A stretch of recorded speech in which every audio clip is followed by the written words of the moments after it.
Dale Gent, two of our title protagonists this weekend, and on row 4, number 93 Michael Smith, who has now been racing pickup trucks for 27 years. He's only missed 3 meetings in the history of the class since his debut. Starts alongside number 84 Matthew Moore, completing the top 10, 42 Jonathan Hadfield in the ex-Rhys Jones truck, and Mark Willis finds himself all the way down in 10th position on the grid. He did not have any grip, he told us, after qualifying. The 6th row of the grid will be number 52 James Goldstraw and 77 Chris Lamb, and in fact they're the only 12 out there. We're missing number 2 Jamie Liptrot. He had a misfire in qualifying this morning. Jamie Liptrot looks like is a non-starter unless he joins us from the pit lane. We'll wait and see. Jamie Liptrot, he brought out the red flag in qualifying because he pulled up at the Druids hairpin, which the pack is heading up to now behind the pace car. This will be a 16-lap race to kick off the day here at Brands Hatch. You can see how slippery it is, and it does take a while for the tyres on these rear-wheel drive pickups to warm up, so there'll be plenty of slip and slide in the early stages here at Brands Hatch. Good to see a few of you commenting on our stream already. I'll try and read out some of your comments as the day goes on.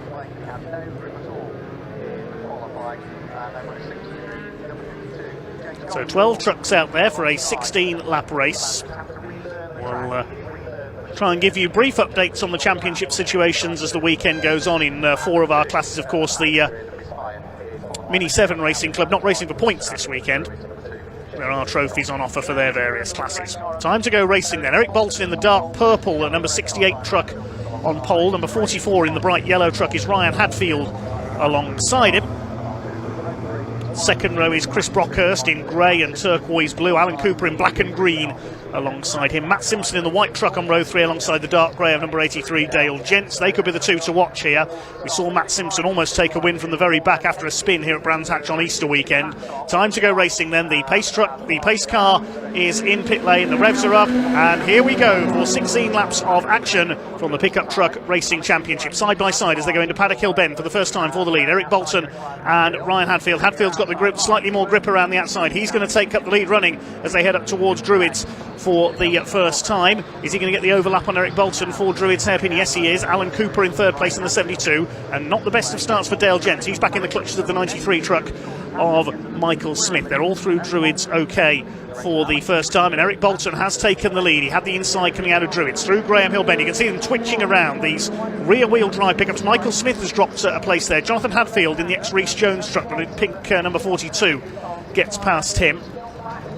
As they start to sort themselves out, they slide their way out of Surtees. There were a lot of trucks going off there in qualifying, and we saw Michael Smith go up onto the curb. Mark Willis gets ahead of him around the outside. James Goldstraw, number 52, having a go as well. Behind him is Matthew Moore, but it's Eric Bolton who will lead the opening lap of this weekend. Side by side for third place, then a little bit strung out. There's a battle at the back between Smith, Goldstraw, Moore and Chris Lamb, the Cornish driver in number 77, the former Autograss man, so he should be good at going sideways in at the tail of the field. But it's Eric Bolton who leads the way. Oh, he's got a big twitch on there into Druids. A bit late on the brakes there, I think, Eric Bolton. He used to race front-wheel drive saloon cars before moving into pickups.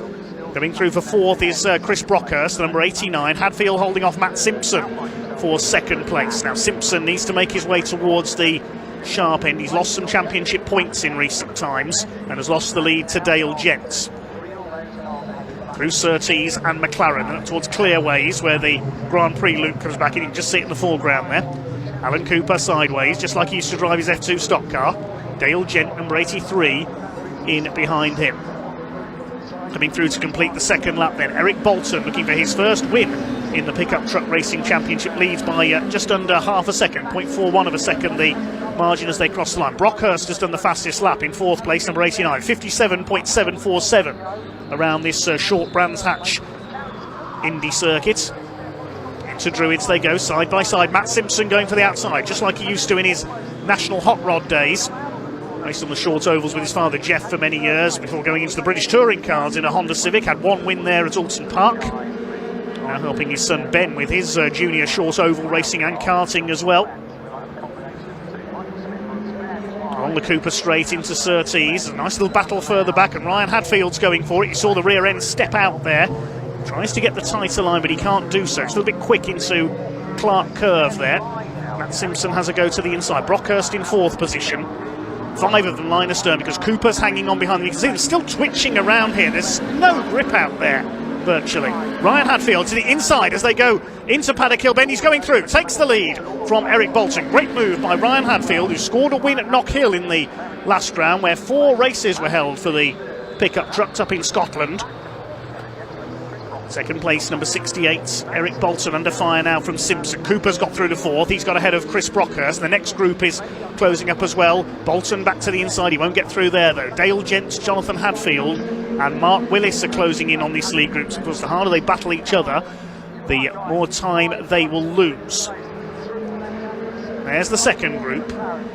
Then a gap back to Michael Smith, James Goldstraw, Matthew Moore and Christopher Land. This is the second group through Surtees and McLaren. Michael Smith, veteran of 27 seasons of pickup truck racing. Matthew Moore out of shape there in the number 84, the ex-Space Frame Mark 1 escort racer in various special Saloon events. Simpson on the outside of Alan Cooper. They were side by side over the line. Cooper bounced up on the curve. Simpson's been sent wide as a result of that. He's onto the gravel. Oh, that could be disaster for Matt Simpson. Is Dale Gent going to get through? Yes, he has. And Jonathan Hadfield gets through as well. There's contact between Hadfield and Simpson there now. Matt Simpson, we saw him do a burn from the stern here on Easter weekend in drier conditions after he spun at Graham Hill Bend on the opening lap. And bang! Mark Willis hits the back of Jonathan Hadfield, who was already sideways. Hadfield, nice recovery. Well, this could write Mark Willis out of championship contention. He's second in the points coming into this round, but he's not had a happy day so far. Struggled in qualifying with no grip from the 65 truck, and now he's had a spin. Here come the leaders. Ryan Hadfield, number 44, looking for his second win of the season. Bolton up there in second place, looking for what I think will be his first. Cooper third, then Brockhurst. Gents up to 5th, ahead of Matt Simpson. That's crucial in the championship because Matt Simpson needs to gain ground on the 83 of Dale Gent. Off goes Brockhurst, slides wide, but he keeps it going, gets his foot in, and ahead of him he sees Simpson get up the inside and takes Dale Gent. That's for P4, so Brockhurst is down to 6 now. It's Hadfield from Bolton and Alan Cooper at the front of the field. You can see a dry line emerging. We're already on to lap 6 out of 16. Jonathan Hadfield is 7th. Then we've got Michael Smith. So Hadfield recovered very nicely then. Not only did he save the spin after tangling with Mark Willis, he's caught and passed Michael Smith as well. Hadfield leads. Over the line they come. 6 laps completed. Bolton did have the fastest lap there for a moment, but now it's Matt Simpson. He's done a 54.769, so it's definitely drying out there. Lead gap is 0.44 of a second. Simpson now all over the back of Alan Cooper for 3rd place. Up the hill towards Druids Hill Bend. Simpson to the inside. He's surely going to go through. Simpson up to P3. Down the hill towards Graham Hill Bend, bottom bend as some of the drivers call it. Dale Gent's not letting these two get away. You can see the grey number 83. Oh, Mark Willis is turning his pickup into a lightweight. He's shedding bodywork. He'll get the black and orange flag for that. Yep, he gets the black flag with the orange disc, which means call into the pits, you have damage. Oh, the rear panel dragging behind his pickup truck. He's lost his tailgate, you might say, as the leaders come across the line. The lead gap is down to 0.37 of a second. Simpson, another fastest lap in 3rd place, 54.507, but he's 2.2 seconds off these two. Hadfield from Bolton. Ryan Hadfield, like many of these drivers, comes from a short oval racing background. His father Rob, an ex-national hot rod driver. Alan Cooper has won titles in, of all things, Reliant Robbins on the short ovals in the past, at Milton Hall and Kings Lynn over in East Anglia.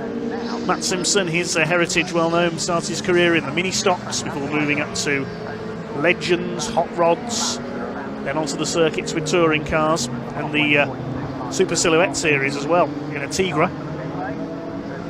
Chris Brockhurst, he's an ex-hot rod man as well, chasing Dale Gents. He and his father Mark, ex-short oval races, and Dale used to race a very modified Subaru Impreza in classic Thunder Saloons as well. Mark Willis into the pits. I think his championship is almost over, sadly. Still 2 races to go, though. There's a maximum of 600 points available across the course of this weekend, and the 200 points for a race win in this one looks to be going to Ryan Hadfield. It stands at the moment just over halfway through this first race of the weekend for the Pickup Truck Racing Championship.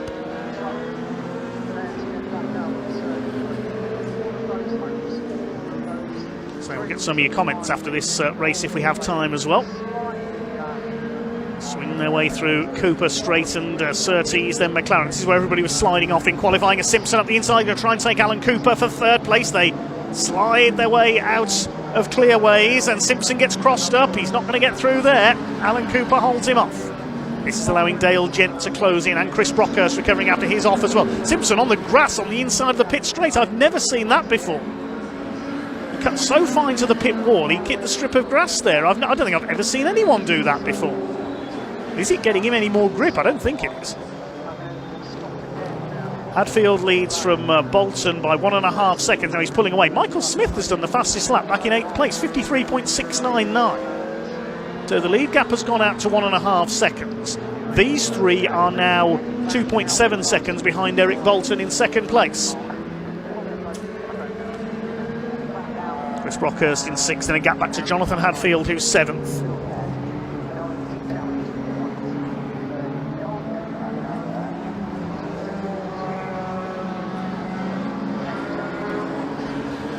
Through to complete lap number 10. The leaders have crossed the line. Matt Simpson's going to have another go at Eric Bolton. Over the line they go. That's Alan Cooper, I should say. Bolton in 2nd place ahead of them. A little bit of sun burning through the clouds as they head up towards Druids. What is the 11th time? His first race of the weekend with the Pickup Truck Racing Championship, and Matt Simpson is determined to climb onto the podium. All over the back of Cooper. He's done the fastest lap again, Matt Simpson as well, 53.322. He's beaten Michael Smith's time. Dale Gent just looking on.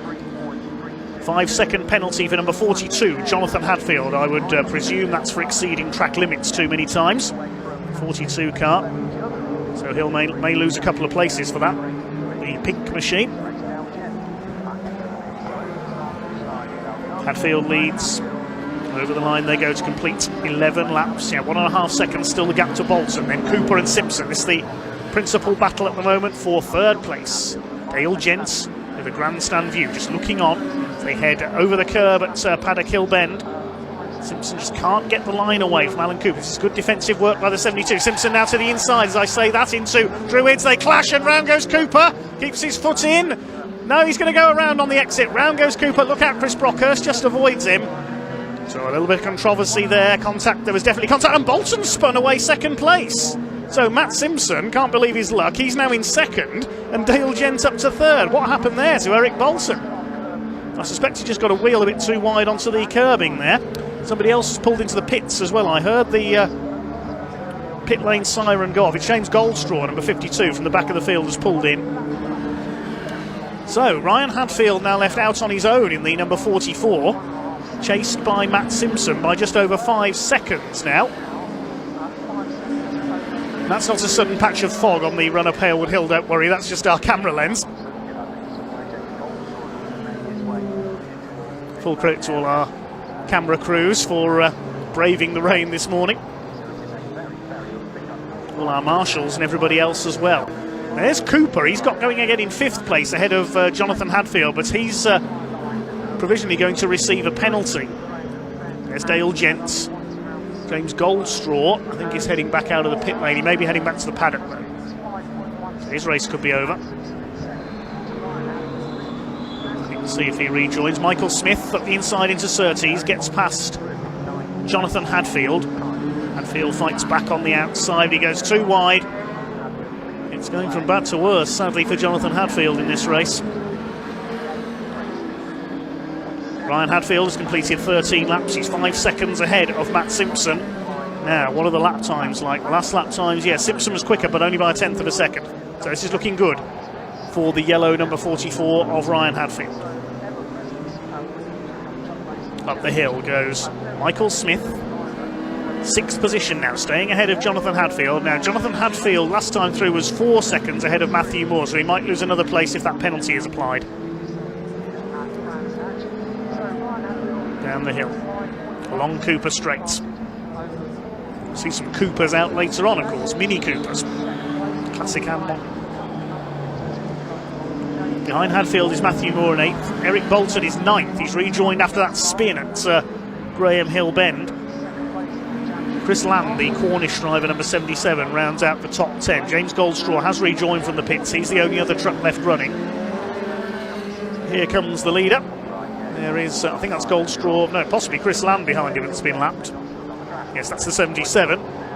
So Ryan Hadfield, just a couple of laps to go now. He's on lap 15 out of 16. And he is heading for victory. He had a win at Knock Hill a few weeks ago. And the Derbyshire... Oh, and Jonathan Hadfield, his brother, has crashed out. That's at Paddock Hill Bend. He's hit the tyre wall. Now, they're coming round to start the final lap, so I'm wondering if the officials might throw the red flag here. We'll wait and see. They're coming up to start the last lap. There'll be yellow flags on the run-up towards Druids, of course, with that car in the tyre, that truck in the tyre wall, Jonathan Hadfield, but his brother doesn't mind. He is heading for victory. Out of Paddock Hill Bend, up Halewood Rise for the last time. It's not until you walk round this circuit you realise just how steep that section is. It's like a roller coaster going down from Paddock and up towards Halewood Rise. Then back down the hill out of Druids. Here's the battle for second place. Simpson, Gent and Brockhurst. Now Alan Cooper has dropped back, I think. He's just on the fastest lap though, 52.8 for Alan Cooper on that last lap. There's Cooper in the background, but it's going to be a win for Ryan Hadfield, and he will pick up the 200 championship points for a race win. He is only down in 8th in the championship coming into this race, but he's coming up to take the checkered flag. Ryan Hadfield comes in to win race 1 for the pickup truck racing championship. There's the checkered flag. Second goes to Simpson, being bump drafted. It was almost pushed across the line there by Dale Gent, his championship rival. So the 200 points go to Ryan Hadfield. Matt Simpson gets 190. Dale Gent gets 180. We'll put the rest of the points into the spreadsheet in a few minutes' time, but it is Ryan Hadfield who takes the win. That may well temporarily jump him above Michael Smith in the championship, but as we say, we'll try not to do too much arithmetic on air. So third goes to Dale Gent. Chris Brockhurst comes over in 4th position. We'll confirm the rest of the results in a second. Last couple of trucks just coming over the line, and we can confirm the provisional results of that one.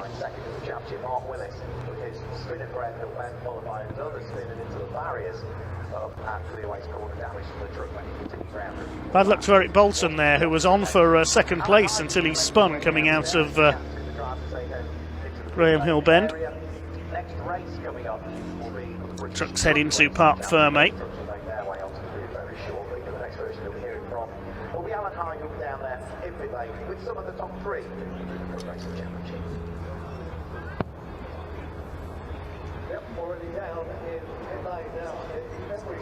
So provisional results then of pickup truck race number 1. Ryan Hadfield the winner by 3.26 seconds. So Matt Simpson did close the gap in the final stages. Dale Gent was on his bumper as they came over the line. Then Brockhurst 4th despite an off. Cooper 5th. Michael Smith coming through for 6th ahead of Moore. Bolton after his spin down to 8th. Then Land. Goldstraw the final finisher. Jonathan Hadfield ended up in the tyre wall on Halewood Rise. Mark Willis retired with that rear end damage, and Jamie Liptrot didn't take the start. We'll head down to Ian Waterhouse to try and get a word with some of the drivers in a moment.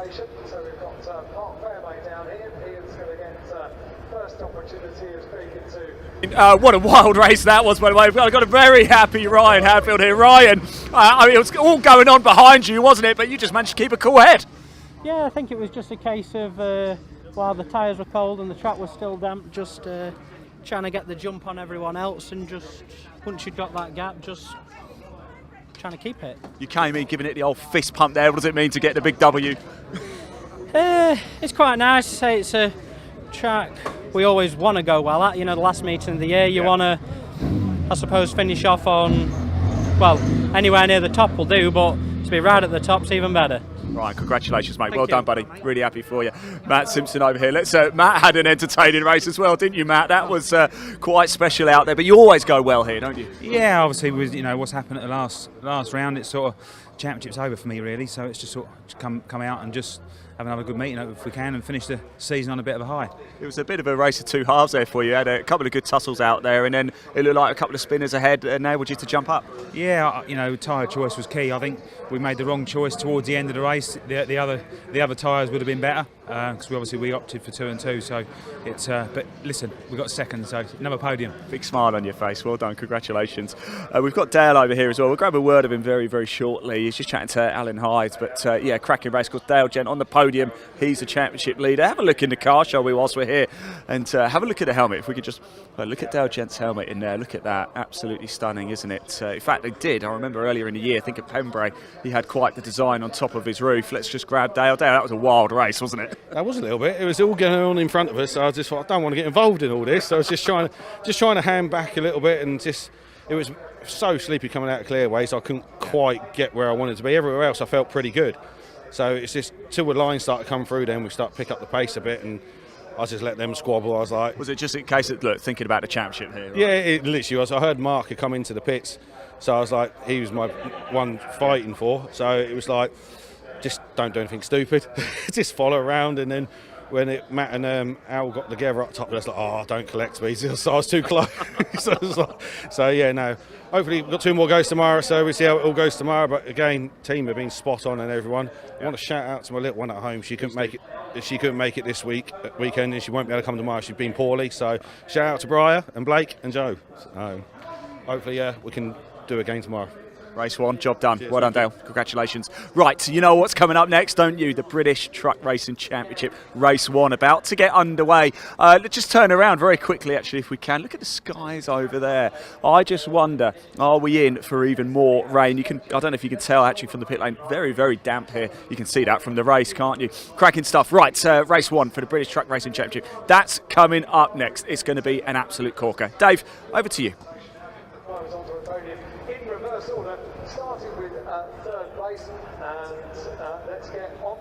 Thanks very much to Ian down there, and yes, next out on track it is the Big Rigs, the first of 5 races this weekend for the British Truck Racing Championship. Just waiting for the circuit to be made ready and for the marshals to move back a little off their posts.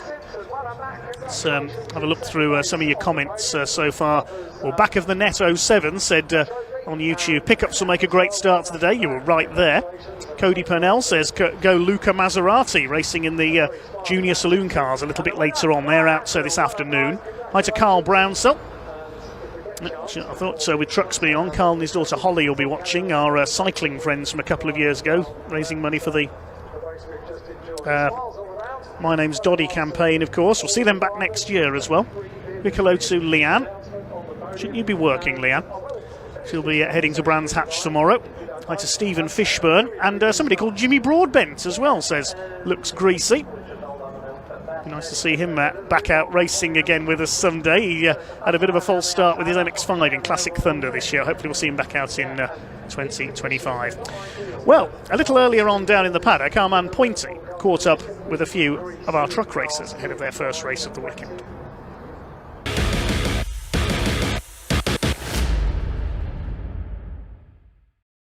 So what's this then? Tell me about it. Well, I believe it's a voucher. So you come down and there's a bottle of corks over there. From your sponsors, yeah, Greenhouse Group, Adams Morey, exactly. corks. You've got to guess how many corks are in that bottle, and you actually win a full Class 1 HGV training package. Wow. Full inclusive, RSM, driver training. £3.5 grand's worth, look at that. Get a shot of that in. Get a shot of that in, drive. Look at that. Oosh. Yeah, but more importantly, ask, ask. There was a cut, you got to ask. Yeah. Posterior. No, with a can. So, John, you're looking in high spirits. The truck's looking good. You've got a great team around you. Yep.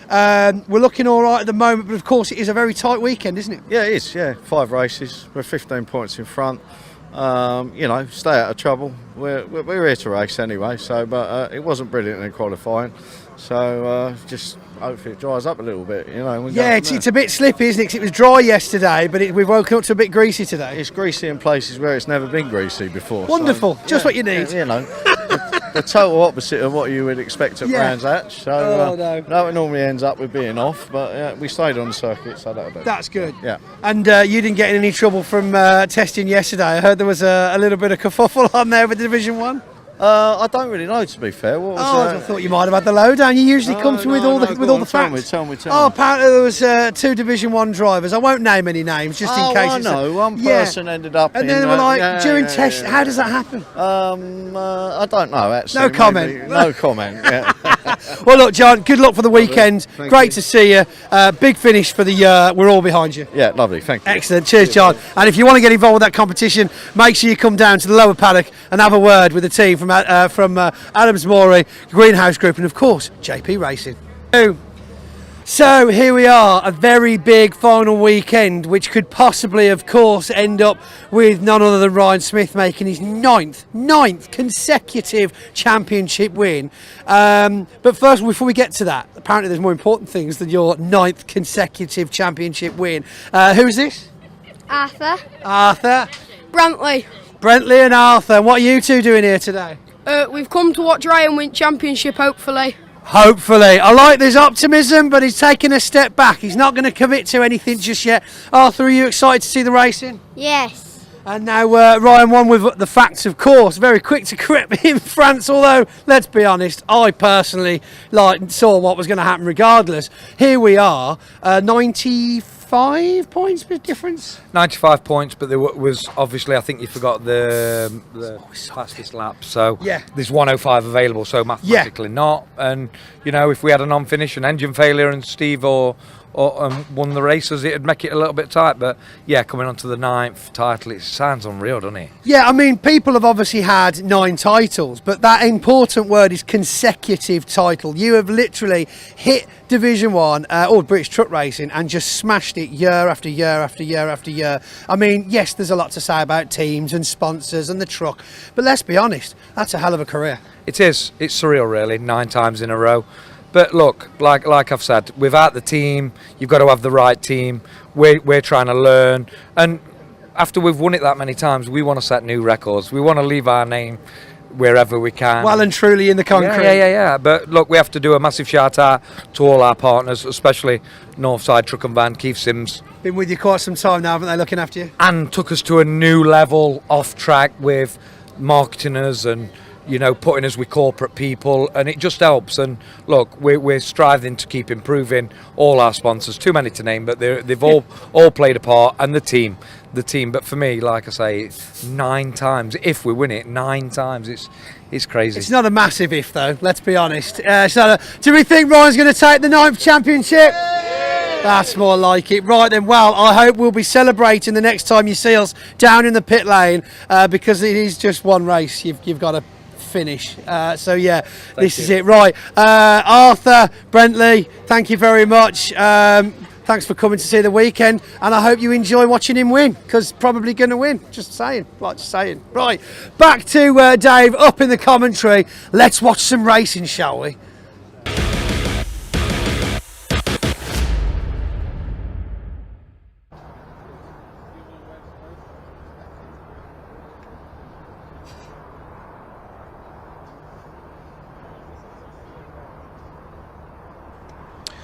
Well, thanks very much to Pointy there, as we get ready for our first truck race of the weekend. We'll bring you the grid in just a few moments' time, just awaiting the trucks to make their way out from the outer paddock here at Brands Hatch behind the face truck. A few more of your comments coming in on our YouTube feed. Like to Stuart Evans, who said, got here just in time for the first race. Well done, Stuart. B Pops says, bringing my 2 sons along tomorrow, can't wait. Like to Matthew Payne. Ben Peachy, who's supporting the Neil Yates recovery team. Neil racing this weekend alongside Stephen Powell. And Sally Bransom says, now hooked on watching racing, whether my son is participating or not. I'm guessing your son must be Brian Bransom, Mr. BMW. He's not here this weekend, but he's appeared on most of our streams in his BMW this year. Hi to Taz Hammond as well. looking to get into motorsport, so best of luck with your quest to become a racing driver. See, the circuit is still greasy out there. As Joy Goddard says, Brands Hatch, slippery when damp. It certainly is.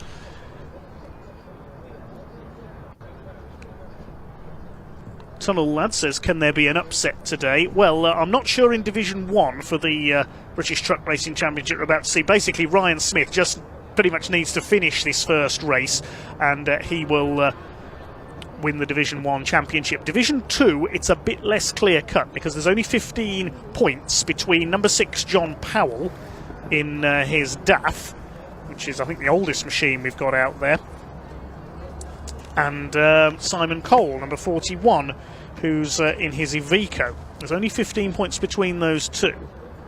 It's 20 points for a win, and plus 1 point in each race for the fastest lap. So there's technically a maximum of 105 points available across the course of this weekend if you win every race and get the fastest lap as well. Stephen Powell is 95 points behind Ryan Smith in Division 1, so he basically needs to pretty much win every race this weekend and rely on Ryan Smith not scoring if he's going to take the championship. Stranger things have happened in motorsport. Trucks are about to head out on the track. There's a lot of show trucks here. You can just see at the top right corner there, some of them. There's a huge truck show, and there'll be a parade of show trucks at the end of tomorrow's event before the firework display that traditionally closes out the season here at Brands Hatch every year. There's some of the show trucks. We've got a circus here as well. All the fun of the fair as well. Now, once darkness falls at the end of tomorrow's event, all those show trucks will be lit up and on parade around the circuit. Got some military vehicles, we've got local fire service and police force are here as well. Mini monster trucks you can just see on the right of your picture there. There's some full-size monster trucks as well I've seen in motion as well. I think they've just paused to load some more passengers at the moment. I've taken a ride in one of those monster trucks at Brayfield Stock Car Stadium, Northampton Shaleway as it's now known in the past. They are good fun, better than a roller coaster, certainly. There's one of them in the background. I can hear truck engines in the background as well, so I think our big rigs are on their way. Yes, here they come. 5 tons. Almost 1,000 horsepower each, and we've got 15 of them on track at once. They are electronically governed to 100 miles an hour maximum. Can you imagine these guys going any quicker? It will be a rolling start, and it will be a 15-minute race. There's our second man in the championship, number 3, Stephen Powell, who lives literally just down the road from Brands Hatch in Rootham Heath, where his family runs a pub. There is John Powell, one of our Division 2 championship contenders in the number 6 DAF, the greenhouse-sponsored machine.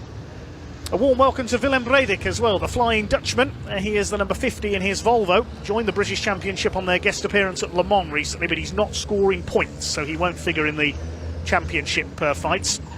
Let's have a look at the grid then. It is Ryan Smith on pole position, the champion-elect for the 9th year in a row, over a second quicker than his arch-rival David Jenkins, who's 3rd in the points in the number 69 MAN, will start alongside. Second row, number 12, Michael Oliver. What a cracking season he's had in the MAN, alongside 86, Tom O'Rourke's International Navistar, the American machine. Row 3, number 7, Stuart Oliver, the 10 times British and 1-time European champion. He's had to change trucks in mid-season, so it's been a year to forget, sadly, for Stuart, who wrote off his bonneted Volvo in a crash at Thruxton and a switch to an MAN. Starts alongside the first of the Division 2 trucks, these slightly less powerful machines, Paul Rivette in his MAN. He's missed a couple of rounds this year due to an injury. He missed Pembrey and then blew his engine at Snetterton, which meant he missed the trip to France. So he's not figuring for the championship this year. Row 4, number 11, David Smith with his MAN, and number 5, Adam Bint. Great to have Binty back out in his Volvo White Aerodyne. Leading the top 10, Stephen Powell. He won't be too happy to be down in 9th place on the grid. Alongside John Bowler, who ended up in the gravel at Paddock Hill Bend in qualifying after setting his time. He completes the top 10. Behind them will be Simon Cole, number 41. Now, this is interesting.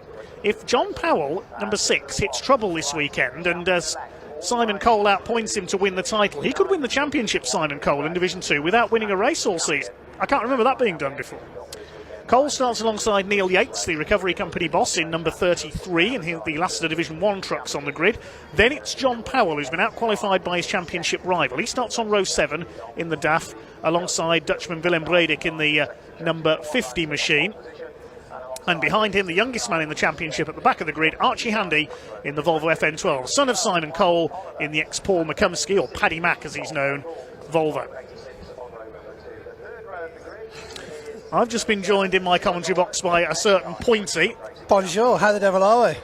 Not too bad, thanks. Looking forward to this. Yes, indeed, it's going to be an interesting race. Big one to finish the year with here at Brands Hatch, of course, with the fireworks that I'm sure you've already mentioned. Lots going on in the paddock this weekend, though, already, and we've not even had a race yet. It was Stuart Oliver blowing his head on the engine yesterday as well, so new engine for him last night into the very early hours of the morning. And of course, a bit of a bump on the testing laps yesterday between Ryan Smith and Dave Jenkins. Another one. Indeed, yes. Well, they've had a few of them over the years. They have. They like to get up close and personal, and certainly keep each other on their toes. But of course, you've got a very big opportunity here for the 9th consecutive championship. I mean, is this unheard of? You're the history guy. Well, Stuart Oliver's won 10, but I don't think that they were consecutive. I'm going to have to check in my stats to see if it was 10 in a row for.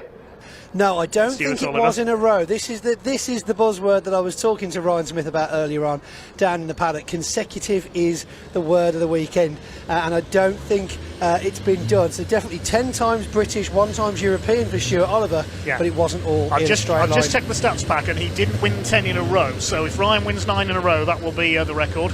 It's going to be, well, it looks like they're off now under starters' orders, 15 minutes on the clock. Ready, of course, just looks like Ryan's got to finish this race, and effectively he's clear, points clear then from anybody else in the championship, with only a maximum of 105 points to take this weekend. He's currently 95 ahead of Steve Powell. So as long as Ryan finishes in the top 8, I believe, this one, Steve's still got to finish first place with fastest lap to get anywhere near him. And he's down in 9th place on the grid. He has struggled a bit with the lack of grip in qualifying. You see the number 3 truck there, the MAN. So Ryan just has to complete this race, and he's done it. There's John Powell. It's far less clear cut in Division 2, and John Powell has been out qualified by his title rival Simon Cole, who could become, I think, the first driver to win a title without winning a race all season. Without winning any races, this is it. And to be honest, to the guys in Simon Cole's team, they are absolutely fantastic bunch. They're always there having a good time. They really try and keep a light-hearted atmosphere around the tent. But the first thing they told me last night, when I pulled up very late, I got here last night, apparently since they were over at the Le Mans, of course, they've made some serious modifications to the back end of the truck, and they're saying they've got a lot more power now, and fingers crossed we should see an actual win this weekend. But have they spoken too soon? This is the question. Here we go then. Ryan Smith and David Jenkins lead them round ahead of Michael Oliver, Tom O'Rourke, Scotsman well up there after qualifying. Race number 1 of 5 this weekend, the final weekend of the season for the 2024 British Truck Racing Championship. Great to have Willem Bredek here from the Netherlands at the back of the grid in the Volvo, number 50. But Ryan Smith, he will want to secure the title with a flourish with another victory here at Brands Hatch. He started off in style with a couple of wins here on Easter weekend. His arch rival, David Jenkins, up alongside him. Here we go then, waiting for the power to come on.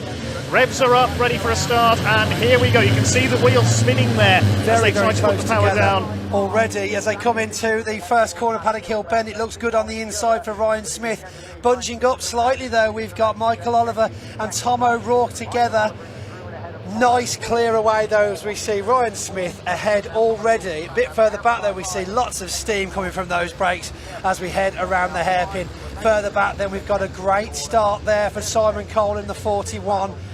Neil Yates just to the back of him, and Willem Breidijk, of course, from the Dutch, won't be taking any points this weekend, but can still go home with some trophies. He certainly can, yes. An invitational runner this weekend. He raced up Le Mans with the British Championship as well on the Bugatti circuit. Division 2 is led by Paul Rivette. He could put a little spanner in the works this weekend of the championship contenders. Well, I say that, he goes off along with David Smith there over the grass. There were a lot of trucks doing that in qualifying as well. They're so slippery through there. John Bowler ended up in the gravel at the other end of the circuit at Paddock Hill Bend. He's just ahead of Adam Bint, but it's Ryan Smith who's already checked out at the front of the field ahead of Jenkins. Michael Oliver in third, then O'Rourke. Stuart Oliver is fifth. Smith survived that little off and he's in sixth place ahead of John Bowler. Now, who's leading Division 2? Paul Rivette's lost some ground as a result of that off, so it's Adam Bint in front in Division 2. That's a bit of a surprise in the Volvo. Indeed, ahead of Steve Powell and Neil Yates, so he's up in the Division 1s again, as we actually saw over in Le Mans a couple of weeks ago. Adam Bint racing with the big boys effectively. Of course, he's got a new truck in commission as well. He's currently building for next year. We're not allowed too many details about that, of course, but we're very excited to see him back in the British full-time, hopefully so. Great driving here then now. David Smith recovering quite well, but Adam Bint certainly putting him under pressure. One would question why Paul Rivette was found mixed up in the Division 1s at the same time. Well, Paul Rivette is always very strong at Brands Hatch. I mean, earlier this season on Easter weekend, he actually took an overall win. He beat the Division 1 trucks to take a victory. The race was red flagged a few laps early, but that's the only time we've seen a Division 2 truck take an overall win this year as the leaders come up over the line to complete their second lap. Ryan Smith, Dave Smith go off again. Yes, Dave Smith off again at Clark Curve there. He'll lose out to Simon Cole and Neil Yates this time. Ryan Smith leading by 2 seconds ahead of Dave Jenkins with Michael Oliver in third. Ryan Smith has, of course, done the fastest lap of the race. There is an extra point for fastest lap in each division as well. We'll try and keep up with the championship points as and when we can over the course this weekend. Simon Cole was a bit wide out of Paddock Bend there, so David Smith, who's returned to the championship after around 10 years away this year, back up the inside. The best he's had this year is a second place at Snetterton, if I remember rightly, and he would dearly love a first win if he can get in the right position with the reverse grids, of course, that we use, the top 8 being reversed for the third, fourth and fifth races of the weekend. Yes, it certainly stands a chance. I mean, of course, we had Steve Powell in the reverse grid doing very well, holding off Ryan Smith previously, all the way until I believe it was the last lap where he eventually succumbed to the efforts of the leading reigning champion. But yeah, good to see Paul Rivette back. Of course, he missed a lot of Snetterton and, of course, the all-important Le Mans circuit this year.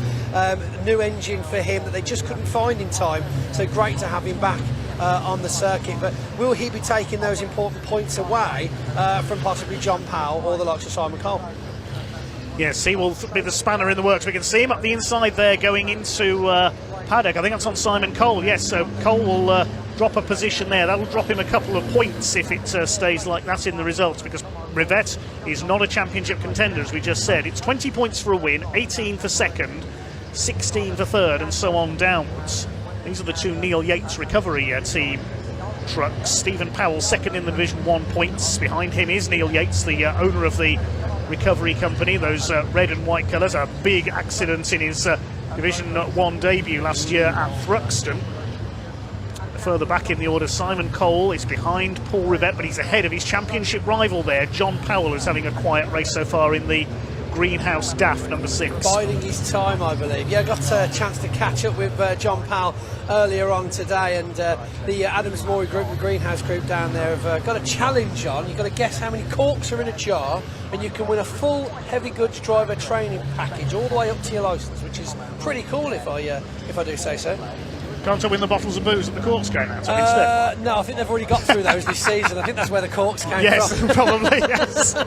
So Ryan Smith is your leader. 3.6 seconds up now over David Jenkins in second. Michael Oliver still third. He's 3.8 seconds back. This is the battle for 7th place, with Adam Bint well up ahead of a couple of Division 1 trucks here, and a clear leader in Division 2. Second in Division 2 now is Paul Rivette ahead of Cole. Then it's John Powell, only 4th in the class. Willem Breidijk is 5th, but he won't get points, so Archie Handy rounds out the Division 2 field. In Division 1, they're holding the top 6 places. It's Ryan Smith, David Jenkins, Michael Oliver, Tom O'Rourke Fifth is Stuart Oliver, John Bowler going well in sixth. Seventh of Division 1 is Stephen Powell, then Yates, and finally, as we see behind this little lot, is David Smith. So Stephen Powell, if he stays down here, he will be out of championship contention. As it stands at the moment, the title is going to Ryan Smith. Indeed, yes, just the finish ahead of Ryan Smith. As long as he bides his time, plays the right game, he should be in very good spirits when we see him next down in the pit lane shortly after this race. Of course, 4.3 seconds ahead after 5 laps. I mean, this guy, is he literally untouchable, unstoppable, perhaps? Well, we know he's going to try and match next year the Stuart Oliver record of 10 titles overall. He wants to beat Stuart's record and then probably wants to go and try and win the European Championship as well. One. Yeah, I mean, of course, Ryan Smith being in the European a few years ago, trying his hand there. Yeah, it's a different kettle of fish, that European. I tell you what, any driver that's been over there will tell you that. Of course, with lots of prospective Division 2 drivers coming in next year, it'll be exciting to see a fuller pack out there on the circuit, and of course a bit more in the mix for him to have to battle his way through to get that 10th title.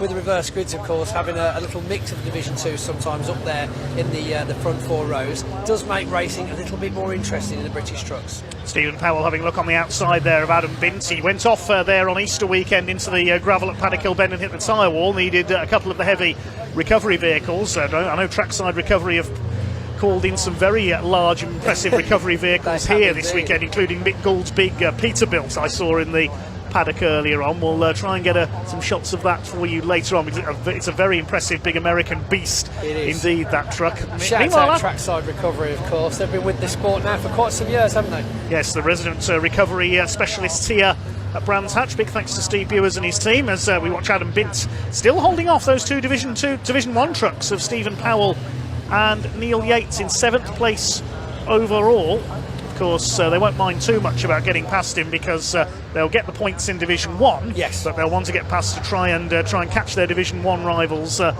ahead of him. What's the gap between Bowler and Bint now? They're just coming across the line to complete lap number 7. Yeah, this lot are 12 seconds back on the top 6 at the moment. This is the battle for 3rd place. Michael Oliver, cracking season Michael Oliver's had, holding off Tom O'Rourke here. Yeah, it's like he's dusted off his racing gloves this year and come out of nowhere. I mean, he's always been a good driver and a fantastic person around the paddock, but yeah, I feel like he's certainly found his groove this season. It's been fantastic to watch his racing. Yeah, result after result after result, taking, I believe, 4 trophies home from Le Mans last time we were there, which is just, you know, absolutely phenomenal. So yeah, really great team, and hopefully, of course, we get that continued back in from the 2 GT trucks next season for hopefully another improved year for Michael overall. Tom O'Rourke giving chase. Been a relatively quiet year in his getting used to his new American International Navistar. He's only down in 8th place in the Division 1 points, but a better run for him here. He's had a fair few mechanical problems and a lot of bad luck as well, Tom O'Rourke, this year. Yeah, yes, indeed. This is the problem with, of course, these machines. They are... Oh, dear. So, speaking of which, Tom O'Rourke... Curse of the commentator. Indeed, gone round on the hairpin, facing the wrong way now into traffic. Can he swing it back round? We've got a truck coming up there in the distance. Don't go in there. Oh, dear. I think we are officially bedded in there. We see on the back tyres he is buried, so I think that's going to be a virtual safety car at bare minimum whilst we try and get him snatched back out of the gravel. Quite close to the edge of the track, though, luckily, as we see the 2 Division 1 Yates and Powell making their way finally past Adam Bint in Division 2. But, of course, if that is a yellow flag, which I think it will have to be, yes, we see the lights coming out now.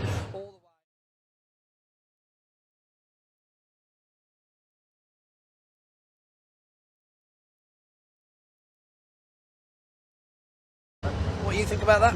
Well, I know it was a good save by Michael Oliver. I hope his right front tyres survived that. He hasn't got a puncture, so he's able to keep going. The race is still on at the moment. Yeah, we're coming past here with quite some pace still, aren't they? Well, there's Adam Bint dropping back into the clutches of David Smith. Paul Rivette's up there as well, so we're about to have a battle, I think, for the lead in Division 2, because Paul Rivette is beginning to close now on Adam Bint. He won't be able to get past anyone on the run up to Druids, because the yellows are out there with Tom O'Rourke's truck in the gravel. So David Smith backed off there. He was looking for an overtake on the inside, and they're closing up as well on, I think that's Neil Yates ahead of them. So 4 of them together again. Paul Rivett goes to the inside, coming down to Graham Hill bend. Yep. David Smith is a bit twitchy on the back end in this race, so not sure whether he'll be super happy with the handling at the moment, because he does seem to be getting quite close to the boundaries, doesn't he? Very nice move up the inside there, Adam Bin, protecting that gap ahead of Dave Smith. But yeah, I think Paul Rivett's just waiting in the wings there, looking for that perfect opportunity to carry the momentum through. A lot of racing with momentum is with these trucks. It's not all about just overall acceleration power, although in this instance we're seeing putting that down past Dave Smith, and and through he is now to start chasing. Oh my God, what's going on there? We've got John Powell riding the back of truck 41. Yeah, I've just seen that going past the commentary box window. John Powell is literally linked in the back bumper of Simon Cole. The two division... No. There they are, the two Division 2 title rivals were stuck together. This happened before. Yeah, Stuart Oliver and Ricky Collett it was a few years ago. I can't believe I've just seen that going past the windows of the media centre here at Brands Hatch. I've heard of bump drafting, that's ridiculous. He just wanted a lift, didn't he? Well, it saves a bit on rubber and fuel, I suppose. Oh, God. I mean, look, it looks like they're both underway. Ryan Smith getting in the mix now. They've obviously slowed themselves down a little bit. So he's going to want to make a clean pass from Simon Cole. Hopefully not give Simon Cole a lift. I mean, is this like just a piggyback race now or what? I'd be interested to see how that happened there. We picked it up as they went past the commentary box window. That's the second time we've seen that here at Brands Hatch. Well, Ricky Collett, to be fair, with Stuart Oliver on the back of him, managed 2 whole laps at the end of a race, and they finished like it. Yes, it's true. I mean, Tow truck of the year, I think he was presented with. What's going on outside the window, but I'm sorry, anybody would have had to comment on what they saw then. That was insane. So we've got Adam Bin still with this very tight trio. Paul Rivett, Dave Smith, Adam Bin there, tussling away there at the front of Division 2. Dave Smith red down flags the hill, coming out. Ah, right, okay. It looks like we've called it then. Have we got a truck off then? I can't see. Tom O'Rourke's still out, but have we ended up with John Powell? No, John Powell goes past the camera there, so he's not the one. Okay, we've not 100% sure of the reason for the red flag, but we presume it's because of Tom O'Rourke still there in the gravel at Druids, but he'd been there for a couple of laps. Long time under yellow so 2 minutes 41 on the clock. I would imagine that will be race declared. I think they're going to call and that means Ryan Smith 9 in a row. 9 in a row, absolutely phenomenal. I mean, it's we've got hand movements down in the pit lane there. It is indeed race over. So I think I don't even. This is the problem, you see. This is where it gets confusing, because they'll send them straight back to the paddock now to clear the track, and I'm going to go down to the pit lane and not be able to speak to Ryan Smith. Well, maybe you dash over to see if you can dash over to the outer paddock and see if we can hear from our subject to final confirmation of the result, our 9th consecutive year that Ryan Smith has won the Division 1 championship. But Pointy join us in the box for that race. But Ryan Smith, provisionally at least, is champion for the 9th year in succession.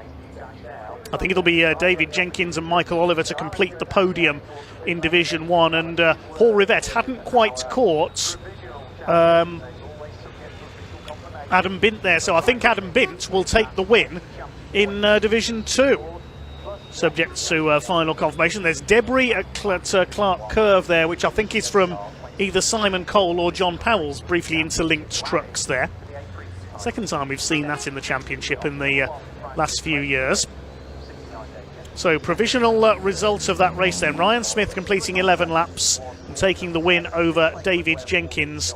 He was 12 seconds ahead, even in not quite the full race distance. That's incredible from Ryan Smith, your champion for 9th year in a row. Michael and Stuart Oliver 3rd and 4th. Then John Bowler ahead of Stephen Powell and Neil Yates. And in Division 2, Adam Bint takes the win ahead of Paul Rivett, David Smith behind them. Then Simon Cole and John Powell did manage to get their trucks to the end of the race. And then Willem Vredig and Archie Handy a lap down. Of course, we lost Tom O'Rourke into the gravel trap from 4th place. Right, just to make certain, I'm going to put the points into my spreadsheet here in the commentary box and see what that does to the championship. I think we can hand down to Pointy. Hopefully he can talk to Ryan Smith.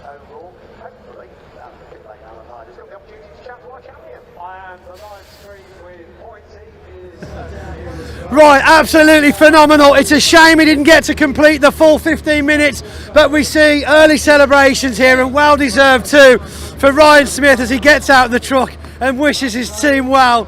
Thanks them for their support through the year of what this is of course going to be. Give us a hug, come on. Ryan Smith's for a 9th consecutive win. I've got Alan over here as well. Alan, do you want me to hold both microphones? You're absolutely fine. Okay. I find it entertaining. It is. You watch him. Yeah, this is it. Well, everybody. Entertaining is a word for it, definitely.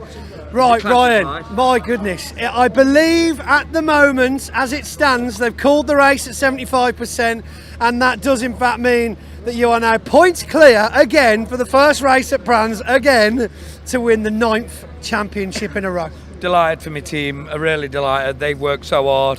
9 titles, still surreal. We spoke about it this morning.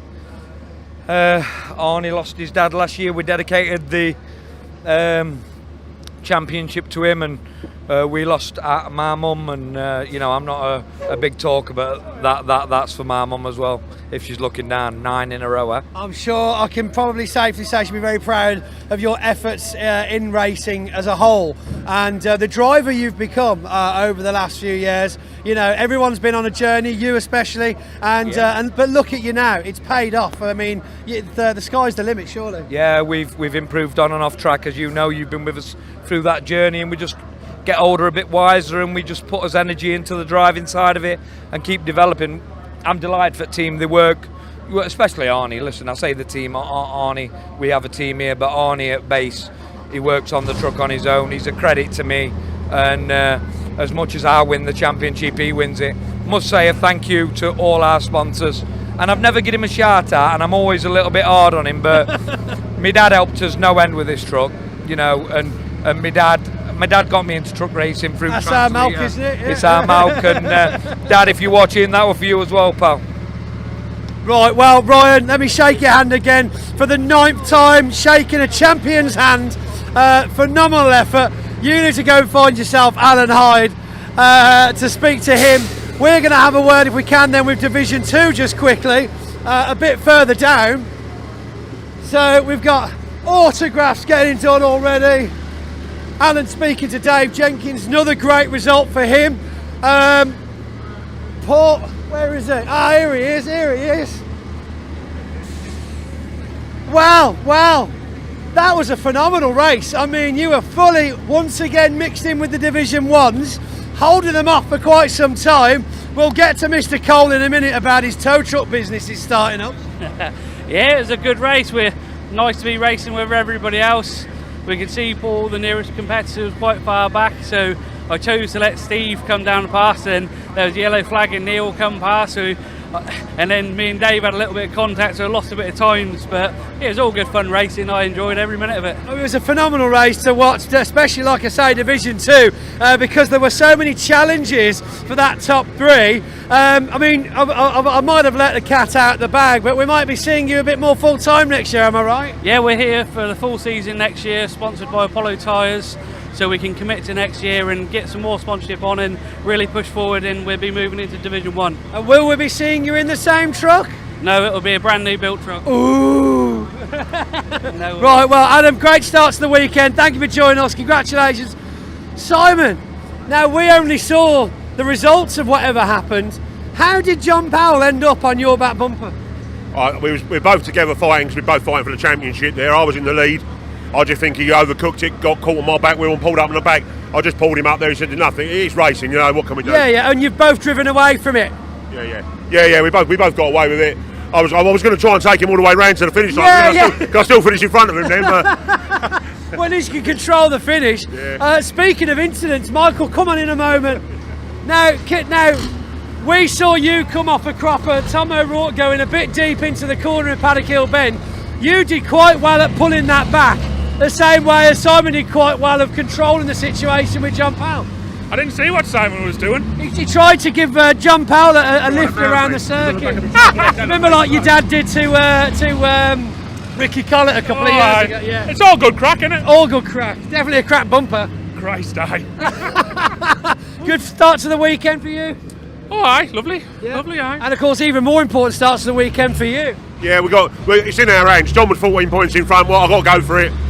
It is what it is. Well, it'll be interesting to see where that ended up. So he intentionally took John out there then? No, John tried to slow him down by holding onto his back bumper. Did he beat him then? Get on, silent! Hey, right then, well, you can see the atmosphere is electric down here in the pit lane of Brands Hatch for the last weekend of the British Truck Racing Championship. We've got a lunch break now, but we've got one more massive truck race for you this afternoon, so please do stay tuned here. I'm going to hand back to my friend Ian Waterhouse. Ian, what a great start to the weekend for the trucks. I love watching these trucks. There's so much. In fact, we had the pickups and the trucks, and boy, oh boy, both been put on a show, haven't they? Difficult conditions out there, I think, Pointsy. Yeah, very, very greasy. I think we spoke to John Powell earlier on, and he said it's typical. It's greasy in places that aren't usually greasy, so that's throwing everybody a curveball this weekend. But it's dryish in the sky, which is important. Yeah. We might see a bit more heat in the tarmac after lunch, and fingers crossed, a slightly more tranquil race, if you can see such a thing. I don't think there's such a thing as a tranquil race for the British Truck. Look, right, Div 1, congratulations, Ryan Smith. He's wrapped up his 9th consecutive title. That's quite something. Yep. Division 2, though, still all to play for. I haven't done the maths yet. They told me I wouldn't need maths for this job, but they lied. No, so effectively. Plumber. Yeah, I'm a plumber, gas man. I have, I do gas, not an engineer though. No, so we saw Simon Cole there for however that happened, effectively finishing in front of. Did you just John speak Powell. to Simon? I did, yeah. I didn't hear what he said. Well, he just says he's under the impression John just came in a bit hot. They ended up getting attached, literally, and towed him round for a little bit, really. But of course, that does mean that because John was on the back of Simon, that Simon finished ahead of him. So yeah. When it went back, even if it goes back a lap, which it does with a red flag situation, it'll go back to the result of the lap previous to the red flag. Simon was ahead. He was still ahead, exactly. Yeah. So a closing of the points between the top two Division 2 will make it another interesting afternoon for them. Fantastic. Close racing, literally. Pointy, thank you so much. Right, do stay tuned, everybody. Hopefully, very soon, we're going to have a bit of a livery challenge for you guys with the mini challenge trophy here in the pit lane. They should be sending them out soon, so don't go far. You've got just enough time to go get yourselves a nice cup of tea, a coffee, maybe grab yourself a little sandwich as well. In fact, we've got Vicky here. Vicky, can I just borrow you for 2 seconds? Please come on over. Vicky McClinton here. Junior Saloon Car Championship. The title's going to be decided this weekend. Tell us about the season for how it's been for you. It's been an amazing season. The kids once again pulled it out of the bag. We go to these tracks. We come here this weekend. Greasy track are going out after trucks, and again they just put it out there, do what they do. The racing standards have just been spot on. It's quite remarkable. They're teenagers launching themselves around racetracks, aren't they? Do you heart in mouth moments at times? Is it? It's like I'm a mum to the 20 odd kids out there every round. Yeah, the minute they get in those cars, they go off. You forget their age. They impress us so much. They're so much better than some senior racing I've seen. So yeah, it is every race start is my little heart goes, oh, here we go. But they do what they do. Fantastic. I'll let you crack on anyway. I know you love doing this bit anyway. Thank you very much, Vicky. Yes, Junior Saloon Car Race, that's coming up a little bit later. Like I said, you've just got time to get yourselves a cup of tea, a cup of coffee, maybe a little sandwich, and fingers crossed we'll be able to come back very soon, and we're going to ask for you guys to choose your favourite livery of the Mini Challenge Trophy cars, so do not go very far. I will see you very soon. Don't go far. Bye-bye.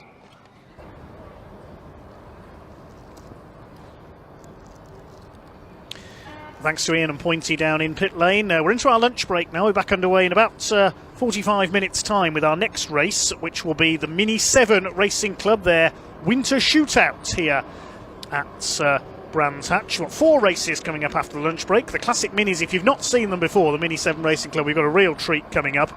That's followed by the Young Guns in the Junior Saloon Car Championship, their title decider this weekend. Harry Smith and Jonathan Moore fighting for the championship over 2 races. First of 3 races for the Virtue Mini Challenge Trophy, 4 identical BMW Mini Coopers. I think we've got 6 drivers can still win the championship in that one. And the British Truck Racing Championship have another race at the end of the programme. So we're back underway just after 2 p.m.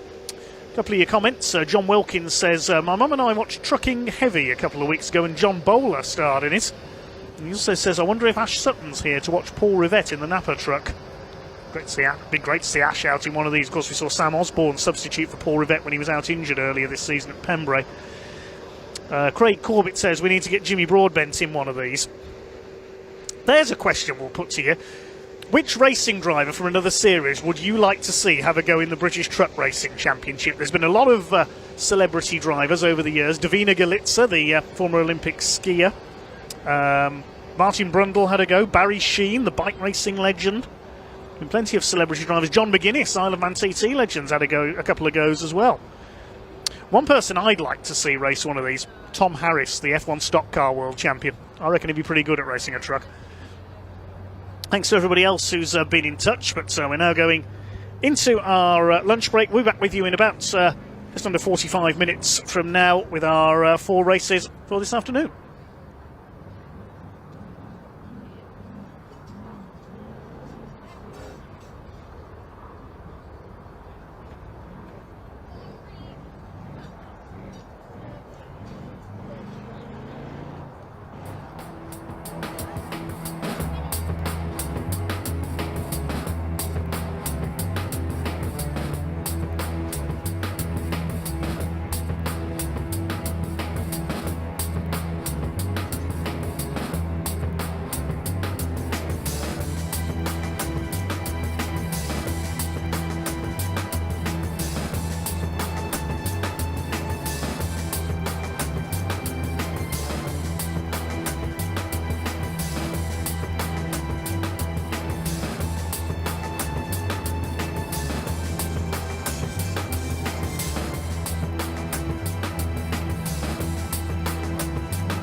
Right, everybody, welcome to the back of the... No, please come through, guys. Don't worry about us. It's fine.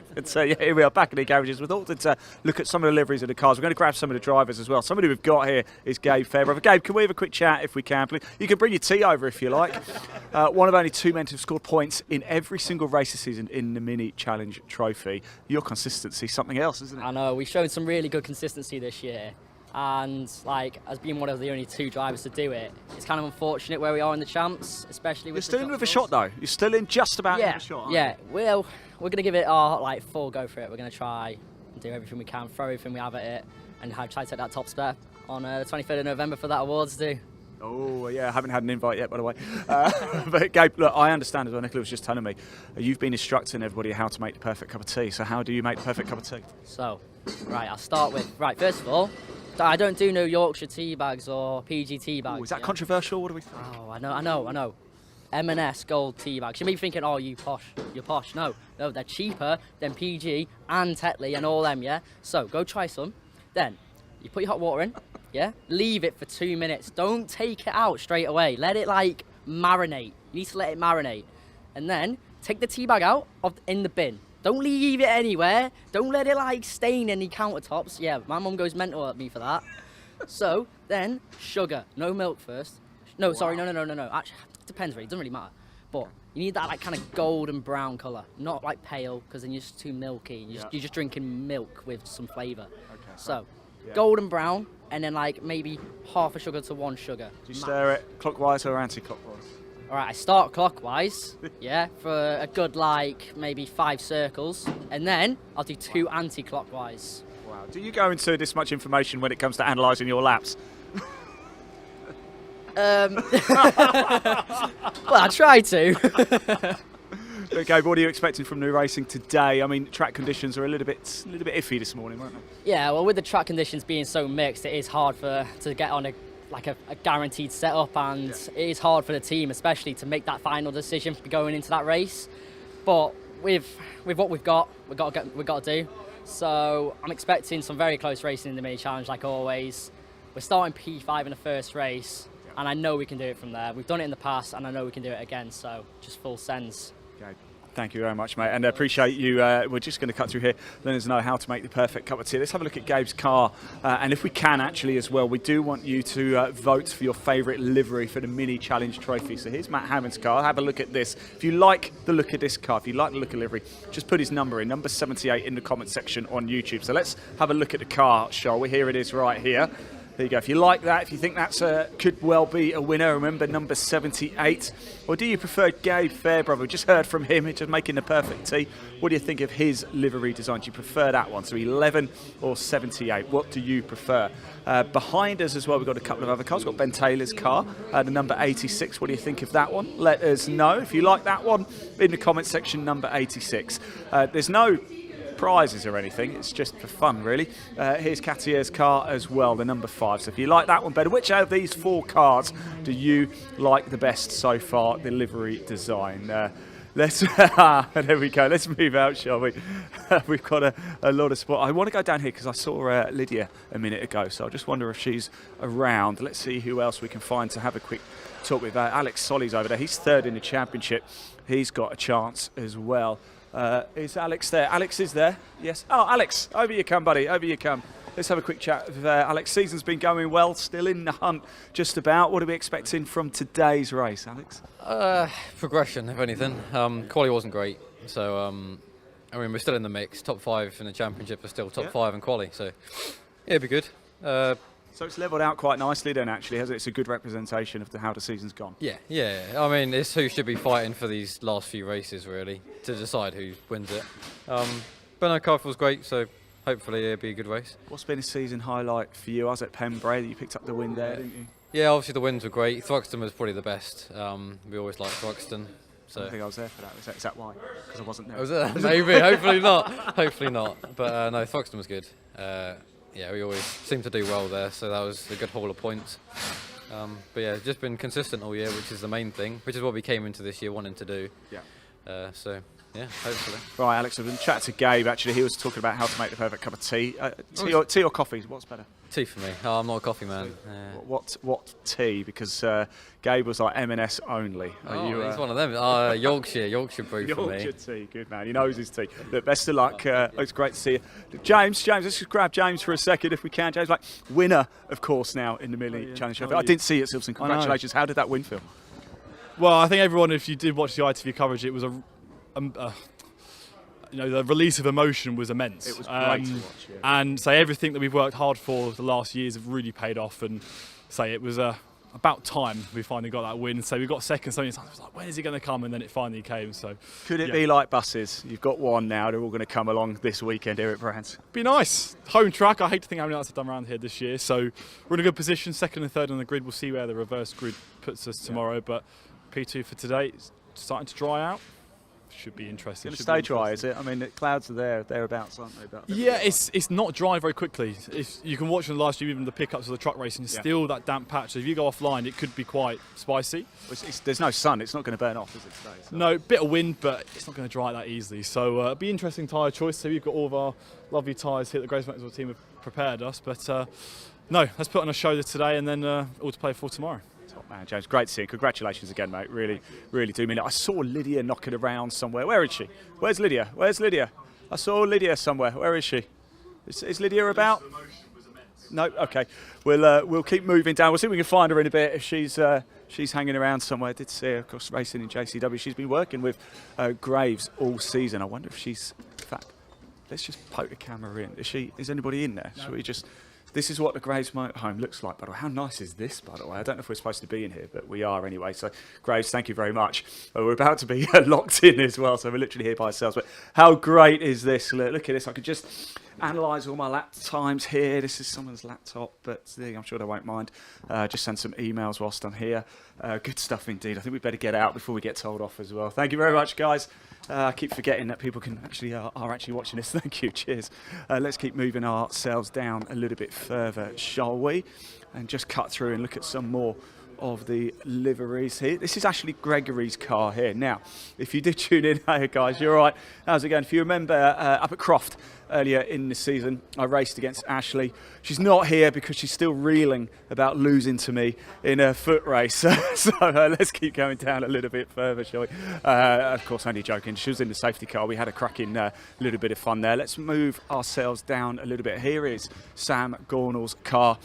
This is important, actually. Here's Harry Hickton. Here's Sam Gornall. Sam Gornall leader in the championship by 31 points from Harry Hickton. These two going toe-to-toe for the championship. But there's about 5-6 drivers actually in with a sniff, but these are the main two title protagonists here today and tomorrow. So I don't know if anybody's around. We do have a pretty quick car. Sorry, look at this one. Number one in the Mini Challenge right here. We have a future Mini Challenge trophy driver and future champion. How are you? That's a no. Thank you, guys. Cheers. There we go. Let's move down a little bit further as well. We're in the pit lane here at Brands Hatch. In fact, if we go a bit further down, we'll catch up with some of the junior saloon cars as well. In the outer paddock, further over, we heard from Pointy a little bit earlier. That's where the British Truck Racing Championship cars are, and the pickups as well, and the minis. We've got the O-Plate Winter Series Championship coming up a little bit later as well. Reese Hurd's car here as well, by the way. He's had 5 wins this season. He has had some races where he is absolutely lightning fast, just out of the championship reckoning, but he has been lightning quick at times this season. Always a driver to keep your eyes peeled for. And now we move into some of the junior saloon cars as well. There's one through there. Let's just see if anybody is about. There's Chandler Motorsport there. Let's keep going down. I want to just grab a word with one more person before we hand back, because we are going to very shortly. There's Luca there. Before we have to get it. There's Harry Hickton. Let me just grab Harry. Harry, don't disappear from me. Don't disappear. How we do, buddy? You right? Just wanted to come have a quick chat with you. Of course, the title's on the line this weekend. How are you feeling? I'm feeling confident. 2 years ago, I was here in the lead of the Saxos. Yeah. With a not great car, and it was it was nerve-wracking. So to come into the final weekend with a chance of winning, but being a chaser, it's a whole different mindset. So yeah. Do you think that gives you a little bit less pressure then? All the pressure's on Sam, really? Yeah, definitely. I think if I come second this weekend, then it's fine, because I started the weekend second, I ended second. But it gives me something to aim for, and I know I've got what I've got to do, and obviously getting a pole position this morning was the best thing. So I've got the 6 bonus points for that, which is a perfect start. And if that's the grid for race 3 tomorrow, so start on pole for that, and that could be the ultimate race. So yeah, we're on the front foot. I'm feeling really confident. So just have to see how it goes. Excellent. Look, Harry, thanks for talking to us. Best of luck, mate. Really appreciate it. Let you crack on. Thank you very much, guys. Let's just move back on through, shall we? We've got Will Butler's car there, Smith's car here. Harry Smith going very well in the championship this season as well. Oh, we've got Jonathan Moore. Let's just grab John. Quick chat, if we can, right in the title fight as well for Junior Saloon Car Championship. How's qualifying? A little bit of confusion over qualifying. A red flag that wasn't, as far as I know, wasn't meant to be put out. Yeah. Hindered some people, benefited other people, so I think it's still ongoing as to where we're going to start. But either way, wherever I start, I've got the same job. So just trying to keep my head down, keep clicking away at it. Qualifying will be what it is, and yeah, same job wherever I start. Are you pleased with how your season's gone? You must be delighted, right? Definitely been some highlights. Some not so great moments, probably Pembury, Thruxton not so much, more out of my control, but Pembury and Anglesey weren't too great, although obviously in the season you're never going to have a perfect race every race. So I'm glad that we're, even with those bad rounds, we're still up there and still fighting for it. Can I ask, how old are you? 16. 16. So you're obviously still at school, or are you college? College. What's it like then when you go racing on a weekend, you go back to college on a Monday, and it was like, oh, what did you do this weekend? Your mates are like, oh, I didn't really do anything. You're like, yeah, I went racing around Brands Hatch. Well, I go to Loughborough with the Motorsport UK Academy. Brilliant. Okay. So everyone there is a driver. So I think if I don't say normal college, but if I go to a I guess more scholar type of college, then it'd be a bit different. And definitely when I was in year 11 at the start of this year, it was very different. Getting to go away on a Friday, my mates were not too happy about that. But at college, yeah, we're all racing drivers with the same mentality. Top man. Look, best of luck this weekend. I really appreciate you talking to us, Jonathan Moore there. Second in the championship, in the Junior Saloon Car Championship. Looks like the rest of the garages. Oh, there's Max. Let's grab Max for a very quick chat if we can. Let's have a quick chat with him. Look, have you got any sponsors, any sponsored logos or anything? Like Dan's here as well. Dan, I did see that, mate. How's it going? Boys, how are we doing this weekend? What are we up to? Are we just enjoying the moment at the minute? Yeah, just spectating. Supporting Harvey and Bertie here at Coast Motorsport. Yeah. Dan, you... Yeah. What are you up to? Just enjoying yourself? Same as, we're here with the team, obviously supporting Bertie and Harvey. There's a few guys we know here in the minis, maybe some plans coming next year, but maybe, exclusive. Maybe. But so we're here to see a few of them, but just, of course, enjoy the racing. What do you make of the conditions today, Max? It's a bit iffy out there, isn't it? It's certainly a bit interesting. You wouldn't want to go into turn one in the mid pack today, really, but you get on with it. Excellent. Who's going to win today? Oh, and that's a brilliant question. I mean, obviously, it's Harry Smith and Jonathan Moore at the top of the series. So just heard from Jonathan, so he's feeling confident. There we go. They could be up there. But obviously, as Max said, the conditions are looking a bit tricky. I'd love to be out there right now. I'm a little bit jealous. I bet you would. But yeah, so the conditions are going to throw it up. So you never know. Excellent. And just before I let you go, guys, Dan, tea or coffee? Tea, please. Tea. Excellent. Thank you very much, guys. Right, so there you go. We are starting to gear ourselves up, ready for the racing action. There's Josh Salvadore's car, by the way, very familiar looking livery. And what is that helmet all about? So just stay with us a second, actually. Sorry, bud, do you mind if we just nip through? Thank you very much. I just want to have a quick look at what this is here. We timed that well. We are live as well. What is this all about? I don't know, I just found it in the garage, so... You literally just found it in the season. Yeah, they've got loads there. Oh yeah, they have. Look at all these. Have you got one on for this? No, I do not. Sure? No. Okay. You having it on is enough for everybody. Talk us through your season. How's it been? It's been alright. A few ups and downs. More downs than ups, I guess, but we sorted it. We're going to get through it. Try and make our way through the race. What's the plan for next season? It's quite a difficult one. It's mainly steering towards high on dice, but we'll see what happens, won't we? It's nice to see such good camaraderie, look, from everybody. Can we get a wave, everybody? Can we get a wave over here? There we go. Look, I'm going to let you go. Thanks for putting that on. Couldn't time that any better, could we? Look at that. Proper. I don't think it's compliant, though. Right. Cheers. Right, let's move out. Sorry, guys. Thank you very much for that. And there we go. We are very shortly going to go racing, so we better get ourselves back up to assembly. We've got the Winter O Plate coming up very shortly for the Mini 7s. It's going to be an absolute corker. We're going to get ourselves up to assembly, and I will be back very soon. Don't go far.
Yes, hello everybody, welcome back to Assembly Area, one of my favourite places to be, especially when we have all of these minis here. Yes, this is the Oak Plate Winter Shootout, and it's just for this weekend only. The honour of spending next season with this on your car. This is Ross, of course, he currently has it, and Ross, you were just explaining the format to me from last year to this year, so can you explain how somebody gets this 0 on their car for next year? So we've got 3 races over this weekend, obviously 1 today, 2 tomorrow, and whoever got the most amount of points gets to run the 0 plate. And that's it, that's simple. Last year was a bit different though, wasn't it? Yeah, last year we had like a winter series, so I had a few more rounds included, and it was 7 races in total with 1 drop score.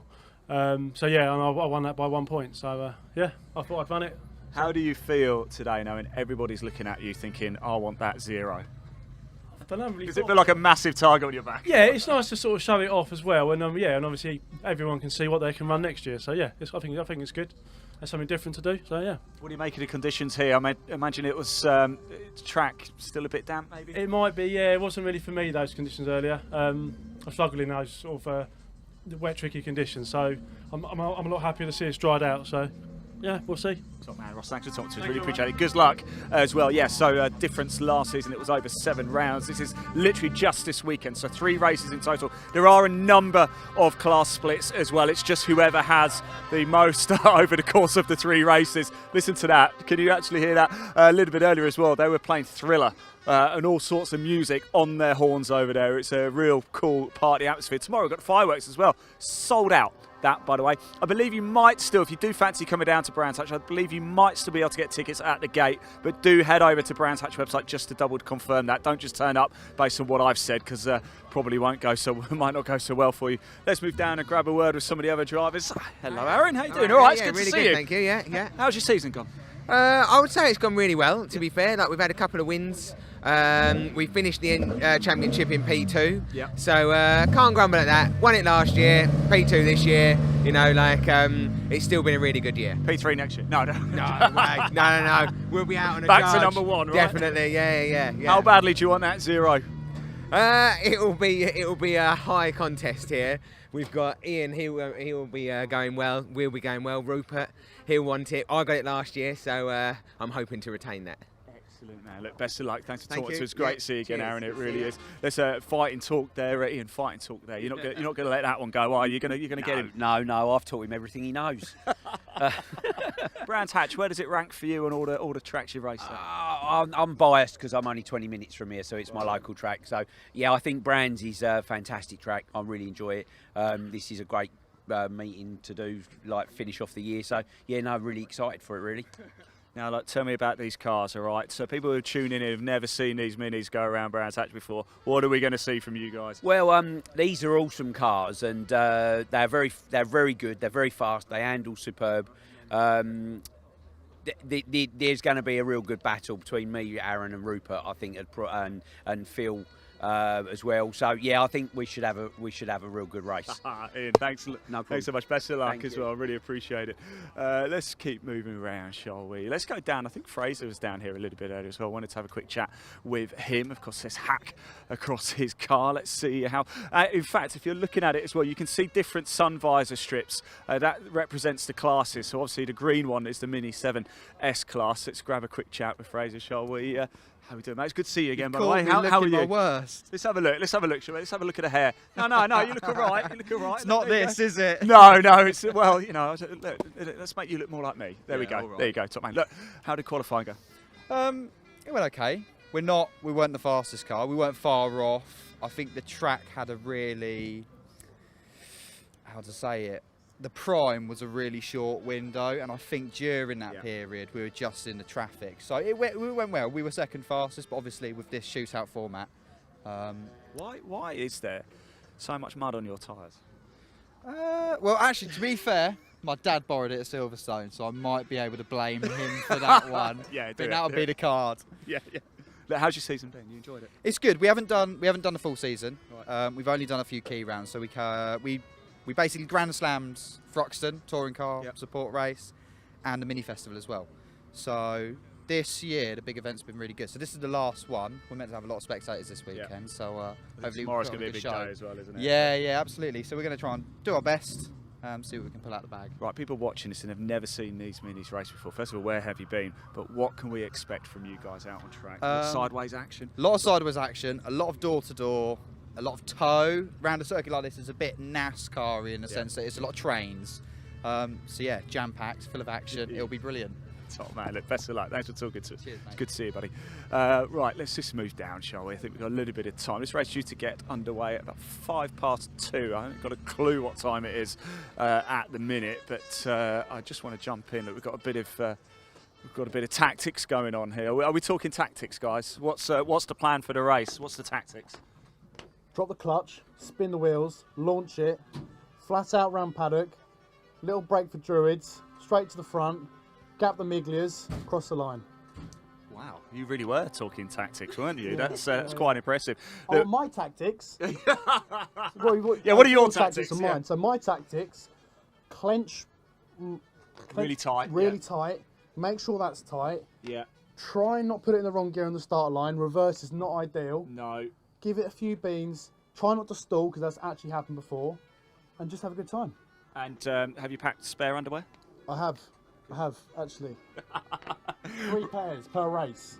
And on that note, we'll leave it to it. Thanks for talking to us. Really appreciate it. It's good stuff. Great camaraderie here in the garage. You can hear all of the trucks going again as well. It really is absolutely fantastic here. We are going to be going racing very, very shortly for this. This is, of course, the O-Plate Winter Shootout. If you're watching again, of course, on YouTube at Bike TV, thank you, by the way, for tuning in throughout the entire season. This is the last live stream of the season with the British Automobile Racing Club. Very, very sad indeed. But please do hit that like button, hit that subscribe button as well. It doesn't cost you anything to do at all. It just means when we do go live next year for the events, you might get a little notification so you don't miss any of the action. All the pictures we bring are completely free for you to tune in. So if you just hit that like button, it gets these drivers shown to more places as well, and that little subscribe button helps us out too.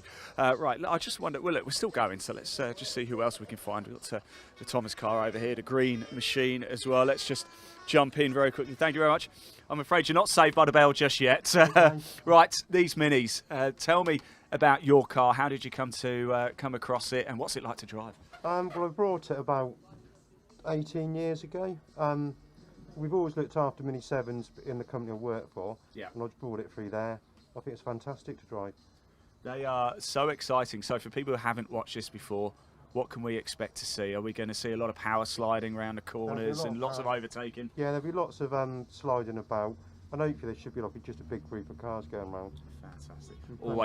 Always make for great racing. Thanks for talking to us. Really do appreciate it indeed. Right, I am going to hand back to your commentator, Dave Goddard. As you can see, we've just got the final checks going on to the circuit. So we are going to be going racing very, very shortly. This is the Zero Plate Winter Shootout for the Mini 7 Racing Club. It's going to be an absolute cracker. I will be in Parc Fermé after the race chatting to your top 3, and I'll see you very soon. Enjoy the race, everybody.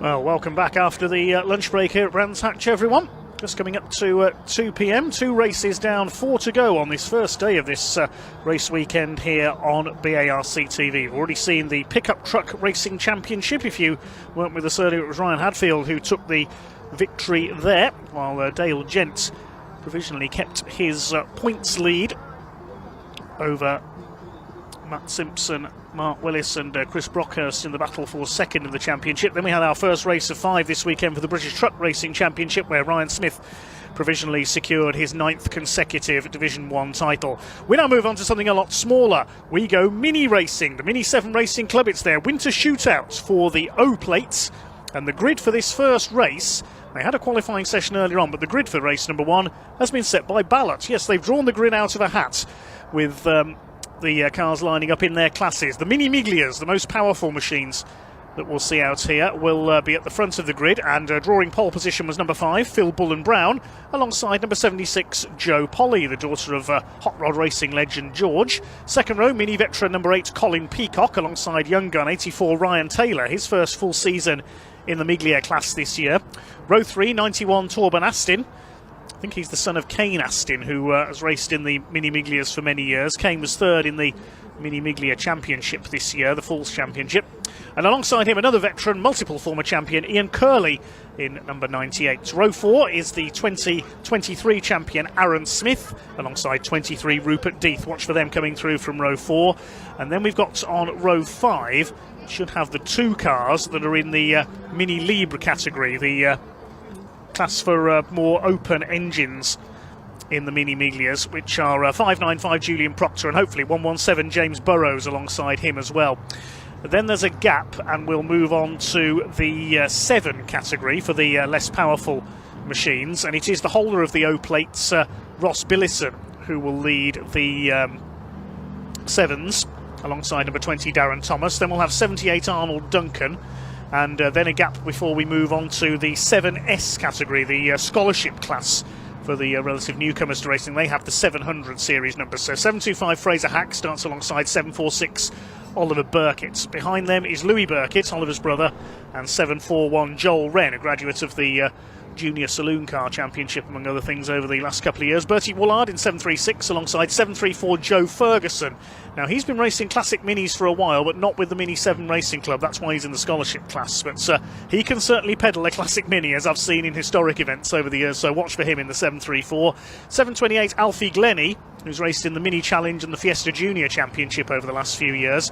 Starts alongside Tony Perfect in 766, no relation to Peter that we know of. And 780 Bill Solis starts at the back of the field. You just cannot keep Bill Solis out of minis. He's been racing them for decades, Bill Solis. One of the all-time greats of classic mini racing in the UK.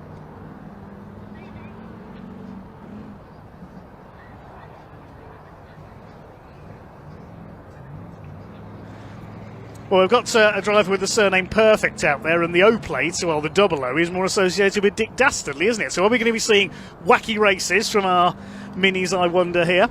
Well, with the grid drawn by ballot, this is effectively the first heat of their 3 this weekend. The second race, which opens the programme at 10 o'clock tomorrow, the grids within the classes will be reversed. It's the same way that the UK National Legends do their racing. And then the aggregate results of the 2 heats will set the grid for the final at the end of the programme. All the races are over 20 minutes. And if you've seen these cars race at the likes of the Mini Festival held here at Brands Hatch every August, or indeed anywhere else, they've supported the British Touring Car Championship at Thruxton. These races are going to be absolutely incredible. Many still talk about the move that Jeff Smith, the current Miglia champion, made around the outside of everybody, and I mean everybody, into the chicane at Thruxton a year or 2 ago. Unfortunately, none of our regular season champions are here, sadly. We haven't got Jeff Smith. In the Mini Libre Invitation class, it was Josh Evans who took the title ahead of Julian Proctor. In the Mini 7 Challenge, it was Joe Thompson, the Motorsport School graduate, who snatched the title from Ross Billison at the last round at Silverstone. And the S-Class, the scholarship class, was won by Matt Ayres, but sadly none of those 4 here this weekend. Gives the lesser lights perhaps a chance of success. There's Fraser Hack. Had a bit of an off at McLaren in qualifying, but none the worse for it. The first cars are now making their way up to the grid. They'll have a green flag lap, and then it will be a standing start. Fraser Hack with David Addison Fan Club on the side of his car. I didn't know David had a fan club. Voice of the British Touring Car Championship for many years, of course, David Addison, along with many other things in British and world motorsport. There's Bill Solis. You just cannot keep him out of minis. Been racing with the Mini 7 Racing Club. Well, he's probably been involved since it started back in 1966, I think. It's the Mini 7's first raced back then as an 850cc one-make formula. They're now powered by 998cc highly tuned engines, the 7 class. The scholarship class, the 7S class, they have less powerful but larger capacity 1275cc engines. The Miglias, which are at the front of the grid, are highly tuned 1293cc cars. They made their debut in 1969 as 1 litre engines. But they're the wide-wheeled minis that will start at the front of the grid for this one. And the Mini Libre category, Libre meaning free formula, they're capped at 1400cc and hark back to the days of modified and special saloon racing in years gone by. There's a couple of them here, although I think we might have only one of them on the grid. I can't see Jim Burrows' car out there in his Ken Costello built race car. He's been racing minis for over 50 years, but I think he had some problems in qualifying, unfortunately. So, front of the grid, we have Phil Bullen Brown in car number 5, the Dayglow red car. He was 7th in the Mini Miglia Championship this year. The best result he had was a 3rd place in the 6th round of the season at Snetterton. And Joe Polly is alongside him. She was 12th in this year's championship.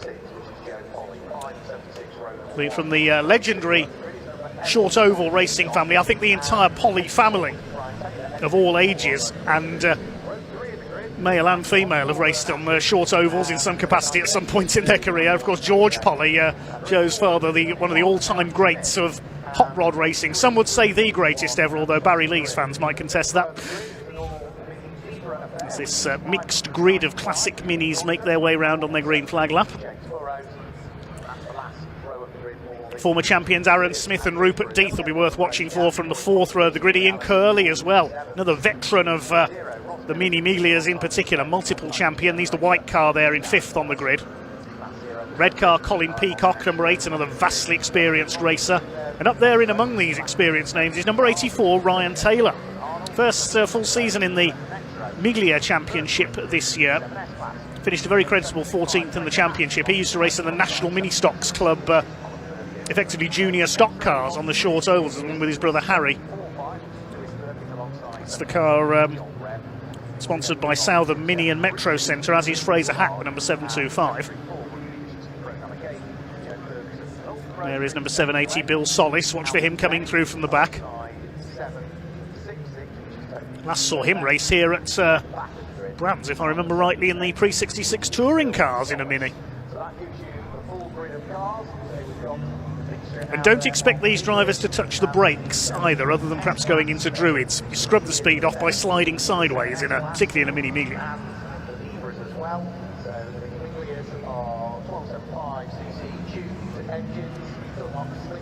It's going to be awesome.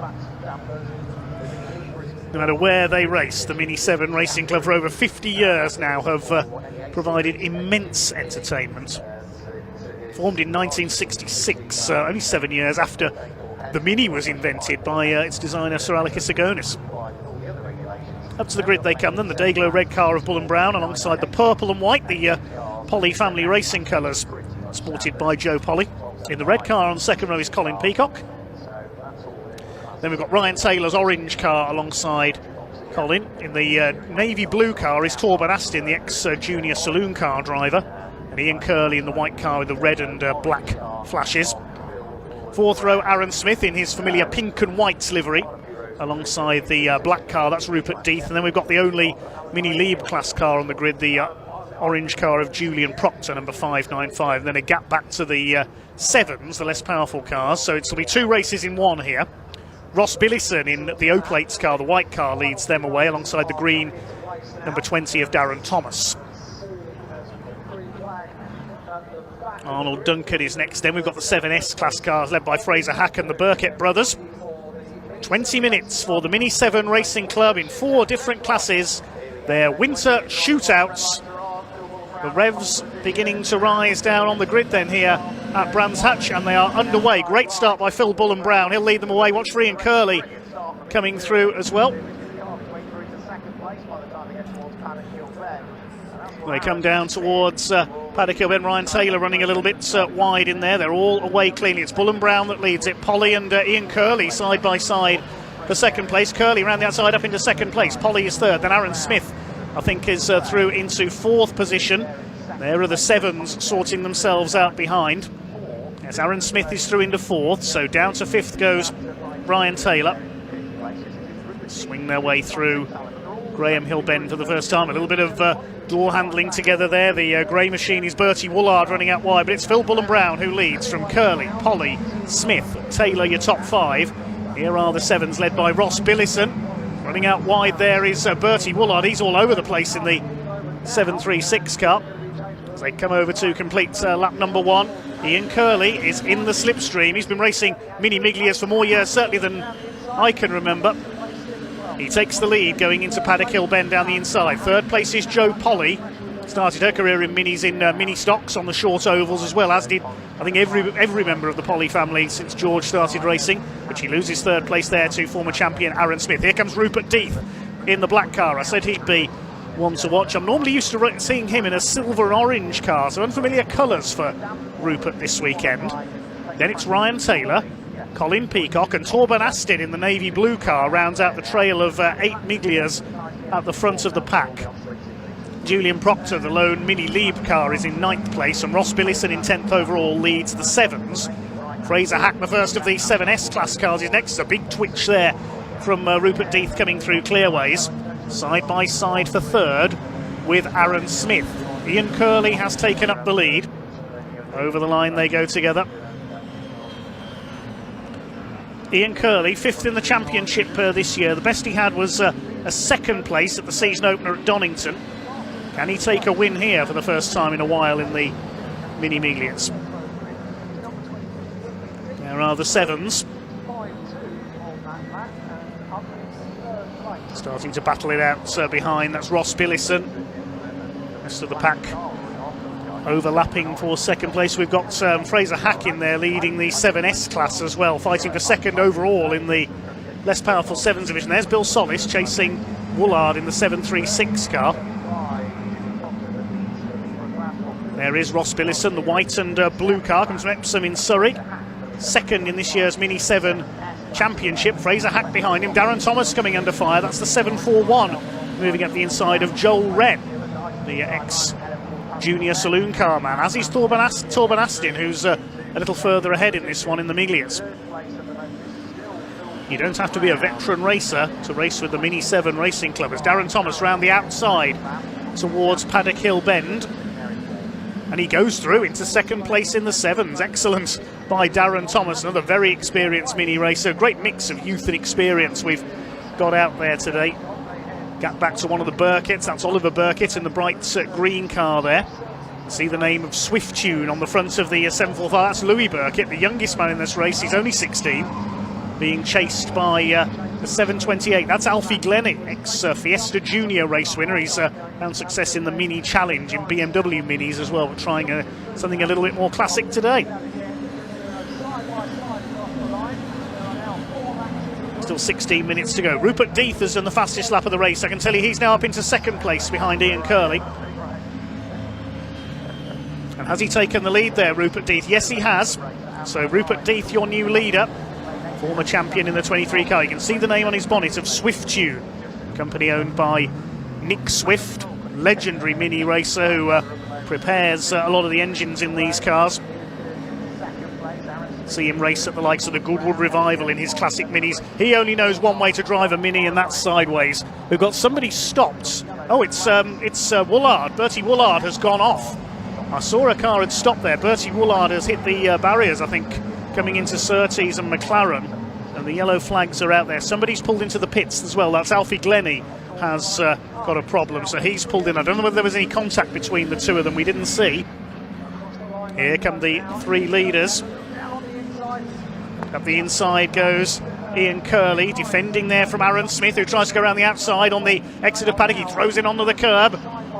3 of the all-time greats of the Mini Miglia category battling it out here. Rupert Death, Ian Curley and Aaron Smith, all of them former champions. Alfie Glennie has headed back out onto track, so he's fixed whatever the problem was with his Mini 7S class car. Julian Proctor leads the Lieb class, the only car to take the start in that category. Ross Billison the 7s and Fraser Hack the S class. Yellow flag still out at Surtees, with Bertie Woolard's car off on the outside.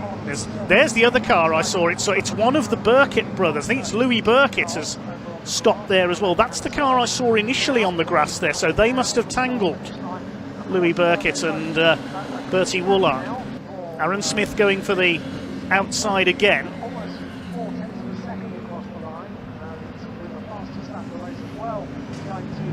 Side by side for 2nd, down Paddock Hill Bend. Aaron Smith's got the inside line this time in the run-up to Druid. He's going to go through into 2nd place. He's done it. The Mini Sport car goes up into P2. Ian Curley. So look back to the inside as they come down towards Graham Hill Bend. Still your leader is Rupert Death. This high-speed thrash, race number 1 for the Mini 7 Racing Club O-Plate Winter Shootouts. I think, though, the safety car is being scrambled. Yep, the yellow flags, the yellow lights are out. The safety car is going to be scrambled for the first time this weekend because of those cars in a dangerous position at Surtees and McLaren. The cars of Louis Burkitt and Bertie Woolard. The officials decide they're in an unsafe position. You can see Rupert Death with his hand out the window, slows the field down.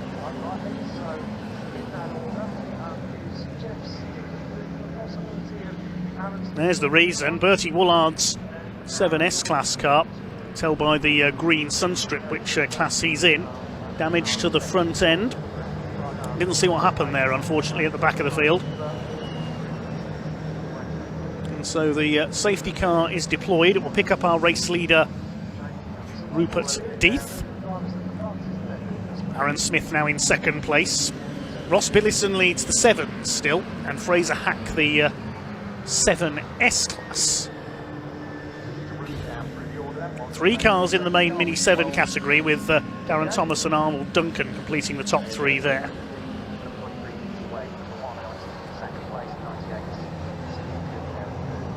Louis Burkitt did get his car going again with some assistance from our volunteer marshals. Big thank you to them this weekend, and Louis has made it back to the pits.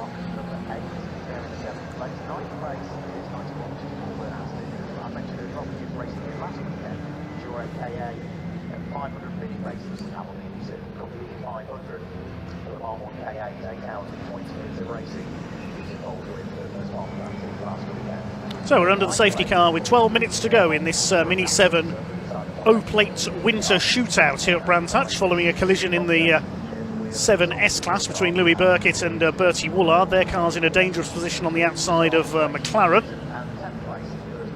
I think they have now been moved by our volunteer marshals. The safety car, you can see, has picked up our leader, Rupert Death. We're not even halfway through this 20-minute race yet.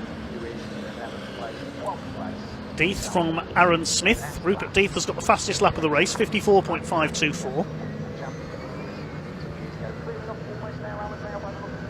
Now the marshals have not yet got Bertie Woolard's car moved. They're probably going to struggle to get a tow rope under the front of that. The Kent Auto Developments sponsored car.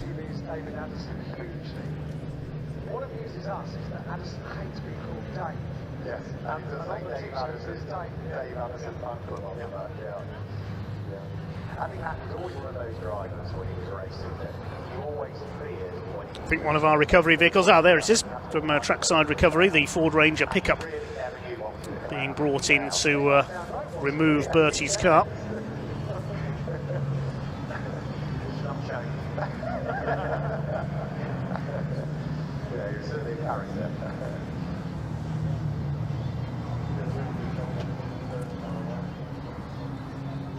It's going to take a little time to get the tow rope in on the Mini there, whether the front axle is damaged.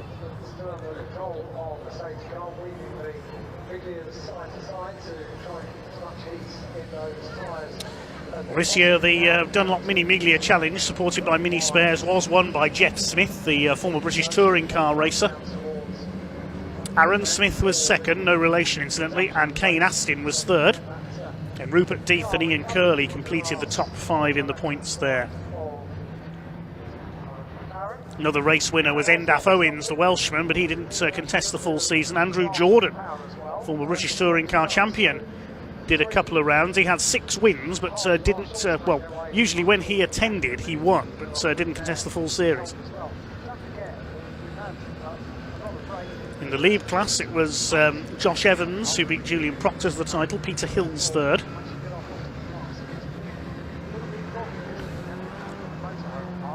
It was Joe Thompson who, after several years of trying, finally captured the Dunlop Mini 7 title this year over Ross Billison and Damien Harrington.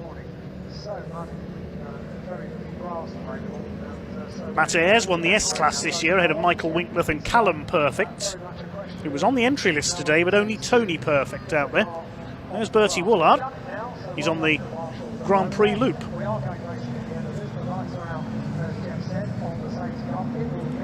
I think we've just seen the safety car switch its lights out, so I think we're going back to racing this time. Indeed we are.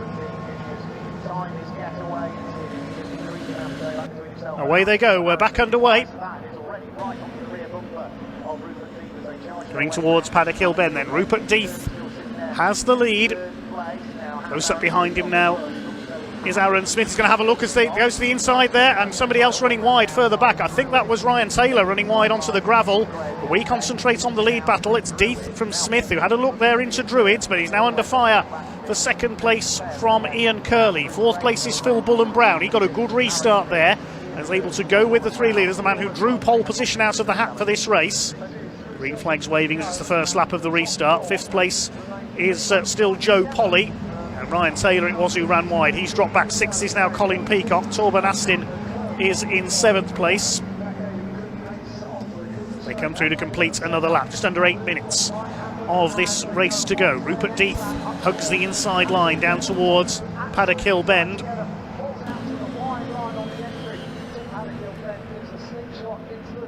Up high goes Aaron Smith. Cuts to the inside. Here he comes up towards Druids. No, it's not going to... Oh, and the leader's locked up. As I say that, Rupert Death runs wide. Aaron Smith's going to take the lead. He's done it. Yep, Rupert Death just a little bit too late on the brakes there. He's fighting back towards the inside. The door is closed by Aaron Smith, and this is going to allow Ian Curley up alongside Rupert Death, because once you lose that bit of momentum, it takes a whole lap of the Brands Hatch Indy Circuit to get it back again. Ian Curley is through into second place. Rupert Death, that tiniest of mistakes, he just locked up going into Druids there, and he's down from first to third. It's 5 of them together now because Joe Polly is towing up onto the back of this lead group as well. But still your leader is Aaron Smith in car number 1. Took the lead at Druids. Now Rupert Death goes to the outside going into Paddock.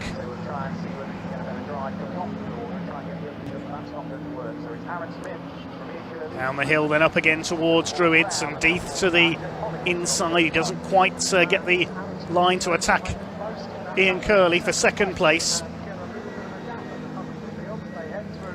As well as his mini racing for many years, Ian Curley also competed in motorcycle grass track events, I remember, for a few years. Something a little bit different. The leaders swing their way towards clearways.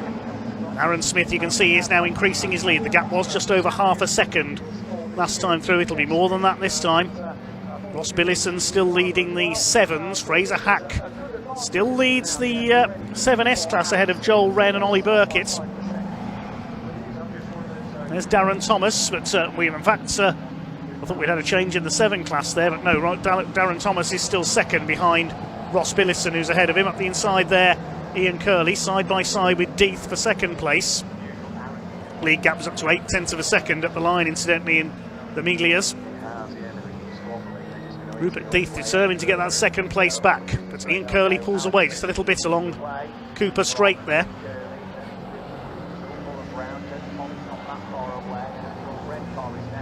Surtees, then McLaren. Death trying an outside run possibly here. Is he going to try and get into the slipstream to challenge for second place? Still your leader is Aaron Smith. Over the line they come. 5 minutes of this race to go.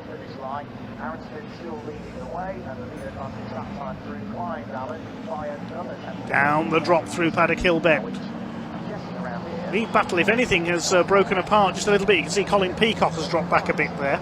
Ryan Taylor still 7th after briefly running wide earlier on. He's got back ahead of Torben Astin. They're battling for 7th place, the orange and the navy blue cars. Julian Proctor, the only car running in his class, is on his own in 9th place, leading the mini lead category. And then here come the 7s. Clear at the front now is Ross Billison, ahead of Darren Thomas, who's trying to hold off the 7S class leader, Fraser Hack. Here they come up towards Druids, and Thomas does run a little bit wide there, the Rune Speed prepared car. Down the hill, then up towards Graham Hill Bend and the Cooper Straight. Ross Billison from Surrey continues to lead the 7s. Fraser Hack from Milton Keynes is just behind Darren Thomas there. He's going to go up the inside and try to take the place away overall. He'll still be leading his class. They're in different divisions of the Mini 7s, these two. Darren Thomas not giving way, fighting for 11th place overall, these two. Of course, drivers in any class, I think, can win the O-plate, because that's currently being carried by Ross Billison. The O-plate is normally something we only see in kart racing, in the supercarts. Rupert Deeth still throwing everything he's got at Ian Curley to try to take second place. This is allowing Aaron Smith to escape a little at the front of the field. Started back on the fourth row of the grid along with Rupert Deeth. Showed his skill to come through. Here's some of the runners further back. Joe Ferguson is in that group. And Bill Solis, the mini veteran as well, being chased by Tony Perfect in car 766. Surely with the surname Perfect, he should be racing car number 9. Wacky Races fans will get that one. Going into the closing stages now, the first of 3 races this weekend for the Mini 7 Racing Club in their winter shootouts. Aaron Smith now leading by 9/10 of a second.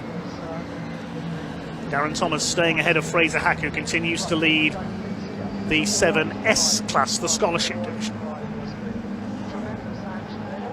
He's along with a couple of members of his family over the years. Fight going on behind these two as well, between Ollie Burkitt and Joel Wren. Ollie Burkitt's got through into second place in Class 7S, the bright green car in the background. Further back behind them is Joe Ferguson, shares a classic mini in various events with Tom Bell. Seen them in Pre-66 touring cars, Masters Pre-66 minis and other things as well. There go the leaders through Druids. Side by side there were Phil Bull and Brown. I think that was a back marker, just being lapped there. So the leader's a little more strung out now. Aaron Smith with his, well, I was going to say with his headlights on to warn the back markers he's there. He's just lapped Bill Solis, but I think only one of Aaron's headlights is working, isn't it?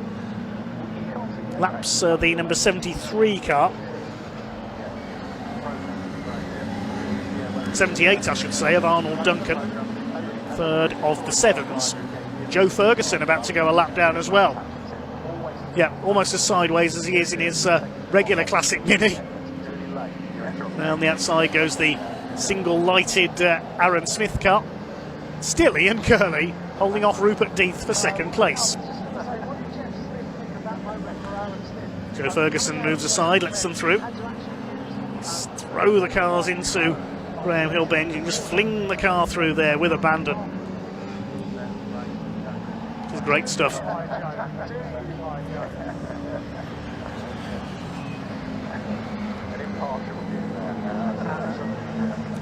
Less than a minute to go now. There's the battle between Bill Solis and Tony Perfect. Someone pulling into the pit, so it's Darren Thomas. Darren Thomas's number 20 car has given up the ghost, sadly. The leaders are into what is now their last lap. It's going to be a win by the look of it, barring any major disaster, for Aaron Smith in the number 1. 2023 Mini Miglia champion. Ian Curley up there in second place, holding back early leader Rupert Deeth, who made that slight mistake through Druids. Just going to negotiate these back markers now. This is the pairing of Joel Wren and Ollie Burkitt. Dives to the inside. Hopefully they've seen him coming. Yes, they have. Well, here comes Aaron Smith towards Surtees for the final time. Started back on the fourth row of the grid, made short work of his opposition, took the lead when Rupert Deeth ran wide at Druids, having just missed his braking points. And it is the number 1 who's going to finish in position 1. Aaron Smith comes up the Sir Jack Brabham Straight to take the checkered flag in our first Mini 7 Racing Club event of the weekend. Ian Curley just holds off Deeth by just over 1/10 of a second for P2. Phil Bullen Brown, the pole sitter, finishes 4th. Joe Polly 5th ahead of Colin Peacock. Then a gap back to should be Ryan Taylor, who comes home in 7th. He does. Then Torben Astin. We'll confirm the rest in a moment. The mini lead class will be won by Julian Proctor. As for the 7s, well, I think that's going to go to the current O-plate, Ross Billison.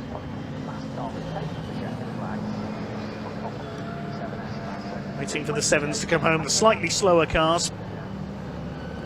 No less entertaining though. Fraser Hack is going to win the 7S class. There he is. Out of Clark Curve for the final time. There's Billison across the line to win the 7 category. Fraser Hack will be the last man to take the checker flag. Man he was battling with Darren Thomas unfortunately dropped out, and Fraser Hack weaving across the line there as if he'd run out of fuel. I'm not sure if that was the case or whether he was just showboating a bit. There's Ross Billison, the winner of the Mini 7 division.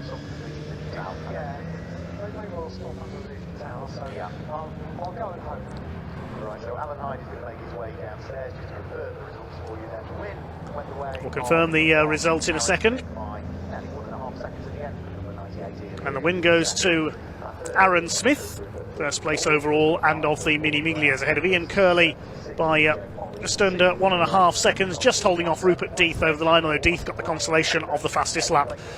Phil Bullen Brown fourth ahead of Joe Polly, then Peacock, Taylor and Aston completing the 8 Mini Miglias. Julian Proctor won the Mini Lieb category. Mini 7s won by Ross Billison, 7S class by Fraser Hack ahead of Ollie Burkitt, who beat Joel Wren in a good fight there.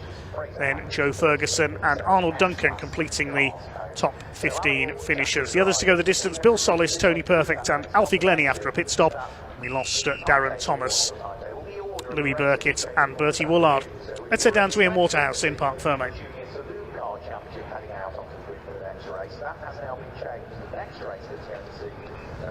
Yeah, welcome to Parc Ferme, everybody. We spoke to him a little bit earlier, didn't we? But Aaron Smith's got the biggest smile on his face in Brands Hatch. How was that, Aaron? That was exciting, wasn't it? It certainly was. Blimey.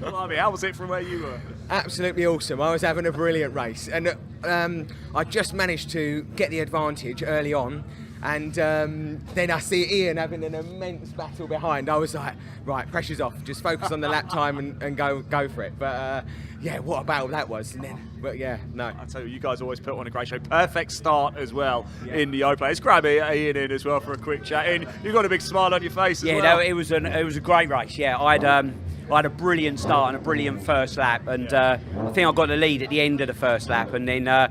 Yeah, I mean, it was just a hard race, really. Aaron got by, and then Rupert was all over me like thrush, so I was just trying to get away from him. But you said, you called it actually to somebody, didn't you? You said, look, me, Aaron and Rupert, we're going to go toe to toe, and that's how it proved. Are you happy with second? Oh, yeah, I am happy with second. To be fair, we left a fairly wet setup on the suspension, and I could feel that, like it was rolling over too much and using the tyres. So fingers crossed we'll have a better weather tomorrow, and I'm really looking forward to it. Not a bad start in the hunt. Thank you very much, Ian. Let's just move down a little bit further as well, and I just want to grab. In fact, let's just check. How was it out there? All right. Yeah, it was good actually. Yeah, I was very surprised because earlier in qualifying it was a nightmare. Honestly, I had no grip anywhere, but it was very good and it was good racing, so I'm happy. You guys always put on a special show here, but where is the hairiest moment around Brands Hatch in one of these? In my opinion, the hairiest corner on the whole calendar is Paddock. By far, yeah, by far. The whole calendar as well? Yeah, I think so, Especially when it's 3 or 4 wide, but yeah. Fantastic racing. Thanks for talking to us, really appreciate it. Let's grab Ross again. We spoke to him a little bit earlier, and it's a great start again to keep that 0 on the car, right? Yeah, that was all right, wasn't it? Just had out of trouble and just got my head down, and yeah. That was it, really. It wasn't much to do. There wasn't much to do. Come on, I'm not having that. But look, you're going to be under pressure tomorrow as well. Yeah, I looked in the mirrors and saw Fraser there come between me and Darren. And I thought, oh, that's handy. Because obviously him and Arnold are who I'm fighting with. And I just managed to obviously gap them. And then the safety car brought us back together again. But I had a good start. I gapped them again and just put my head down and drove into the distance. So. Congratulations. I'm just going to give a bit of a hand here because there we go. Look, it was almost just rolling back a little bit, wasn't it? Let's just get it up. Yeah. There we go. Right, that rounds out. You actually see the cars going. Just congratulations, Aaron Smith, of course, picking up the win in the Miglias. Then multiple classes as well. Julian Proctor picking up the Mini Lieber. Ross, we just heard from there, the 7s, and Fraser Hack in the 7Ss. As you can see, the Mini Challenge Trophy cars, they're heading out on track already. Slight change to the timetable. So I'm going to hand over to commentator Dave Goddard to take you through the action. Enjoy.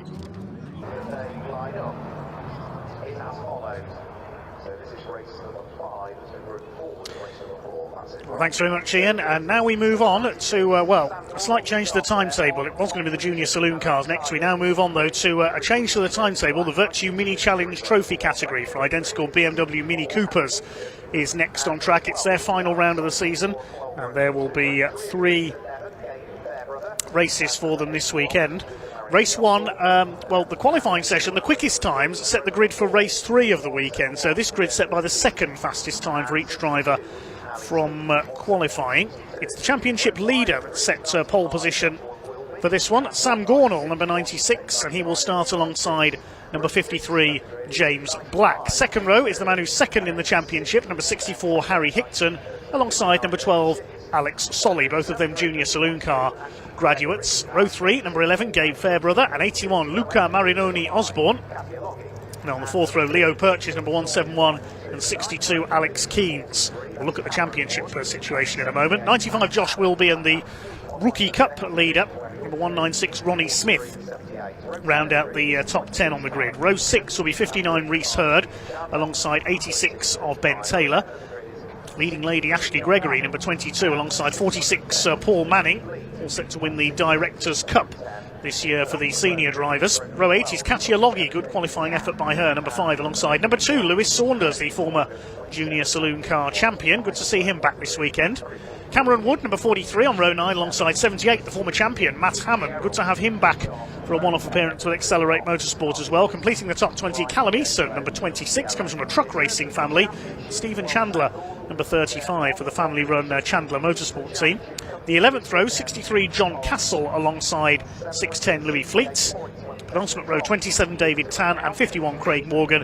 An Irishman, 77, Mick Fitzgerald, not of horse racing fame, starts at the back of the grid in his Dayglow yellow car. That one's going to be easy to pick out in the rather grey conditions here today. There will be 2 green flag laps for this race, we're told, because it's a bit drier than in qualifying. Before we get this race underway, let's hear from a couple of the drivers earlier on.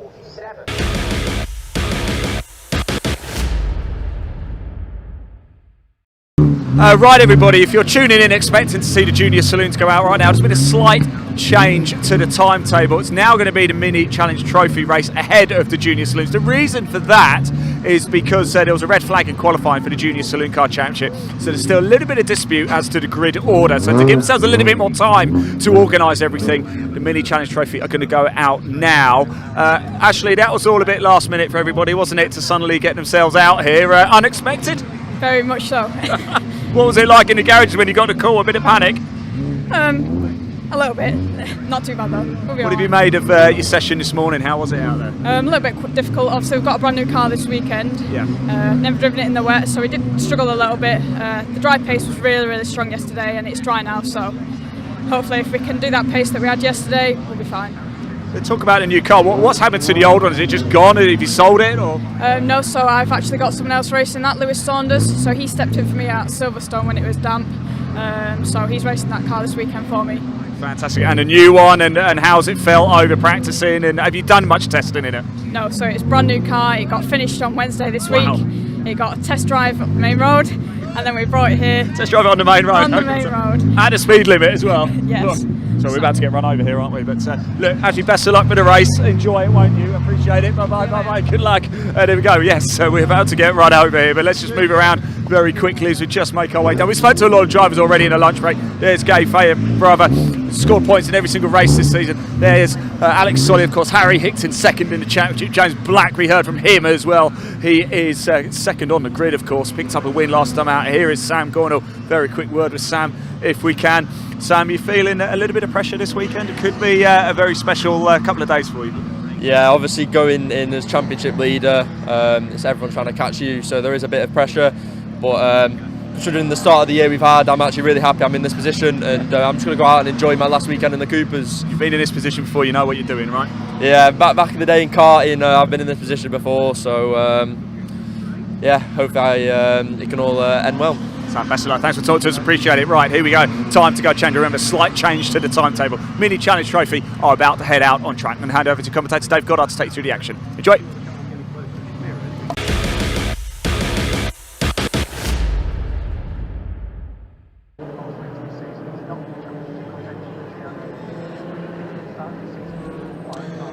So the cars heading round on their green flag laps then. Led round by Sam Gornall, the championship leader, but unfortunately to the back of the grid accelerates David Tan. As he accelerated away off the grid, has come to grief. We think he weaved the car a bit too enthusiastically on cold tyres and he's clipped the wall. So David Tan from the back of the grid will be a non-starter. A bit embarrassing for David, unfortunately.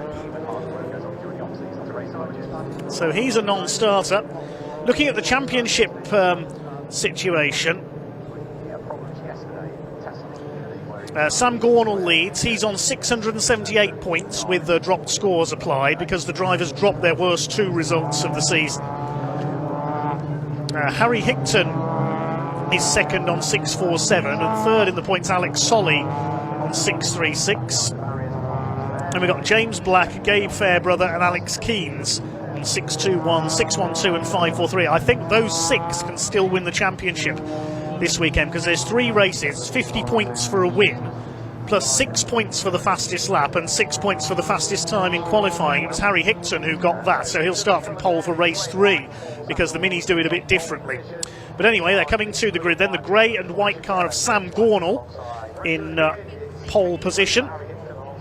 He'll start alongside the blue and yellow machine of James Black, number 53, local man from Dartford. In the pink and blue car is Harry Higton, former junior saloon car racer, and a fantastic season. Many of these drivers looking to get into the British Touring Car Championship in years to come. Alex Solly, another JSCC graduate, the Dayglow yellow and grey car on the outside of the second row. That's a couple of cars into position at the back of the grid then. The revs up, ready for a start. The first race of the weekend for the Virtue Mini Challenge Trophy category gets underway. And off they go down towards Paddock Hill Bend for the first time. Sam Gornall it is who leads them away. They slot into grid order pretty much, single file down towards Paddock, and it's Sam Gornall who leads them off. So they all get round Paddock okay. In years gone by we've seen cars run wide and get stuck in the gravel there. It's Gornall who leads the way. Harry Higton has a look around the outside. Yes, we've got cars off at the back. Every time we have the mini challenge here, sadly, we get somebody come to grief at Paddock. We've got 3 cars off there. We'll identify those in a moment. The first 3 have got away. Big thump off the curb there for Harry Higton in third place, and another car goes spinning around there. Now who is that? I think that's the 86 of Ben Taylor that lost it there. Somebody else running wide. That's one of the Ashley Gregory team cars, and the red flag is coming out. The red flag is out. The Ashley Gregory team cars, either Ashley herself or Lewis Saunders went off there. We've got 3 cars in the gravel at Paddock Hill Bend. Red flag is out, race stopped. So that will be a full restart because they hadn't completed a lap. And there are the cars involved. One of them is Katja Loggy. Oh, that's a shame after her good qualifying effort in the almost Martini lookalike car there on the right. The car in the middle with the white livery with the pink roof is Craig Morgan, number 51. And we'll work out who the other one is in a second. The blue and white car on the outside, on the edge of the circuit there. The first 5 slotted nicely into grid order, with Sam Gornall leading the way ahead of James Black and Harry Higton into the first corner. Callum Easton was nearly on the grass there on the inside, but there's the incident further back. One car spun and the other 2 just walloped into each other trying to avoid it. I think that's the 46 of Paul Manning that spun there, and Katja Loggy and the number 51 of Craig Morgan went off in avoidance. There's Katja, she's out of the car, she's okay. Craig Morgan's okay. Paul Manning with a fair bit of damage. He just went spinning around like a top there, and the other 2 cars collided, avoiding him. Very easy to do on that outside line through Paddock Hill Bend. The rest of the cars are being re-gridded.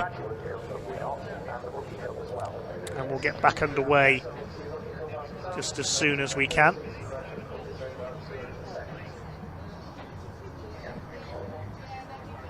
There's a chance to take a look at a bit of background in this series. We've not seen quite as much of the Mini Challenge Trophy category this year. Identical 130 horsepower, 1.6 litre Mini Coopers. Goodyear tyres. They've had 7 meetings this year. They've supported the British Touring Car Championship at Donington, Thruxton and at Silverstone. And they've supported the British Truck Racing Championship here and at Pembrey. So they say this unusual qualifying system The fastest laps in qualifying set the grid for race 3. This race, race 1 of the weekend, the grid is set by the second fastest time. And the grid for race 2 is done on the same lines as British touring cars. The winner will make a draw by ballot. Anywhere between the top 6 and 10 will be flipped around from the results of race 1.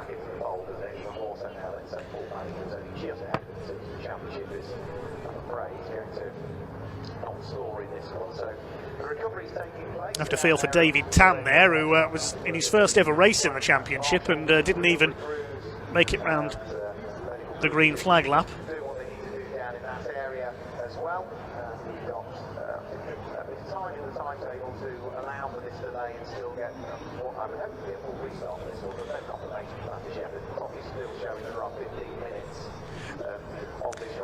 So the clear-up operation in progress, and it's a slightly cruel irony that those 3 cars of course, these are BMW Minis. They've gone off right in front of the BMW advertisement there at Paddock Hill Bend.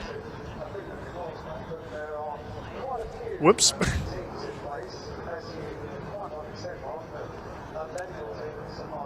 So it's Westbourne Motorsport at the top of the championship with Sam Gornall.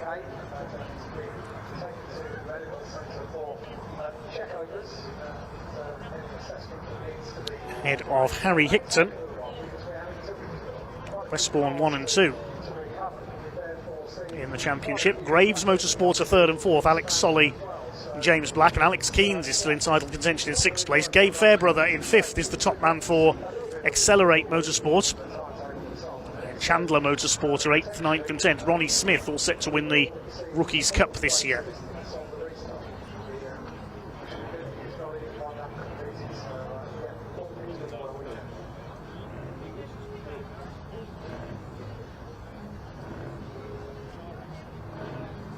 Championship leader Sam Gornall comes from Lancashire, just 18 years of age. Finished 14th in the championship last year. Came into the series from karting and is looking to go into touring cars or endurance racing. We could be seeing some of the BTCC stars of the future in this championship. Harry Hickton, who started in junior saloon cars a couple of years ago as a novice. He'd never raced anything before. His father David Hickton, a racer in classic touring cars. Harry's done a few classic races as well in a classic Opel, among other things. Lives near Thruxton. Finished 10th in the mini challenge last year, Harry Hickton. Didn't quite win a race though. And he wants to be BTCC champion. It's Paul Manning. His self-run car, the Manpower Motorsports car. He's going to need plenty of manpower to put that back together, sadly. Runs the car alongside his son James. Katja Loggy, all the way from Aberdeen in Scotland. Member of the Accelerate Motorsport Driver Academy.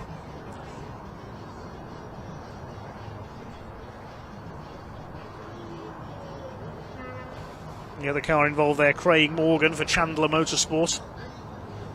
All the drivers are okay. As the car's being recovered, it'll be a full restart over the full 15-minute distance.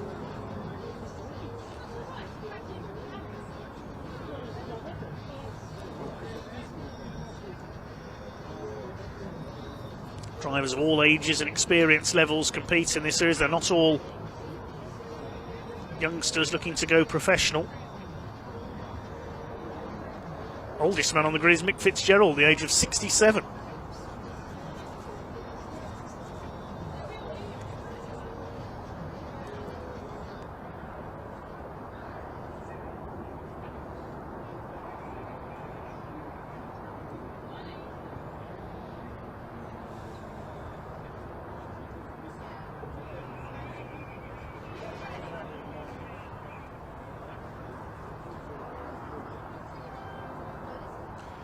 Another driver to watch out there, the number 12, Alex Solly for Graves Motorsport, was 4th last year.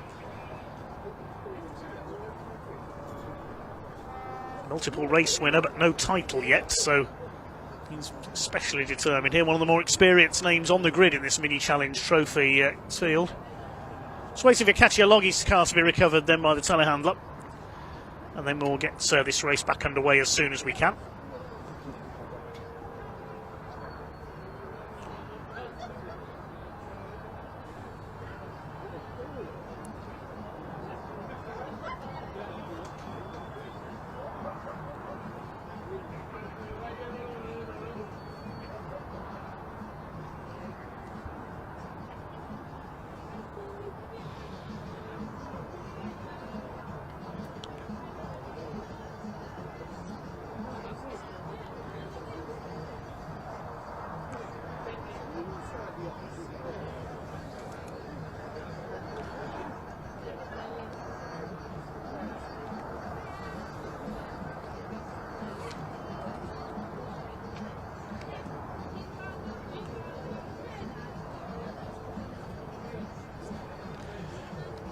Trevor Jackson, one of our observers down there, just observing the recovery operation.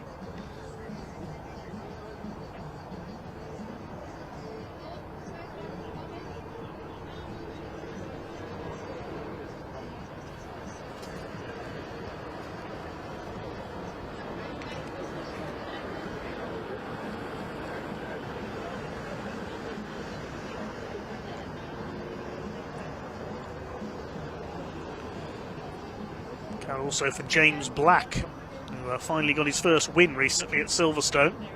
Eager for another one here for Graves Motorsport, a local man from Dartford, just to the northwest of Brands Hatch. Finished 8th in the category last year. Scored some wins in the rookie category last year. Finally got his first overall win this season. Stood in with a shout of the overall championship, but I think it's will come down to Sam Gornall against Harry Hickton. 31 points between those two coming into this, although Alex Solly is only 11 points off them.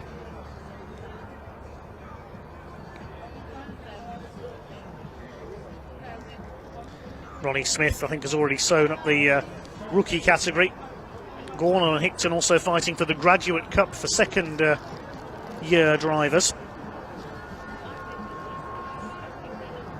The Directors' Cup is between Paul Manning and Ben Taylor, but unfortunately Paul Manning out of this one with damage. We're almost ready for a restart now. The circuit is almost clear. Well done to the marshals and the recovery crew.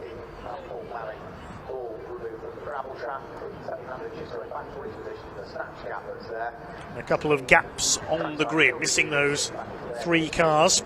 Craig Morgan, Katia Loggy and of course Paul Manning. Paul's lost it on cold tyres there.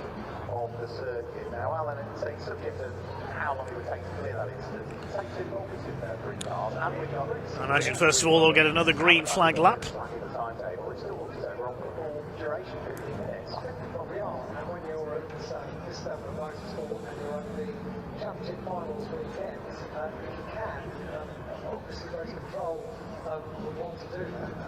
Well done to all of the recovery team. Everybody in attendance for getting the track clear of race 37. That's superb. So we've got a few gaps on the grid now, so the gap on the A-train where Katia Loggy should have been. There's a gap on the... So Gornall in the grey and white car on pole alongside the largely dark blue car with the yellow flashes. That's James Black. Pink car is Harry Hickton. Dayglow yellow is Alex Solly, as we see Craig Morgan's car being stretchered back. This is one of the Chandler Motorsport cars run by Stephen Chandler and his family.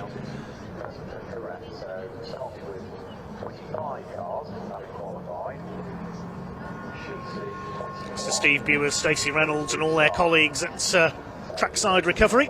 Been here at Brands Hatch for many years now.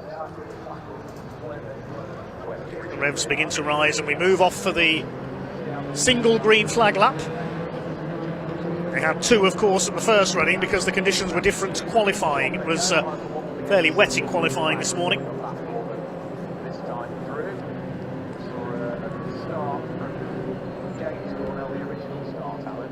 They weave to warm their tyres.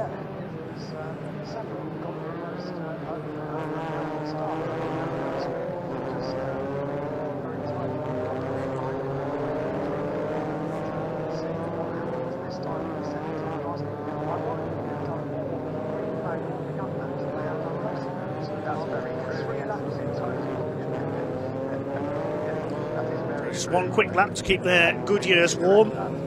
This car isn't though, that's Craig Morgan's car. Look at the right front. That's a great shame. Hopefully the team can get that back out for the rest of the weekend. 2 more races tomorrow.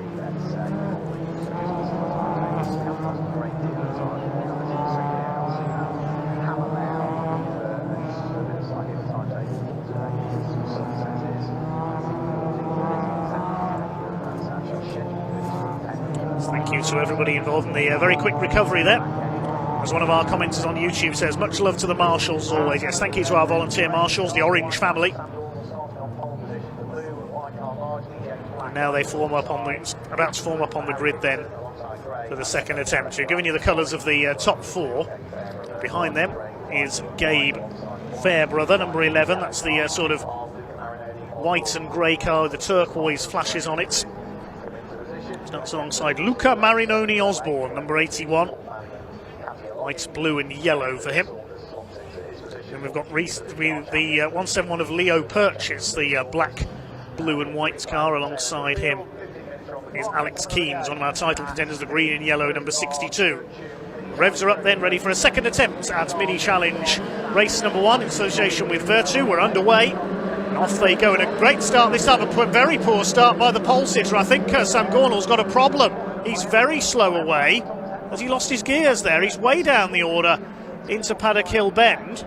Well, I don't know what's happened there. He's got it up to speed now. A dreadful start for the championship leader, and it's James Black who leads from Harry Hickton, side by side for third place. I think that's Gabe Fairbrother up into third position. The rest of the field have all got round Paddock Hill Bend this time. There's somebody very sideways in there towards the back. That was Stephen Chandler, I think, number 35, who got sideways out of Druids. But it would be interesting to see where Sam Gornall comes through. There he is in the midfield. He had a terrible start, got away very badly indeed. And it's James Black who leads the way from Harry Hickton, Gabe Fairbrother, Alex Solly. Here comes Alex Keanes up the inside in the green and gold, almost Team Lotus look-alike car. He's going for fourth place as they sort themselves out around this opening lap. Leo Purchase, I think that is, in behind them as well, side by side across the line, but it is Black who leads from Hickton. Keanes going for the inside on the Dayglow yellow car of Alex Solly. Behind him, Luca Marinoni Osborne, and Ronnie Smith, the Rookies Cup champion-elect, is up behind them as well. They dodge about up towards Druids. There'll be a bit of bump drafting there. Yet somebody's number plate's already hanging off. They managed to make it round okay. That was very close. And somebody's going off on the outside, wallop straight in. Who was that who went in up there? That's the number 86 car of Ben Taylor, and I think that's going to be another stoppage. Ben Taylor is off, one of our Directors' Cup contenders, the Accelerate Motorsport driver. At the inside, having a look there, is Ronnie Smith, I think, on the back of somebody else going on. I can't keep up with this. That's Josh Wilby in the 95 car. Lewis Saunders off as well in the number 2. I know it's the end of the season, but there are still championships to fight for. We do not want this turning into a demolition derby.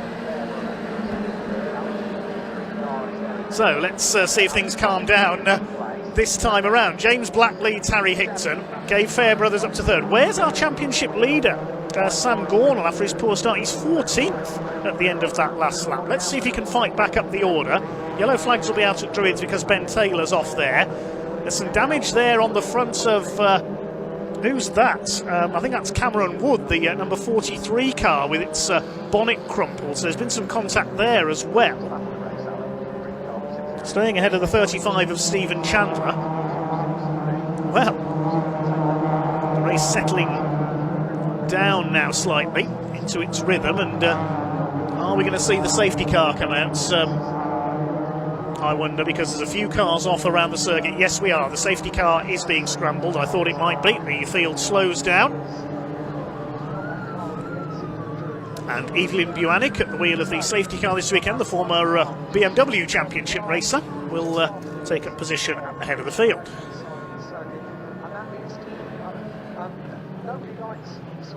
Lewis Saunders has got the number 2 car into the pits, was involved in that tangle down at Clearways. Lewis Saunders, the ex-junior Saloon car champion. There is Cameron Wood's car. Look at the front end. There's damage on Callum Eason's car as well, the number 26, son of Wayne Eason, the ex-truck racer.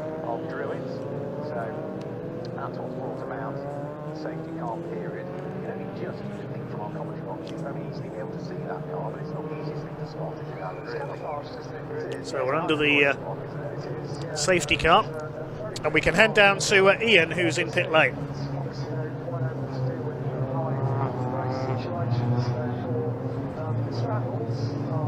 Hello, welcome down to the pits here. We've got Lewis Saunders just pulled into the pits, of course, in Ashley Gregory's old car. I'm not too sure what happened. Lewis, what happened, mate? I'll be honest, I caught the curb on the inside and it just threw the car. So I hold my hands up to that. One of those things, it's racing, right? Yeah, but it's been a bit chaotic so far out there, wasn't it? It was. It was a good race up until then, but little mistake there, and it's ruined 2 races now. So, but hey ho. I'm sorry to hear that, mate, but here we go. Racing continues. Let's hand back to Dave.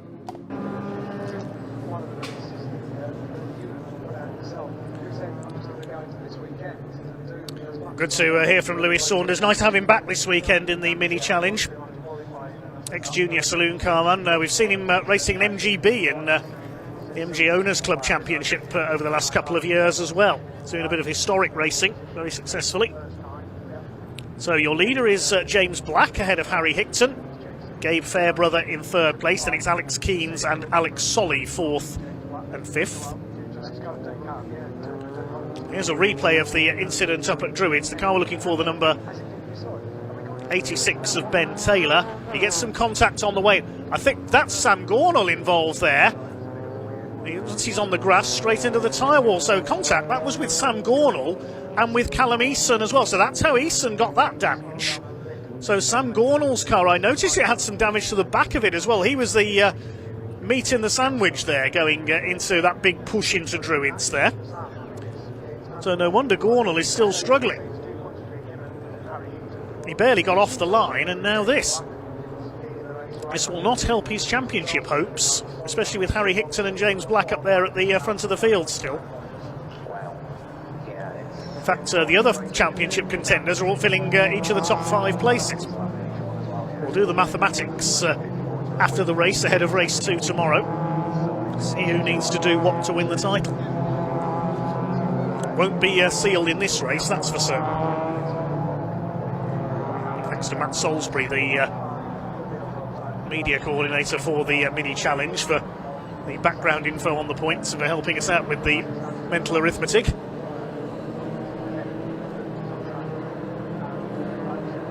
Still under the safety car here at Brands Hatch in our first race of the weekend for the Virtue Mini Challenge.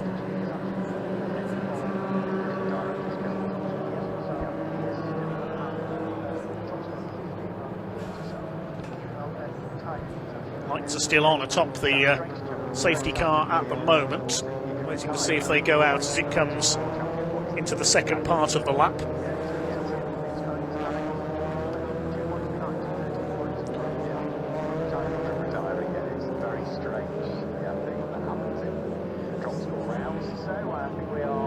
Second half of the field heading into the Cooper Straight. The lights are still on atop the safety car. They go out just as I say that, going into Surtees, so we'll be going racing this time. James Black, look, he's doing a Sebastian Vettel. He's backing the field up a little, waiting to get the optimum restart here. This is going to be interesting into Paddock Hill Bend this time, I can tell you that. Safety car comes into the pits. Can't pass until the timing line, of course, on this restart.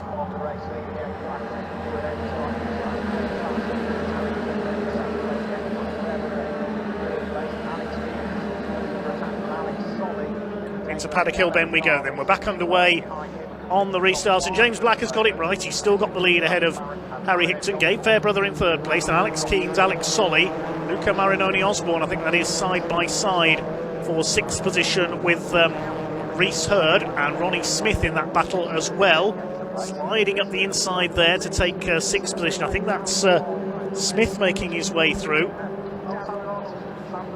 So they fight their way into Cooper Straight. Somebody else going sideways in the background, got another tangle, but I think they've survived that, those 2 cars, and kept it going. Someone's wing mirror goes flying. Remember I said it was the British Touring Car stars of the future in this race? You can see it, can't you? Side by side for the lead. Harry Hickton forces his way down the inside. A great exit from Clark Kerr, but he's got the lead. Superb from Harry Hickton. He's being almost bump drafted by Gabe Fairbrother. Alex Keens in there as well. Caught on the outside here, James Black, but he keeps his foot in around the outside. That's brave, coming up from Paddock Bend up to Halewood Rise. Can he hold? Can he take the lead back again? Never, surely around the outside of Druids. He's never going to get the lead back there. Harry Hickton is side by side, but Black keeps his foot in around the outside of Druids. He's got the inside line for Graham Hill Bend. Into the left-hander, he's got the racing line, and he's got the lead back again. That's a brilliant bit of driving by James Black. Harry Hickton gets a bit wide onto the grass. Fairbrother up alongside him now. This is superb. The safety car has evened everybody up at the front of the field. Black takes the lead back again. Gabe Fairbrother into second place. Hickton goes down to third. Then it's Keens. Solly in fifth position. And in sixth behind them, I think that's Reese Hurd in the number 59. Luca Marinoni Osborne and Ronnie Smith will be next through, I think. Ashley Gregory's on the tail of this group as well. She's going well. Over the line they go. James Black back into the lead then. A brilliant move to stay on that outside line. He held his nerve to get the inside line for the left-hander at Graham Hill Bend. To the outside now. Harry Hickton's going to try and do the same thing to Gabe Fairbrother. Moves to the outside at Druids. Will try and stay alongside Gabe Fairbrother. Get his foot down the hill. He's going to copy James Black's move. Look at this up the inside. Back into P2. This is great stuff. Third place is Fairbrother. There's Keane. Alex Keane's in fourth place, number 62 behind them. Then we've got Alex Solly. In a small gap, it's Luca Marinoni Osborne, I think, next in the order, the blue and yellow number 81 car. Ashley Gregory's up behind him in the number 22. So Reese Hurd has dropped back, and Ronnie Smith, the Rookie Cup champion-elect. First five breaking away very slightly now as Gregory goes to the outside on Marinoni Osborne. Towards Paddock Bend they go. Great battles everywhere you look. Still just over 4 minutes of this race still to go for the Virtue Mini Challenge Trophy category. Alex Solly at the inside into Druids, attacks Alex Keanes, but there isn't quite room there on the inside. Battle is on for 6. That's Marinoni Osborne still side by side with Gregory, and now Ashley Gregory's got the line. She's going to go through into Graham Hill Bend up into P6 in behind them. That's the number 196 of Ronnie Smith, so he's back in the equation now as well, ahead of Reese Hurd in the white car. The rest towing up behind. 171 is next, that's Leo Purchase. Where is Sam Gorley on this? He's down in 17th place with that damage from earlier on. Ronnie Smith to the inside now on Luca Marinoni Osborne. LMO tries to cut back into the line. He does cut back into the line. Oh, that was knowing how long your car was. Just enough space there on the inside line to cut back in and take the racing line. Reese Hurd is behind them. Then we've got Leo Purchase in that black and white 171 car. Here are the leaders. James Black still just about in the Clive Empson sponsored car, holding his lead ahead of Harry Hickton. Down the hill they go. Well, this is going to potentially change things in the championship.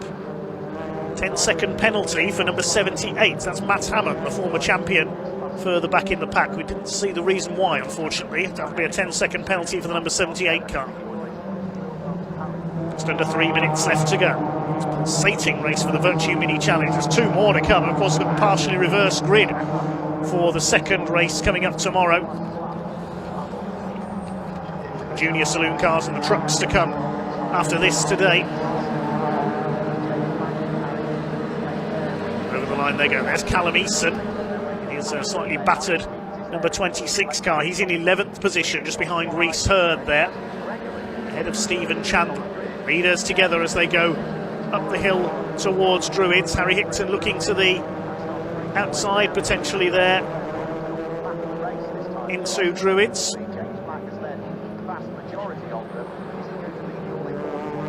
I'll head down towards Graham Hill Bend and then towards Surtees. Here they come. James Black held his lead through there. It's Hickton moving to the inside. He's got the tighter line there going into Clearways. Can Harry Hickton make a move for the lead? No, he's not close enough on the exit. Gabe Fairbrother going with him. You can see how wide James Black went there, but he's going to launch it down the straight now and start to pull away. Fairbrother all over the back. So Harry Hickton is having to defend rather than attack now. Look how close they are. That is bump drafting. That's almost pickup truck racing style. But Hickton to the inside. He goes for it into Paddock Hill Bend. I thought he got the overlap there, but no, James Black again keeps his foot in around the inside. This is brilliant racing from these three, and behind them the 2 Alexes, Alex Keanes and Alex Solly as well. Magnificent, 5 of them going at it for the lead. Just over a minute left, so I think they'll be coming through to start their final lap this time. They'll probably want this race just to go on and on, as through into second goes Gabe Fairbrother at Graham Hill Bend. Here comes Alex Keanes trying to get onto the podium now. Any one of these 5 could win this, and they're all championship contenders. This is brilliant. Hickton's down to 4th. Keanes has got through at Surtees up into P3. Here comes Ashley Gregory as well, saying, I want a bit of this as well. Here they come then, up towards the start of our final lap, and James Black has broken away very slightly in the number 53 Graves Motorsport car, the one on his local circuits. Here comes Harry Hickton to the outside of Alex Keens now. Fairbrother still in second place as Hickton cuts back to the inside, then Alex Solly. They're leaning on each other for third place. It's going 4 wide into Druid, you can't do that. Somebody's going to have to back out, and I think Alex Solly might lose out here in the number 12. Oh my goodness. Down the hill, Keane side by side with Hickton. Gregory going for the inside on Alex Solly. Up the inside and through into 5th position. Ronnie Smith in the 196 has got through as well. I thought Alex Solly might move out there. He was on the wrong line. He's been shuffled to the back of this group. James Black has now got Gabe Fairbrother to deal with through the final corners between these two for the victory. The clock has counted down to 0. The race of the day so far for the Virtue Mini Challenge coming up towards the line. It's going to be James Black in car number 53 for his second race victory of the season. Up towards the line, James Black will win it. What a superb race. Fairbrother second, Keens third, Hickton fourth, Gregory fifth, Smith sixth, Solly seventh, Purchase eighth, third, ninth, Chandler 10th as quickly as that. Pause for breath needed after that one, certainly. What a fantastic race. Despite the incidents early on and the interruptions from the safety car, number 53, James Black, is your race winner. Gabe Fairbrother misses out by a quarter of a second. In second place, we'll give you the provisional result in a second. Okay, just a second to get my breath back, and here's the provisional result. James Black, your winner. Second win of the season for James, ahead of Gabe Fairbrother by a quarter of a second. Alex Keens crossed the line third. Look at the margins behind. Harry Hickton had to settle the fourth. Ashley Gregory, a superb fifth, ahead of Ronnie Smith, the rookies winner. Then came Alex Solly, Leo Purchase, Reese Hurd, Stephen Chandler, rounding out the top 10. Black wins the Graduate Cup for second-year drivers. Ronnie Smith, the rookies division. The Directors' Cup went to number 63, John Castle, with his rivals hitting some problems in that one. Quite a few retirements. Further back, we lost Luca Marinoni Osborne into the pits at the start of the last lap with a problem as well. Cars heading into Parc Fermé then, and our pit reporter Ian will be down there to talk to them.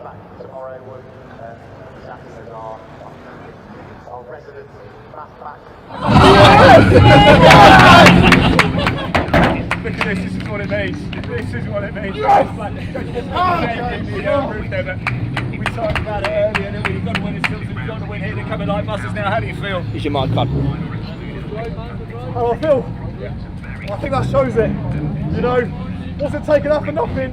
If you think you come past with that easy, that's not going to happen. So yeah, phenomenal. Like them small season here today, James. Thank you so much for your support. Crazy appreciation. So honestly, without these guys, it's not possible. The Grace Melbourne team, which are over there.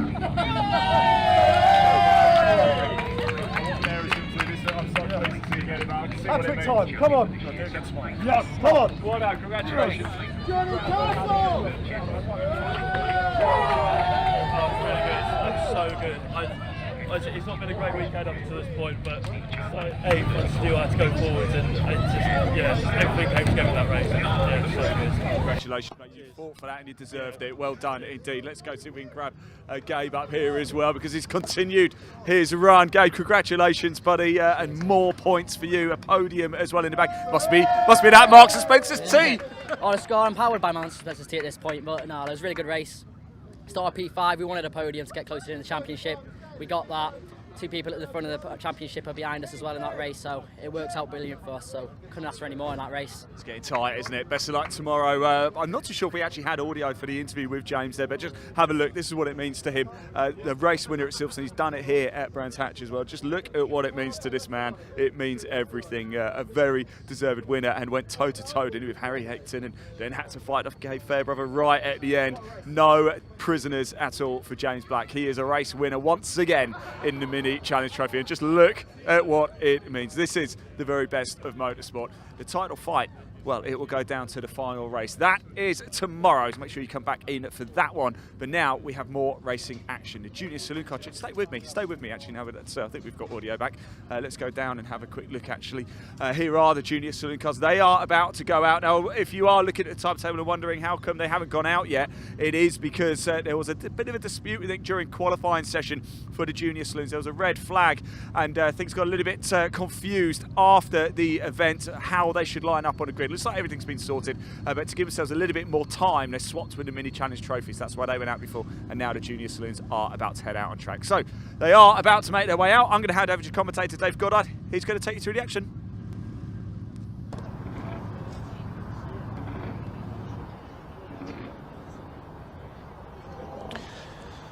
Okay, I've just about got my breath back after the Virtue Mini Challenge. We'll see them back out tomorrow. First race due off at 11:10 a.m. And next up is more saloon car racing, the Junior Saloon Car Championship. Fighting for their championship title this weekend over 2 races rather than 3. Double points on offer this weekend. Earlier on, Ian caught up with a few of the drivers.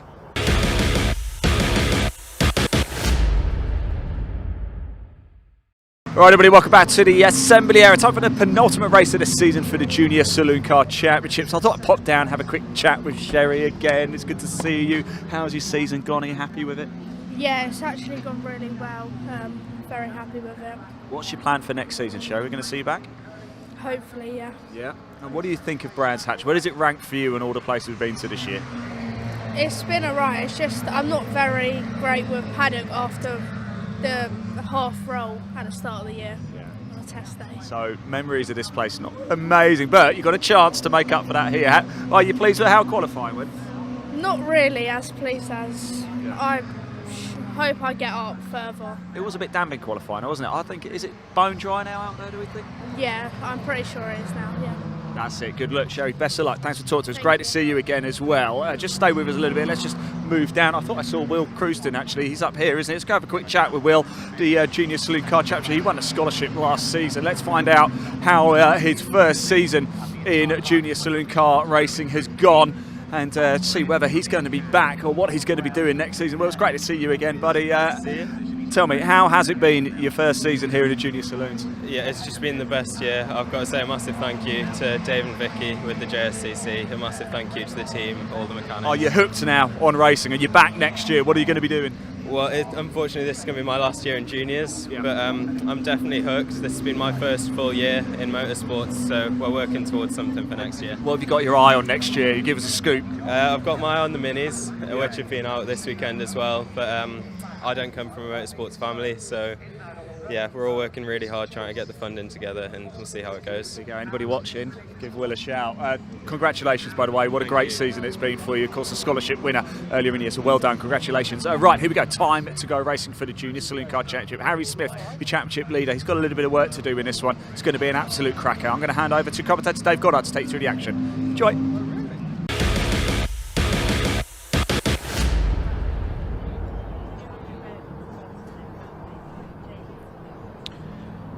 Okay, thanks very much to Ian, catching up with a few of the drivers down in the assembly area ahead of the Junior Saloon Car Championship and their qualifying session this morning. There are 2 races for them this weekend and they are double points, with it being the final round of the season. The championship at the moment is led by number 10 Harry Smith on 434 points, ahead of Jonathan Moore on 421, with Josh Salvadori third on 379.5, because we had one race at Brands Hatch earlier this year that was abandoned after a shunt in wet conditions, so half points were awarded. So the championship is going to be, I think, between Smith and Moore. Tyre wall being repaired at the moment up at Druids, where Ben Taylor's Mini hit it earlier on. So it's just being stepped back into place by the marshals and the telehandlers. As soon as that's done, we'll have the cars onto the grid for the Junior Saloon Cars. The Rookie Championship, I can tell you, has already been won by Luca Maserati, number 46, who's 4th overall in the points. He's already secured the rookie crown. Son of Piers Maserati, the former British GT star. Although, to my knowledge, he's never raced a Maserati. He's always raced Porsches, as Piers and the rest of his family. in the independent standings, I think Kieran Roberts, the green number 78 car, has already sewn up the independent title ahead of Oliver Law and Ollie Kerr. Smith, Moore and Salvadore have been the standout performers in the overall championship. They were here at Brands Hatch supporting the British Truck Racing Championship at the start of the season. Wins on that occasion going to Harry Smith. As we said, one of those races was abandoned, a shunt involving number 4 Jude Cooper, stopping the second race early in the wet. So thankfully he was okay. Then it was on to Cadwell Park. 2 races there, won by Smith and Moore. Harry Smith had another win at the triple header at Pembrey. Josh Salvadore scoring his first wins in the other 2 races. Then they went to Castle Combe in Wiltshire. Jonathan Moore took a couple of wins there.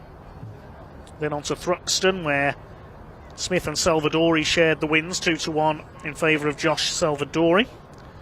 Jonathan Moore took 2 more wins at Snetterton, and Harry Smith won race 3, and then they went to North Wales and Anglesey. Harry Smith won the first 2 races and Josh Salvadore won race 3, so the top 3 in the championship have divided the wins up between them so far this season.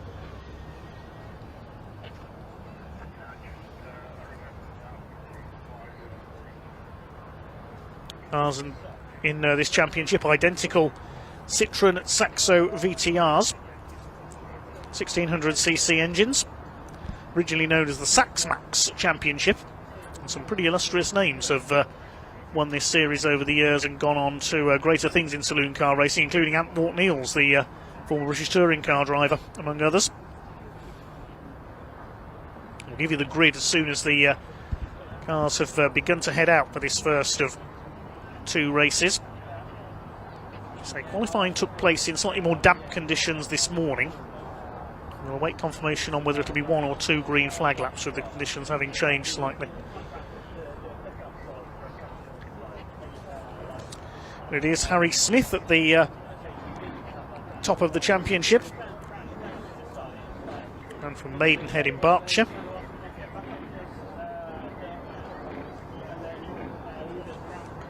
He and Jonathan Moore both in their second year in junior saloon cars. Jonathan Moore from Leeds up in Yorkshire. I know a lot of his friends tune in on our live streams.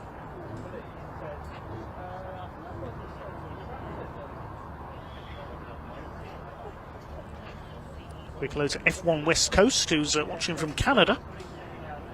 We've had a couple of viewers from the US and Canada on our streams this year.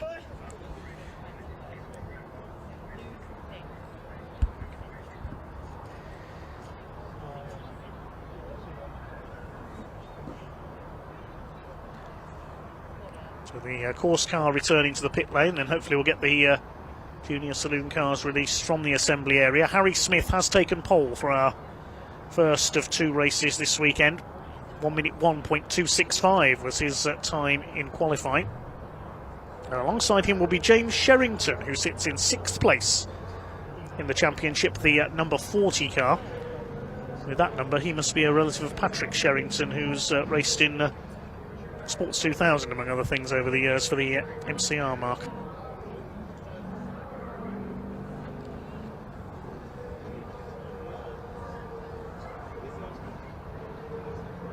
Jonathan Moore's back in 5th on the grid for this one. Josh Salvadore is 4th in his Lightning McQueen lookalike car, number 110. Well, number 95 was already taken, unfortunately, by Ben Smiles.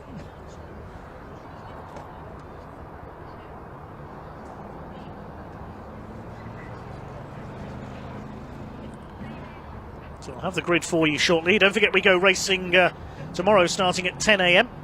First race today, the Mini 7s. It's followed by more from the trucks. We've got another truck race coming up after the junior saloon cars here at Brands Hatch today. And we're racing right the way through until the end of the day. Just before 4 PM is scheduled to be our final race, which is for the trucks. Division 2 title in the British Truck Racing Championship still to be decided, of course. Junior saloon cars about to head to the grid. There was a swap in the timetable. The Virtue Mini Challenge ran ahead of them. The cars are now making their way to the grid. There are just 2 races left to go, not 3. We have that swap of the timetable. Those who missed it, the minis moved up ahead of the junior saloons. So the grid reads as follows then as they make their way to the grid. Harry Smith and James Sherrington on the front row. Second row, number 70 Wilf Butler and 110 Josh Salvadori. Third row, number 12 Jonathan Moore and number 4 Jude Cooper. Luca Maserati, this year's top rookie, lines up on the fourth row alongside 448 Kyle Wells. I remember seeing him at a very young age in ninja karts on the short ovals. Ollie Kerr, number treble 2, and Ben Smiles, number 95, completing the top 10. Row 6, number 78 Kieran Roberts alongside 26 Louis Austin. Bertie Bream lines up on row 7 in the number 8 car alongside 77 Oliver Law. Row 8 is the scholarship winner this year, number 17 Will Crudson and number 90 Jake Renshaw. Row 9, 88 Harvey Kersley, teammates Kersley Motorsport to Bertie Bream alongside 19 Lewis Stannard. Completing the top 20, Matt Scharfiger in number 23, comes from a family famous for racing everything from Caterhams to Citroen C1s. Francisco Howitt, number 50, goes alongside him. Row 11, 80 Ollie Smith, who I believe is Harry's brother, alongside treble 3 Lexi Powell. Already seen her father Stephen Powell racing in the British Truck Racing Championship today. And the final row of the grid, Sherry Ann Powell, number 42, and 35 Tom Algar. So 24 identical Citroen Saxo VTRs on the grid for this one. For the marshals making final checks at the back of the grid. And they move off for their green flag lap. The red, grey and blue car of Harry Smith on pole position, looking to increase his championship lead.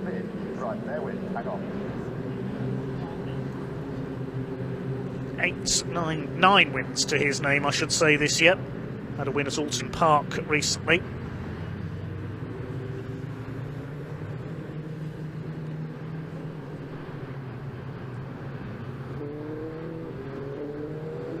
Right, so having got the wrong piece of paper in the bin, we now got to recover it from the bin. I know. It's number 10.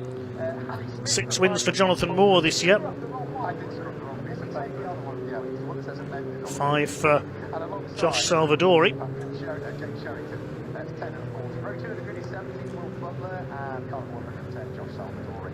Row 3 of the grid, number 12, Jonathan Moore, and number 4, which is Jude Cooper. Row 4, 46, Linda Maserati, and 448. All these drivers aged between 14 and 17 years of age. Likely to see some of these possibly move into the Virtue Mini Challenge in the next couple of years once they get their senior ARDS licences. So Harry Smith in, as we said, the red, grey and blue car on pole position for this one. James Sherrington will start alongside. He's in orange, white and navy blue.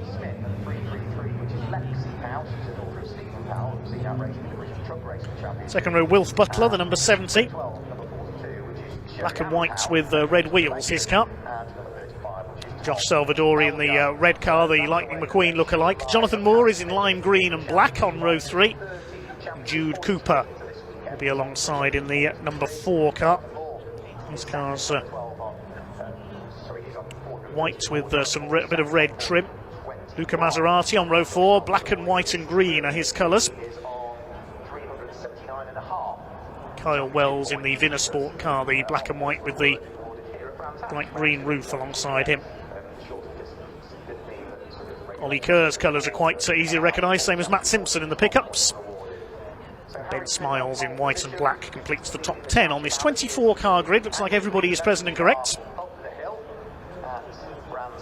Penultimate race of the day here at Brands Hatch. This will be a 15-minute race for the Junior Saloon Car Championship. We get the green flag from the marshal at the back of the grid. The red light's about to come on.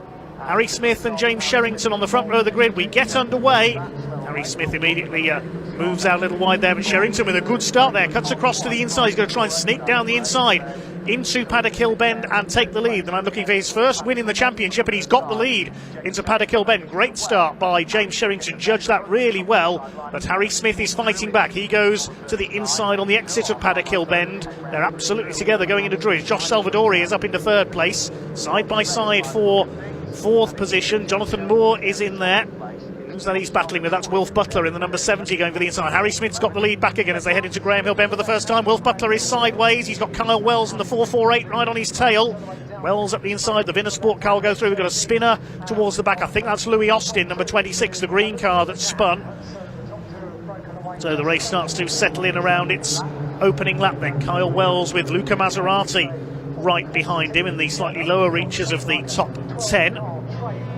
They come round to complete their opening lap. It is Harry Smith, the championship leader, number 10, who leads the way from Sherrington, Salvadori, Moore and Wells. 3 wide briefly further back there. Kieran Roberts has another best of starts, attacking Ben Smiles, and up the outside of them comes Oliver Law in number 77. Now his family, famous for racing and preparing classic Jaguars, the Law family. But I think we're going to go safety car. I can see the yellow lights flashing. And Evelyn Buanik in the safety car will take up station at the front of the field once again. Not too clear of the reason why at the moment. I think there's somebody off at Graham Hill Bend. We saw Louis Austin take a spin there at the back of the field, and I think he may be stuck there. Yes, you can see in the background there, Louis Austin's car is stuck on the exit of Graham Hill Bend. So that'll be the end of his race, I think.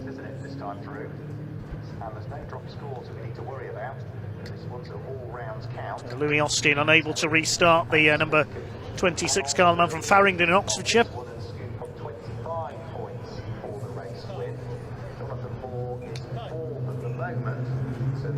It is his debut in the championship this weekend as well, so a short-lived debut for him.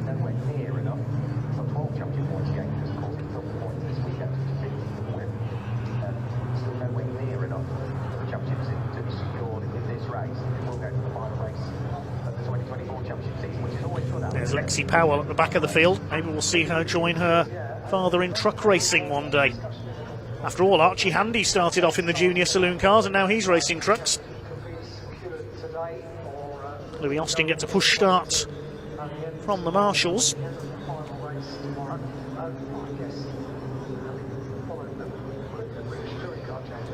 It looks like the novice is sadly going no further. After 29 rounds, it all comes to one final sprint race, doesn't it? And it happens year after year. It's going to happen with junior saloons as well, isn't it? The way it looks, and what a great field as well for youngsters making their first steps into car racing. Here come trackside recovery just to check if they're needed. All the way from Druids to the entry to Paddock Bend, the last of the cars make their way down through. The next bit there is uphill, so Save pushing it up the incline there. He's going to be offered a tow. So hopefully it shouldn't take much more than this lap from the other safety car, because already Louis Austin's car is on the back of the trackside recovery unit.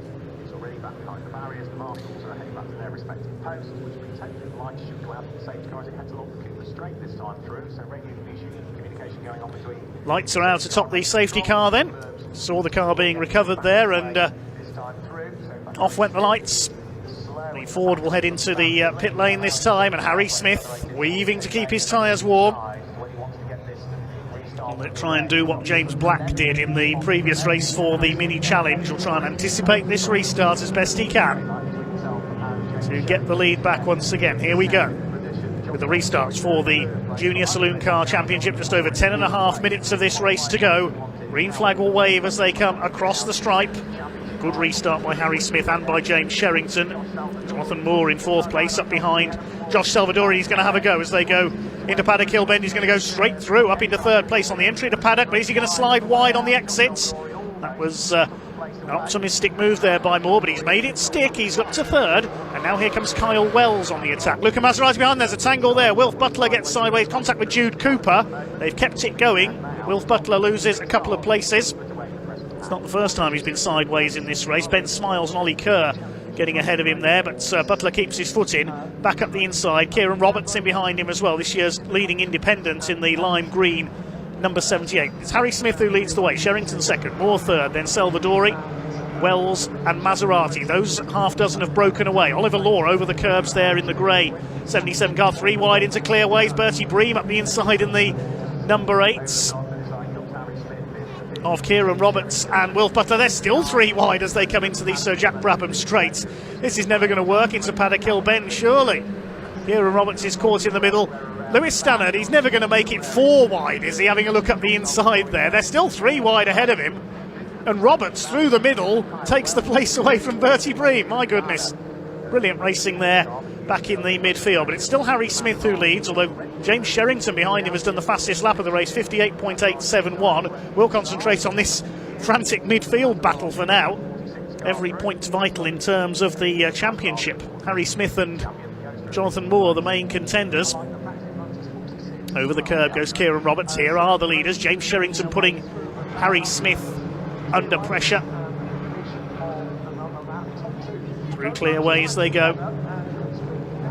Going through to complete lap number 5. Sherrington with the fastest lap, 58.871. Jonathan Moore's got his headlights on and he's pushing to catch the 2 ahead of him. He wants to battle with Harry Smith, the 2 main championship protagonists here. There's Salvadori, 3rd contender, in 4th position in this race at the moment. Less than 0.2 of a second in it for the lead. Wells and Maserati 5th and 6th. I think Maserati's got ahead there, or briefly did ahead of Wells at the line. So Wells back ahead now, the guy with the Dayglow yellow mirrors. There's the fight for 7th place. That's Jude Cooper up alongside Ollie Kerr, and Roberts up the inside on Bertie Bream. They're going to be 3 wide again behind Kieran Roberts. Bream ran out wide there as a result of that attack, and he's lost a couple of spots. Harry Smith continues to lead the way. That's Kyle Wells going well in 5th position. These 6 have definitely broken away from Cooper and Kerr battling behind. It's Ben Smiles, number 95. Then Oliver Law, and then the fight for 11th, where they seem to like running 3 abreast. Oliver Law now to the outside of Ollie Kerr, the treble 2, the Simpson-sponsored car. Ben Smiles, the white car with the black bumpers, just ahead. Simpson Race Exhausts, of course, the business owned by Matt Simpson, the pickup truck stop. Ollie Kerr holds on in front there. Ben Smiles bounces up almost onto 2 wheels over the curb. And they're still at it behind. Lewis Stannard having a go at somebody further back there. They are loving this, these young racers. Stannard up the inside. Bertie Bream is the man he's battling with.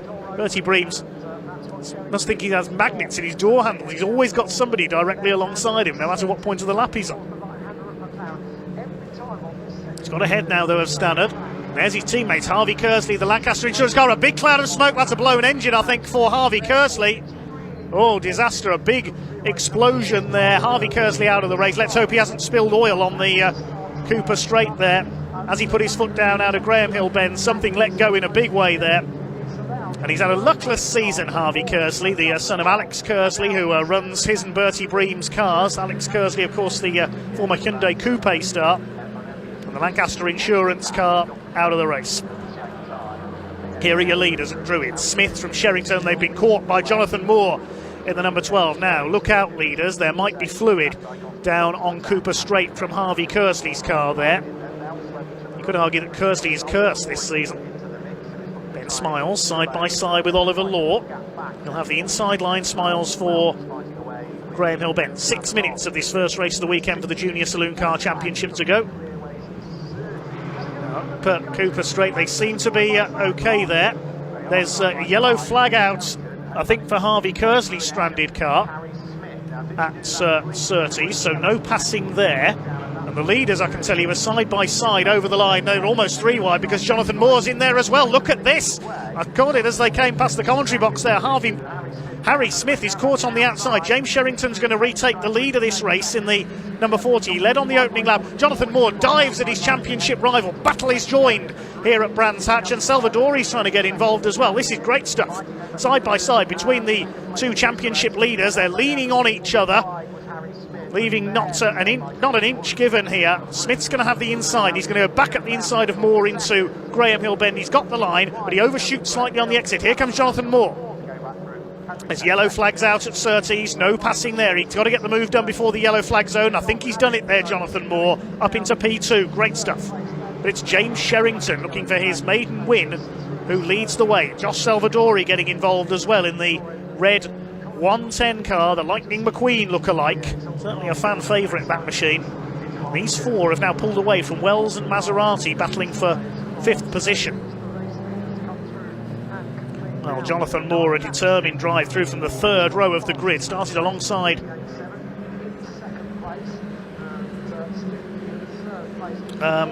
Was it he qualified alongside for this one? I think it was Kyle Wells. He's raced his way through. Jude Cooper, I apologise. So here come the leaders. James Sherrington, 6th in the championship, looking for his first win. Here's a battle further back. There's battles everywhere you look. Racing getting better as the day has gone on. Ben Smiles, Jude Cooper, there's Ollie Law, Kieran Roberts as well. Still those yellow flags out at Surtees, so no passing there because of Harvey Kersley's stranded car.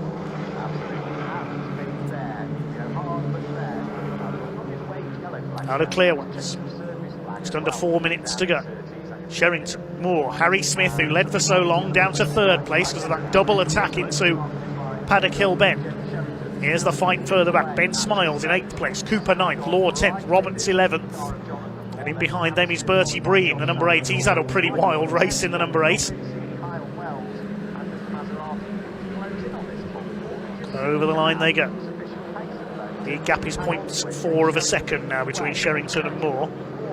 Fastest lap of the race is with Jonathan Moore, 58.729. Up the inside, here comes Oliver Law now, trying to take Jude Cooper for 9th place. And he does so into Druids.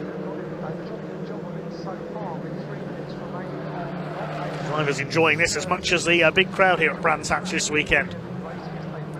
An even bigger crowd tomorrow for the firework display. Over the line they come, the midfielders with their headlights on. That's Ollie Kerr. Lights ablaze, just in case he meets any back markers. Bertie Bream up the inside has a go at Kieran Roberts. He's timed that nicely. He's going through into 11th position. Still your leader is James Sherrington, the number 40 car. Got some Ascot in Berkshire. He's got Jonathan Moore, the young Yorkshireman, all over his tail. Sliding it about like a rally car there into Druids. Well, Saxos are often seen in Clubman's Rallycross, and a certain Sebastian Loeb started his career in a Saxo in France.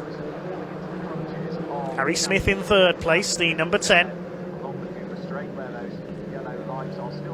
Also from Berkshire, from Maidenhead, Josh Salvadori in 4th place, comes from Chelmsford in Essex, so on one of his local circuits this weekend. It's less than 2 minutes of this race to go. Battle for 5th still going on between Wells and Maserati. Luca Maserati, from the famous Porsche racing family of GT fame. His first 4 have broken away though. They're 3 seconds clear of Kyle Wells in 5th position. They're coming up to lap Lexi Powell, the treble 3 car. Hopefully she'll see their headlights in her mirrors. There's Wells and Luca Maserati. See Kyle Wells still with the novice cross on the back of his car.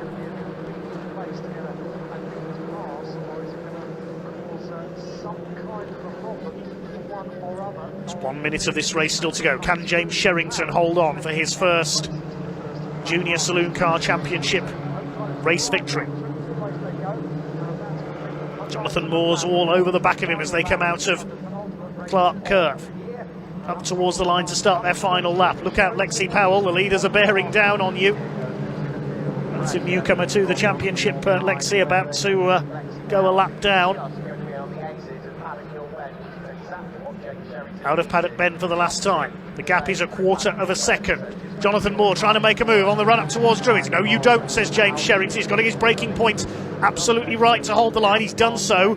Lexi Powell got out of the way there. Whether James Sherrington's concentration just wavered as he passed the back marker there momentarily because Moore was ready to pounce. Here they come onto Cooper Straight for the last time. Can James Sherrington hold on for his first ever victory in the Junior Saloon Car Championship? The best he's had this year is a 2nd place at Anglesey.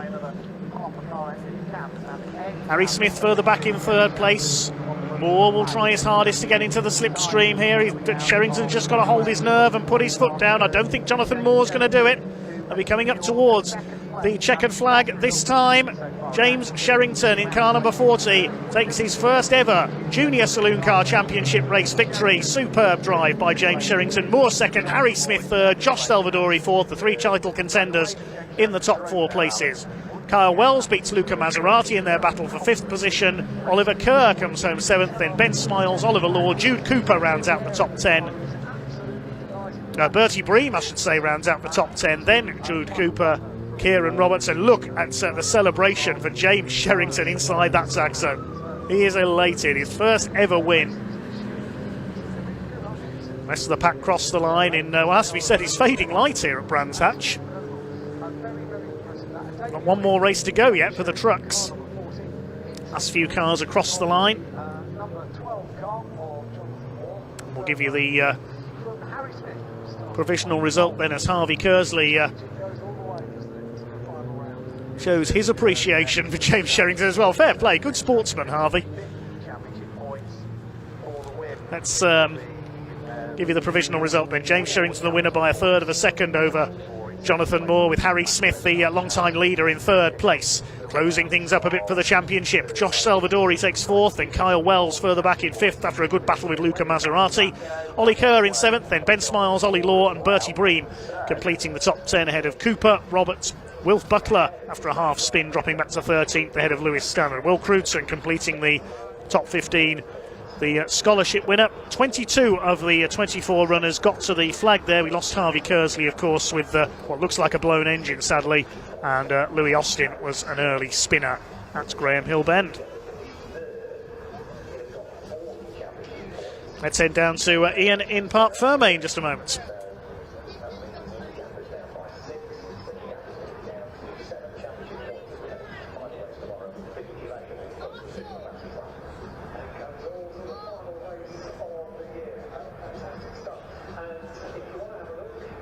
Yeah, welcome down everybody, by the way. Look at this is what it means. They're going to have to go off. They've got to go straight down to the garages because we've got the truck straight out, so we're not going to be able to grab a word. But boy, oh boy, that has really opened up the championship, hasn't it, for tomorrow. Harry Smith coming home in 3rd place, Jonathan Moore in 2nd. Now, this is what happens with the trucks. The barriers, everything's coming down. The garages are all coming down. They have to go straight out.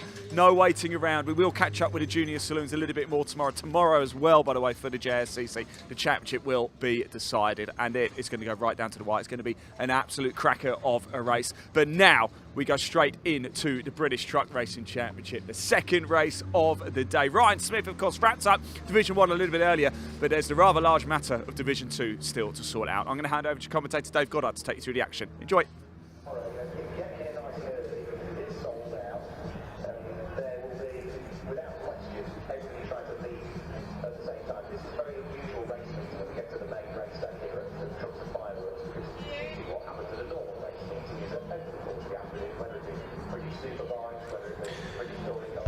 Well, one more race to come here at Brands Hatch here on day 1 of this final weekend of the season here at the home of motorsport in South East England. Race number 2 of the weekend for the British Truck Racing Championship. Well, Ryan Smith, we know, has won the Division 1 title. What about in Division 2? Well, I make it that after Adam Bint won Division 2 in that curtailed first race, and Simon Cole and John Powell disentangled themselves to finish in 3rd and 4th in the class, that there's 13 points between John Powell and Simon Cole. So I can see that going down to the last race of the season at the end of tomorrow's programme. But we will wait and see how things pan out.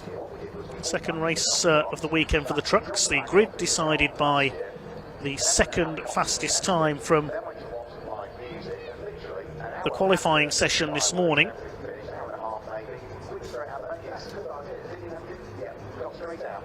I can tell you that truck number 86, Tom O'Rourke, has been given a 5-place grid penalty for this race for contact in race 1. So he drops to 8th on the grid. He had qualified pretty well up there in 3rd place. Had a very strong qualifying session in the wet this morning, but sadly a 5-place grid penalty for contact from the first race puts him down to 8th. It will once again be Ryan Smith, the 9-year consecutive champion on pole. Can he make it 10 in a row in 2025 and match the great Stuart Oliver? next level to set up the fireworks. And we've got the DJ. There's going to be a DJ directly outside of our competition.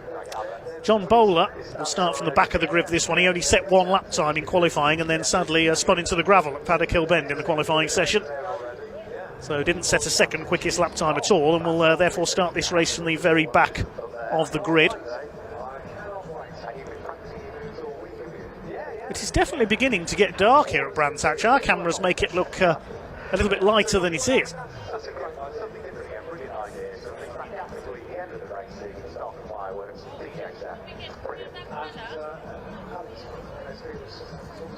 Reminded of 12 months ago when we had our final finale for the Classic Touring Car Racing Club at Donington, and the Jaguar Challenge last race of the season literally finished in the dark. It was surreal watching the Jags go round in that darkness.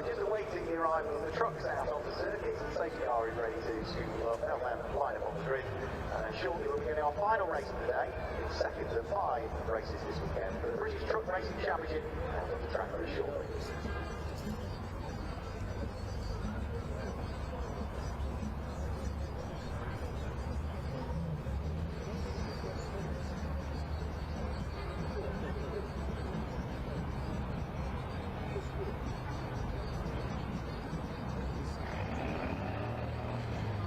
Thanks again for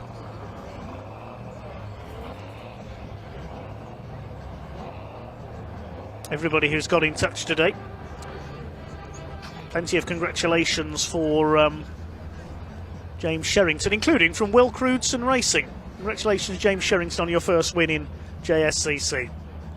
Good sportsmanship to see the teams offering congratulations to each other.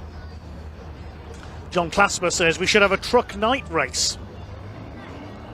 They've done that at Le Mans.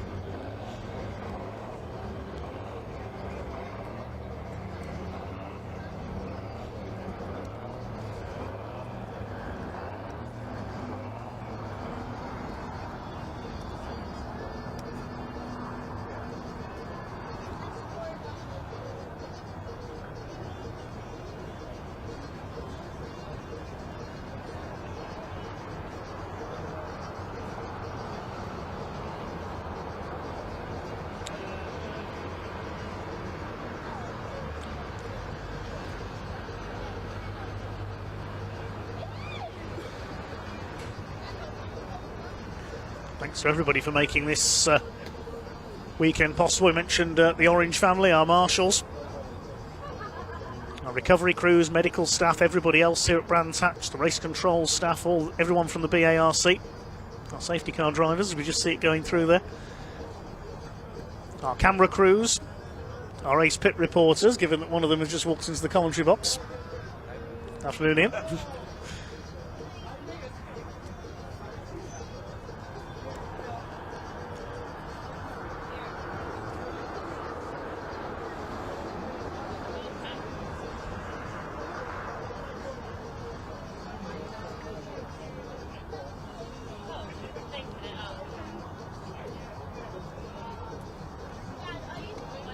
So we're awaiting the trucks then, just as soon as I think they're recovering Harvey Kersley's car. Yeah, that's been moved back to the paddock. The light is certainly fading out there, I have to say. As we said, the TV cameras do make it look a bit lighter than it is.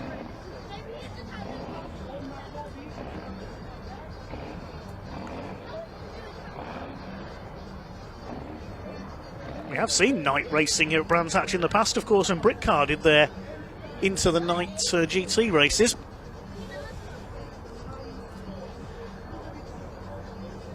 Not seen 24-hour racing at Brands Hatch for a few years. We see that at Snetterton with the Citroën 2 CVs. Yes, if you've not seen it, I'm not making that up. They really do have a 24-hour race for Citroën 2 CVs every August bank holiday weekend. Quite famous names have competed in that over the years. There's also the Citroën C1s did their 24-hour race at Snetterton at Silverstone rather, than I've covered a couple of times. It used to be at the late lamented Rockingham Motor Speedway. Don't get many 24-hour races in the UK nowadays, sadly.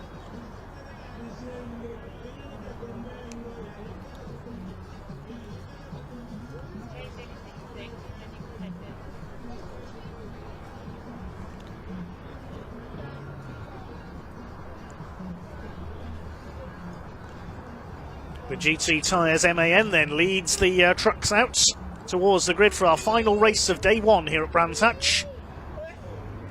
It once again will be the champion Ryan Smith on pole position. Alongside him will be number 69 David Jenkins, once again in his MAN. This grid, as we said, this grid set by the second fastest time in the qualifying session this morning. The Olivers are on the second row of the grid in their MAN. Stewart ahead of Michael this time.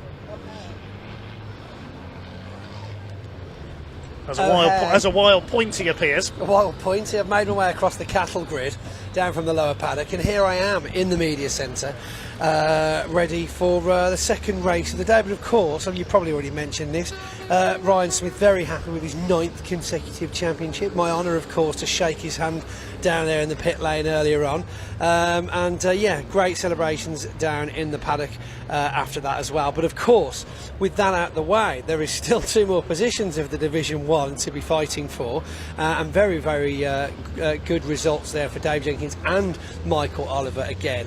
So there could still be movement there. Speaking to Steve Powell, of course, not impressed with his performance in that race. Definitely seems to be struggling this weekend, which is a shame. Fingers crossed he finds a good line this afternoon and shows us what he's made of. Can I finish going through the grid, please? No.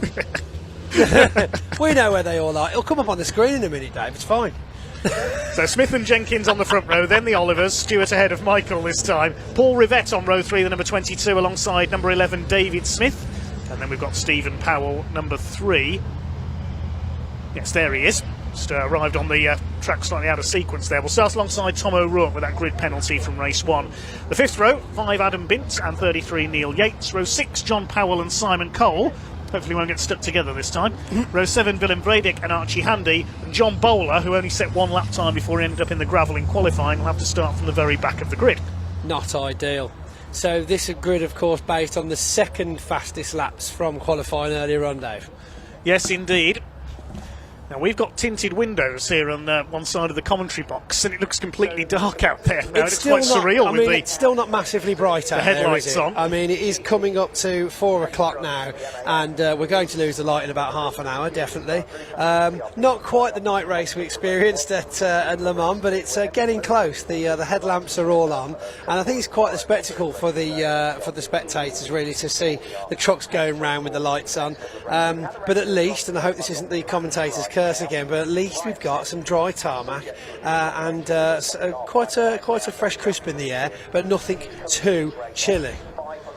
Hopefully the conditions are going to be similar now as it will be tomorrow. Yes, because the last thing we want for the firework night, and I know the racing's very important, but let's be honest, there's a few tens of thousands of people descending on Brands Hatch tomorrow for the firework display, probably around the 4:30, 5 o'clock mark. That, of course, if it does get a bit murky and miserable, the smoke builds up quite quickly, and then you can hear them and feel them, you can't see much. Yes, I remember the same happening at Donington at the truck and firework display many years ago when I was very young. Same thing happened, the fog came down, sadly. And you can't see a thing then, can you?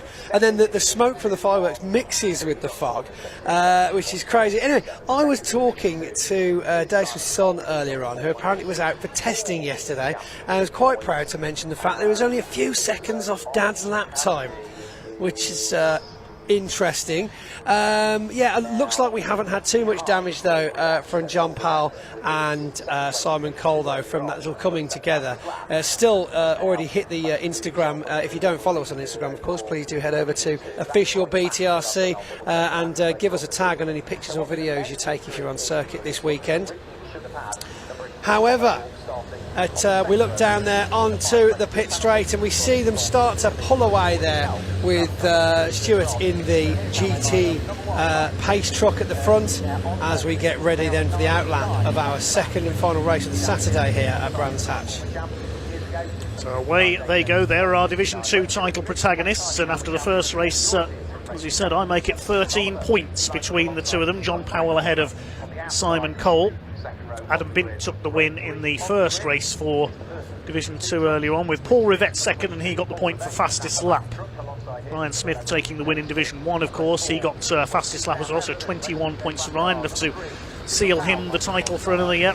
and a sub 1 minute lap time as well. 59.4 was his best lap time that race, which is just insane, isn't it? He's in a different league, really is. Yeah, I think he's got some way to go to beat the record for consecutive titles in any motorsport that I've seen, because the Spanish rider Tony Bow in motorcycle trials has now been world champion 18 years in a row. Jeez, that's something else. That is, yeah. I mean, you wonder why anybody else would bother trying to take him on. Oh, they certainly do. 18 years. Wow, that is a legacy, isn't it? My goodness. Quite different to motorcycle trials here, though, at Brands Hatch. That involves lightweight machines. These are the big 5-ton beasts, and they're ready for a rolling start. Ryan Smith in the Daimler Freightliner on pole position alongside the first of the MANs. That's the Digraph Transports Morris Lubricants truck of David Jenkins from Staffordshire. Then the Olivers from the northeast of England, farther ahead of Sun on the grid, this time on the inside line. Glenn Braddock back out there, the Dutchman as well. It's the main battle further back in the order, John Powell versus Simon Cole. We should be able to concentrate on the most here. Adam Bint, of course, looking for a second win in Division 2, but Paul Rivette up there on the third row of the grid, looking to challenge the establishment in Division 1. Here we go then, 15 minutes, race number 2 of the weekend for the British Truck Racing Championship. The revs begin to rise, and off they go. Good start down the outside by Michael Oliver in the number 12. Not the best of getaways for Stuart Oliver. David Smith trying to go through the middle, but it's side by side between the two arch rivals on the front row for the lead as they head into Paddock Hill Bend for the first time. Ryan Smith has got the lead on the inside. David Smith runs out a bit wide. David Jenkins cutting to the inside of the range of Druids. You won't quite get through there. Jenkins in second place, then the Olivers, then David Smith, and the rest of them. John Bowler's gone round the outside of about half a dozen trucks already from the Dave Smith back on of the grass there next to Stuart Oliver as well as they come back down the hill. Will he be able to get it in front? Yes, closes the door. Tom O'Rourke looking for a space. That's Paul Rivette. Paul Rivette in Division 1, look. Battling away as we see Adam Bint, John Bowler and possibly John Powell coming past Neil Yates there in the 33. But look at all this muck they're kicking up there. We're definitely losing the light, and what an exciting race to finish the day with here at Brands. Tom O'Rourke ahead of Steve Powell. Steve Powell in front of Paul Rivette still, as they certainly seem to be settling now into that first lap as they come round, crossing the line for the first time. Then of course we've got Ryan Smith out in front, 1.3 second lead on Jenkins of course already, and it's almost like we're seeing a mirror of the previous race with Jenkins in second and Michael Oliver in third again, but Dave Smith doing phenomenally this time round, just 3.1 off the pace. The big mover on that first lap was John Bowler, the 14. He's carving his way through the field, but he's got a little bit of a lock up there as he takes Paul Rivette as they go into Druids, coming down towards the Cooper Straight. I think what they were kicking up there is a bit of powder put down on the fluid from Harvey Kersley's car from the previous race because his engine let go. They come out of Graham Hill Bend then. This is the battle for the lead in Division 2, and look at Adam Bint, he's catching Paul Rivette up here. He's having a superb weekend. He really is. I don't know where he's found the power in this Volvo, but I tell you what a way for this Volvo to go out, because of course we spoke to him in the pit lane earlier on. He is going to be bringing a new truck to the British Truck Racing next season, so this will be the last hurrah for the Volvo White. He would love to go out with a clean sweep of wins, I'm sure, this weekend. He won the first race. It was curtailed slightly early as he was battling with Paul Rivette for the lead, but Ryan Smith leads by 3.2 seconds at the end of the second lap here at Brands Hatch on this short circuit. 58.6 second lap. He's in a different league. Oh my god, I don't know where he's finding this. Is it? I think the warp drive is playing up though, because he's just getting faster now, isn't he? Unbelievable. Battle between Yates though and Adam Bint there back in Division 2. Yates going massively sideways there. A little bit of too much power though. Who do you think you are, Kurt Goranson? Lots and lots of steam though. We are quite chilly out there, so you're going to see a lot more moisture coming off these trucks. And my goodness, I think somebody needs just to give that lens a clean, don't they? Because it's definitely not that bad at the rest of the track. Yes, that's not fog, don't worry. That's our camera reacting to the weather a little bit there, I think, because it is pretty cold here at Brands Hatch today, but the truck's certainly warming the crowd and everyone else up as we see Stephen Powell being hunted down by the flying John Bowler, who has come through from the back of the grid and is already up into 8th place, and we're only on lap 4 as they go into Paddock Hill Bend this time. Ryan Smith leads. He's increased his lead by almost another 2 seconds, mainly because David Jenkins is busy trying to hold off Michael Oliver for second place. David Smith, as you say, doing a superb job up there in 4th place. The best he's had this year is a 2nd place at Snetterton, and if he gets the right place for the reverse grids tomorrow, we could see him challenging for a victory, I reckon. He's holding off Stuart Oliver there. Then Tom O'Rourke, who was due to start third for this race. The grid penalty has held him back a little. The Freuhauf Trailers MV Commercials International Navistar. And he's being reeled in by Stephen Powell. And then it is John Bowler. Now, this race sets the grid for the second race tomorrow, race 4, the top 8 reversed. That's it, yes. We reverse grid from this morning will be first race tomorrow, and reverse grid from this one for the second race tomorrow. Yeah, it's all to play for. I mean, this gap, though, we're seeing, Dave Smith is on the drive of the weekend so far. Very, very good. Consistent as well, keeping that gap ahead of Stuart Oliver as well.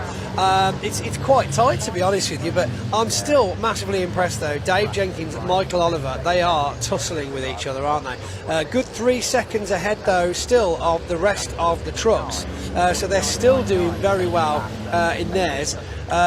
What have we got? Just looking back at the timing screen, Simon Cole is only 5th in Division 2. He's dropped behind Willem Bredick. Blimey. Now he'll get the point. I think he'll get the points for 4th place because Bredick is not registered for points. Right, but John Powell is ahead of him in 3rd place behind Rivette and Bint. So John Powell will increase his lead slightly here in the Division 2 title battle. Yes, indeed. Well, he'll drag back that lead a bit, of course, because Simon Cole finishing slightly ahead of John in the last race, which would have closed that gap ever so slightly. But yes, we can see, though, John, he's got great support from his sponsors, his team partners this weekend and all year, to be honest with you. His team have been there from the entire time this season with engine rebuilds and last-minute repairs. And I think he'll be very, very happy to take some trophies home for the guys of the team this year. Where is John Powell, the Greenhouse Group DAF? We saw there is David Smith side by side now with Stuart Oliver. This is for P4 and 5. Oof. There's contact between the two of them. Oliver runs off onto the grass, ran out of room there on the outside. Tom O'Rourke says, OK, I'll have a bit of this as well. Bash! Yeah, there's contact between the two of them. Get off, says Stuart Oliver, puts his foot down, accelerates away, and one of the Neil Yates recovery trucks, I think that's Stephen Powell, splits the two of them. Indeed, yeah, probably a good job he got there, to be honest with you. I mean, we've seen this a couple of times now. It's unfortunate, whether it's just in the wrong place at the wrong time. It does seem to be looking for those inside lines that aren't quite there at the time, are they?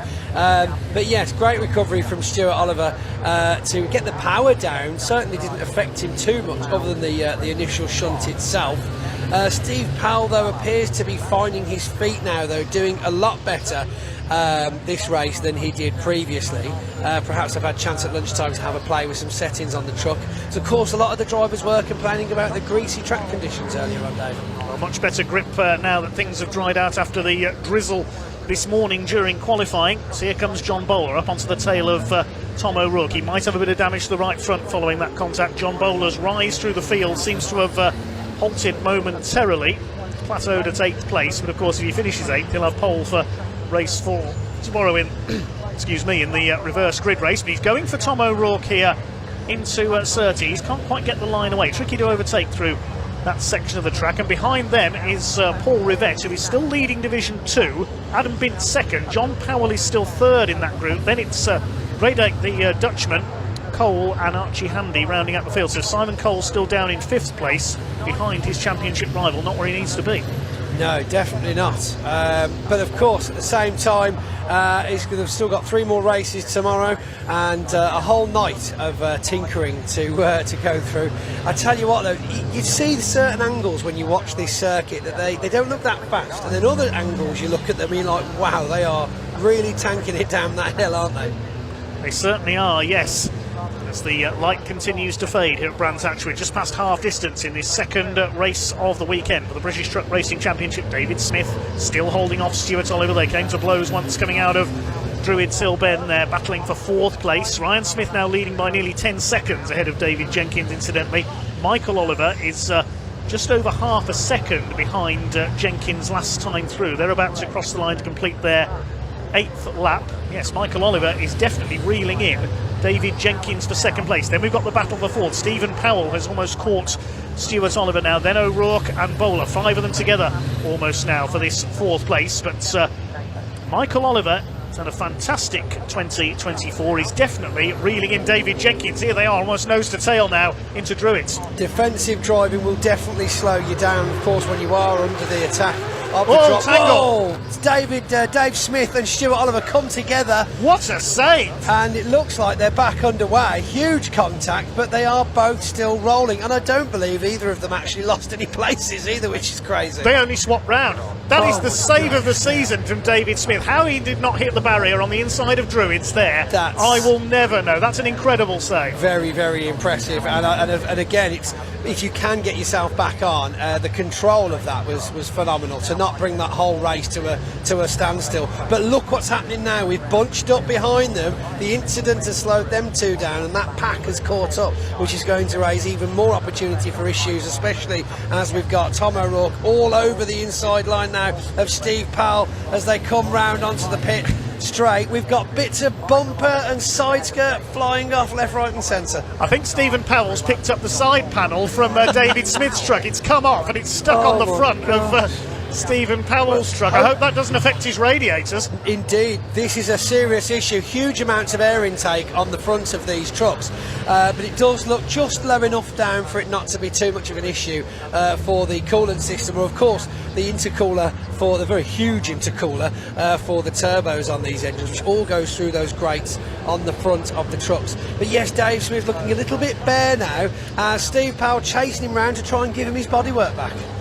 Yes, indeed. They'll swap that back in the pits afterwards, unless it falls off and is a souvenir for one of our marshals. I know. As, Imagine if it stays until the end of the race, it just drops off in the pit lane at the end. Finders keepers. As John Bowler chases Tom O'Rourke now. This is for 7th place, I think, or maybe for 6th place now, because they've got ahead of Stephen Powell. Here's a replay of that incident earlier in the lap. There's the panel about to come off David Smith's truck. There it goes. Oh, bang! And nice header from Tom O'Rourke as well. I bet that was a very shocking. Lucky it hasn't broken his windscreen. Oh no, it probably has. You can't see it from here. The laminated windscreen, so it's probably got quite a few spiders' webs on that Fruhoff sponsored truck now. Bits of the the side panel slowly falling off Steve Powell's truck now, though. So there's going to be a scattering of it around Brands Hatch. But Dave Smith dropped considerably back. There we go, and it's done a horrible job. Look at the front of Steve Powell's truck there, properly caved in. Not what he wants, but fingers crossed an easy fix tonight, I think. A bit of bodywork. But look at these views, ladies and gentlemen, absolutely incredible. These lights coming round, that dusk, incandescent lighting, it really is quite something to behold, isn't it, here, which you don't really get to see very often through the BTRC season. Just over 3.5 minutes of the race to go then. Ryan Smith in a league of his own up front. He leads by 12.5 seconds. Michael Oliver still chasing David Jenkins for second. And then we've got Stuart Oliver heading this frantic battle for fourth. It's Tom O'Rourke. He's improving all the time as the weekend has gone on. Was unlucky in race one to tangle with Stuart Oliver and spin into the gravel just here at Druids. John Bowler from the back of the grid up into 6th place. David Smith, after his strong early form, down to 7th. He's holding off Stephen Powell. That bit of damage to the front of his truck. As through goes Ryan Smith once again across the line to complete his 12th lap. He's way ahead of everybody else. 10th of a second again, creeping up from Michael Oliver on the back of Jenkins. So just 0.3 behind now, which is even closer every lap. Have we got enough time left on the clock for him to look for a cheeky overtake? That's going to be the biggest challenge for Michael Oliver, as we see them screaming around there. They're almost in a race of their own, aren't they, these two? Look at all that grass, though. I think we must have David Smith. That's all over the place. They're going to need the landscapers in on Monday, I think. But Michael is not backing off. Dave Jenkins is seriously under pressure here. And this is some great racing from the pair of them, isn't it? It certainly is, yes. David Jenkins a little bit sideways there as he got his foot down coming out of Graham Hill Bend this time. This is the fight for second place. Division 2, incidentally, Paul Rivette is still leading there, and he's fairly well clear of Adam Bint now. Bint is 5 seconds clear of John Powell. Then Bradike separating Powell and Cole, the two championship battlers. Archie Handy at the back of the field as the second place fight heads up towards the line once again to complete 13 laps. Still this train of trucks for 4th position. We've got ourselves a convoy for 4th place. Still John Bowler unable to get past Tom O'Rourke for that 5th position. The International Navistar having the legs on that number 14 MAN, or has it? Because he has a look on the inside there coming down the straight, but no, the bonneted 86 machine gets the foot down again and just about hanging on. David Smith trying to go around the outside. That rarely works into Paddock. Just ask Stephen Powell from Easter weekend this year. Oh, believe me, this is right. I mean, that's actually some great driving we've seen there from Tom O'Rourke. Making that stick on the outer line is a difficult thing to do. And there's that line he was looking for earlier on before Michael Oliver ended up in his way. But of course, on the note of Michael Oliver, we've got a black and white flag out for the number 12, Michael Oliver, for track limits. And that incident earlier on between Dave Smith and Stuart Oliver has been noted as well. I'm not sure whether we'll see a result of that before the end of the race, but of course I don't think it will have any major bearing on the top three. So we've just under a minute left to go. We've still got Ryan Smith, who's he's going home early, let's be honest. And we've got Jenkins and Michael Oliver battling around now for that second place. Back in Division 2, Paul Rivett still ahead of Yates, down then for Bint, and then John Powell in third. Brydyke for Simon Cole, and Archie Handy bringing up the rear, of course, but still doing a phenomenal job of consistency and race finishes this year. Ooh, and in the background there, I just saw a bit of argy-bargy, I think, between Brydyke and Simon Cole. Cole's got ahead there into fourth place, as here comes flying Ryan Smith. Now, there's 10 seconds on the clock. Are we going to get the checkered flag this time, or are they going to do one more lap? It's going to be one more lap. He was 4 seconds too early there. Definitely. Ryan Smith over the line. Slow down. Maybe he just likes driving. You know, I'm just going to go for one more lap. We've hardly seen him all race long because he's so far ahead of everybody else, Ryan Smith here. Let's see what the margin is. 15.7 seconds he's leading by now, and that's got to be getting on towards a quarter of a lap around. The smoothness, the consistency. I mean, it'll come to something when he starts lapping Div 1 drivers eventually. If he carries on the way he's going, that's got to be on the cards. Definite division around the circuit though. A lot of the deep. We've got Stuart Oliver there, just having crossed that finish line, back with Tom O'Rourke. But look at the gap. Look at the size of the gap between second place and third place, as we see John Powell now getting the second flag is going to go out this time. Ryan Smith then. laps the Division 2 championship leader, and Ryan Smith is going to make it 2 wins out of 2. Across the line he goes. No flag again. No checkered flag this time. The clock is counted down to 0, but we did not see. Well, it's come up on the screen there. The checkered flag did not wave at the start-finish line, but the race is over. Just a little bit of confusion there, but yes, the win goes to Ryan Smith. David Jenkins does hold off Michael Oliver for second place. And who's going to come in for fourth position? They are quite a way back on the top three. Over the line it will be Stuart Oliver who is going to come in for fourth place. Tom O'Rourke a good fifth ahead of John Bowler. Well done to him from the back of the grid. Seventh goes to David Smith. Stephen Powell takes eighth, just ahead of his teammate Neil Yates. And Paul Rivett wins Division 2 in 10th position. Well, thanks very much to Pointy for joining us for that one. He's heading down to the pit lane to grab some interviews. As the rest of the trucks come home. Adam Bint in second in Division 2 will be the last to take the checkered flag, because everybody else has been lapped. And it's 2 out of 2 for Ryan Smith, who wins by over 16 and a half seconds. Gets the fastest lap as well, of course. Paul Rivett, there he is, wins Division 2. It's his first Division 2 win for quite some time. Celebrates with a Kirk Goranson-style power slide through Druids. Paul Rivett won Division 2 by 12 seconds, so nearly as big a margin over Adam Bint. Smith the winner, though, by 16.5 seconds plus over David Jenkins, and Michael Oliver harrying him all the way, has to settle the third. Stuart Oliver wins the battle for fourth place ahead of Tom O'Rourke. Good drive by him, great drive by John Bowler to come through from 15th on the grid to 6th. David Smith in 7th. Stephen Powell provisionally will have pole position in the reverse grid for race 4 tomorrow. Neil Yates completing the 9 finishers in Division 1. Paul Rivett, the winner of Division 2, just a couple of seconds behind him. Then Adam Bint, John Powell a lap down. Willem Brydyke did win the battle with Simon Cole. Simon Cole slipping a little further behind John Powell in the battle for the Division 2 championship this year. Archie Handy was the final finisher.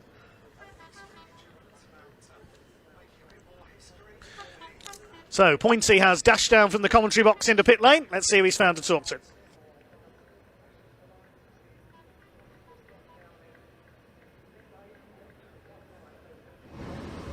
Well, as if by magic, I went from up there to down here, and here we are on the pit lane for a very, well, almost dark finish to that second race of the weekend. Huge amounts of steam coming off the back of Willem Breidyke there, as we've got Ryan Smith taking yet another race win. But we'll let Alan speak to the champ this time. Yeah, you go, Alan. It's fine, Alan. You've got to share these things among commentators. Let's head back very quickly. We've obviously had some panel damage. You get up close and personal. You just show them that. Keep coming, that's it. Keep coming, that's it, there we go. Nothing to see here. We've lost bits of bumper and all sorts. Have we got 30 seconds to speak to our friend Dave Jenkins before they move people along here? Dave, how the devil are we? Oh, sorry, just trying to get... Oh, wow, what a race. That was a battle. I mean, foregone conclusion, Ryan Smith disappeared off on his own. It's not a foregone conclusion. But that was... No, it's not foregone. He just keeps getting lucky, doesn't he? His day's going to come to an end soon. Positive mental attitude, that is, Dave. I'm with you on that. But serious pressure, that race. You and Michael were on top of each other the entire time. What a battle. Yeah, no, very good. Michael, obviously, you know, coming into the weekend, he's got a bit of a championship fight with me. And there's a speed control. He's got a bit of a championship fight with me, and you know, and me with Steve and whatever. So it was certainly kept me honest. Michael had good pace then. Yeah. You finished ahead of him, shows that experience, that determination and grit that we know from you. Definitely got some determination going on this weekend, that's for sure. Excellent. Much to do for tomorrow, or are we just a quick wash and ready for the morning? No, the boys will go right through it. Want breaks and a big re-prep going on, but I'm going to have some tea and a cup of tea and chill out. Fantastic. We always see Dave Jenkins with a nice mug of tea. That's one thing we can rely on from Dave. Dave, great result again. We'll give you some silverware very shortly. I'll shut this door and let you go.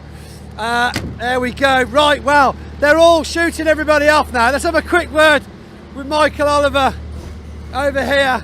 Michael, just talking to Dave about the battle you just had. Phenomenal effort there. You were on him. You got it down to 0.3 difference at one point. You just couldn't quite find that way through, could you? It was fun, really fun. Right? It was nice and clean, and he just had me number to everywhere I went, everywhere I put it. I thought, he didn't make any mistakes, but he's quite experienced, so I'll maybe force him off tomorrow, to be fair.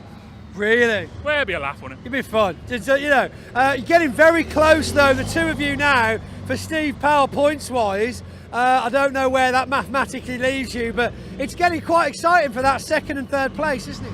Oh, I know they're going for it. It's a bit of excitement. It should be good, but I have a dark horse for third. Dark horse for third, right?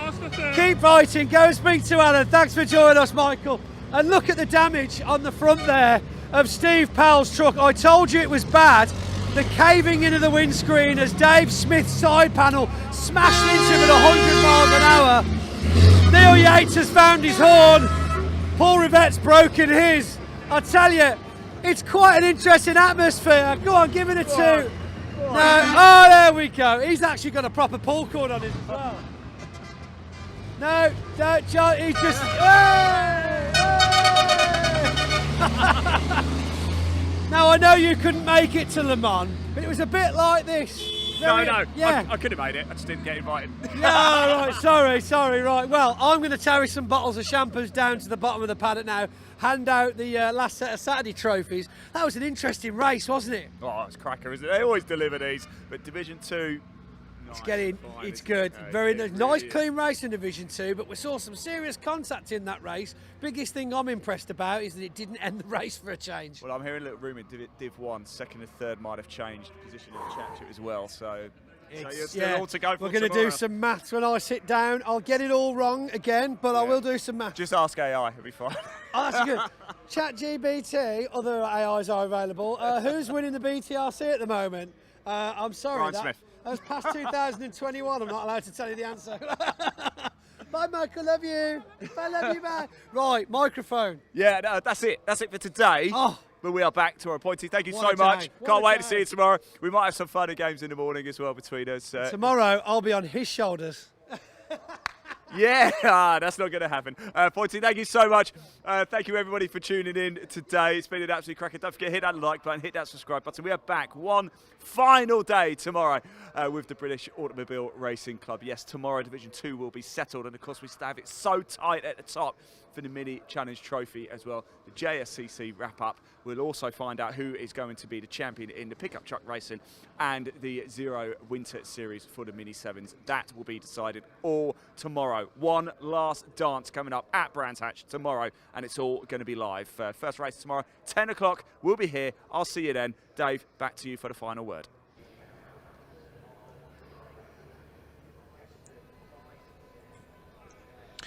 Well, thanks very much to Ian and Pointy down on the ground today and here in the commentary box at times. That concludes day one here at Brands Hatch, but we kick off at 10 a.m. tomorrow, a slightly later time than usual on a Sunday. It's racing all day tomorrow. We begin with the second race for the Mini 7 Racing Club O-Plate Winter Shootouts, followed by Truck Race 3 of the weekend, then the Virtue Mini Challenge Trophy Race number 2. They were fantastic earlier today. If you missed them, do not miss them tomorrow.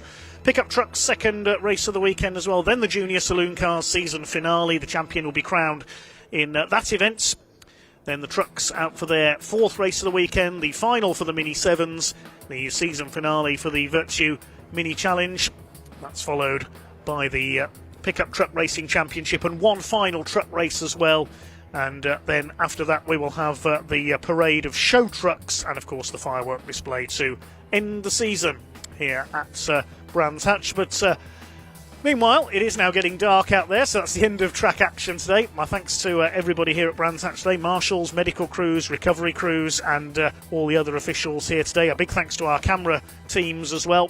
Thanks again to Ian and Pointy for their hard work grabbing interviews, and Pointy for joining me in the commentary box as well. I'm sure he will again tomorrow.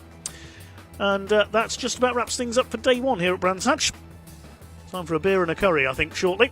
And I'll be joining you tomorrow morning at around 9:45 to take you through the day's action. That's about all from myself, Dave Goddard. I'll see you tomorrow. Bye for now.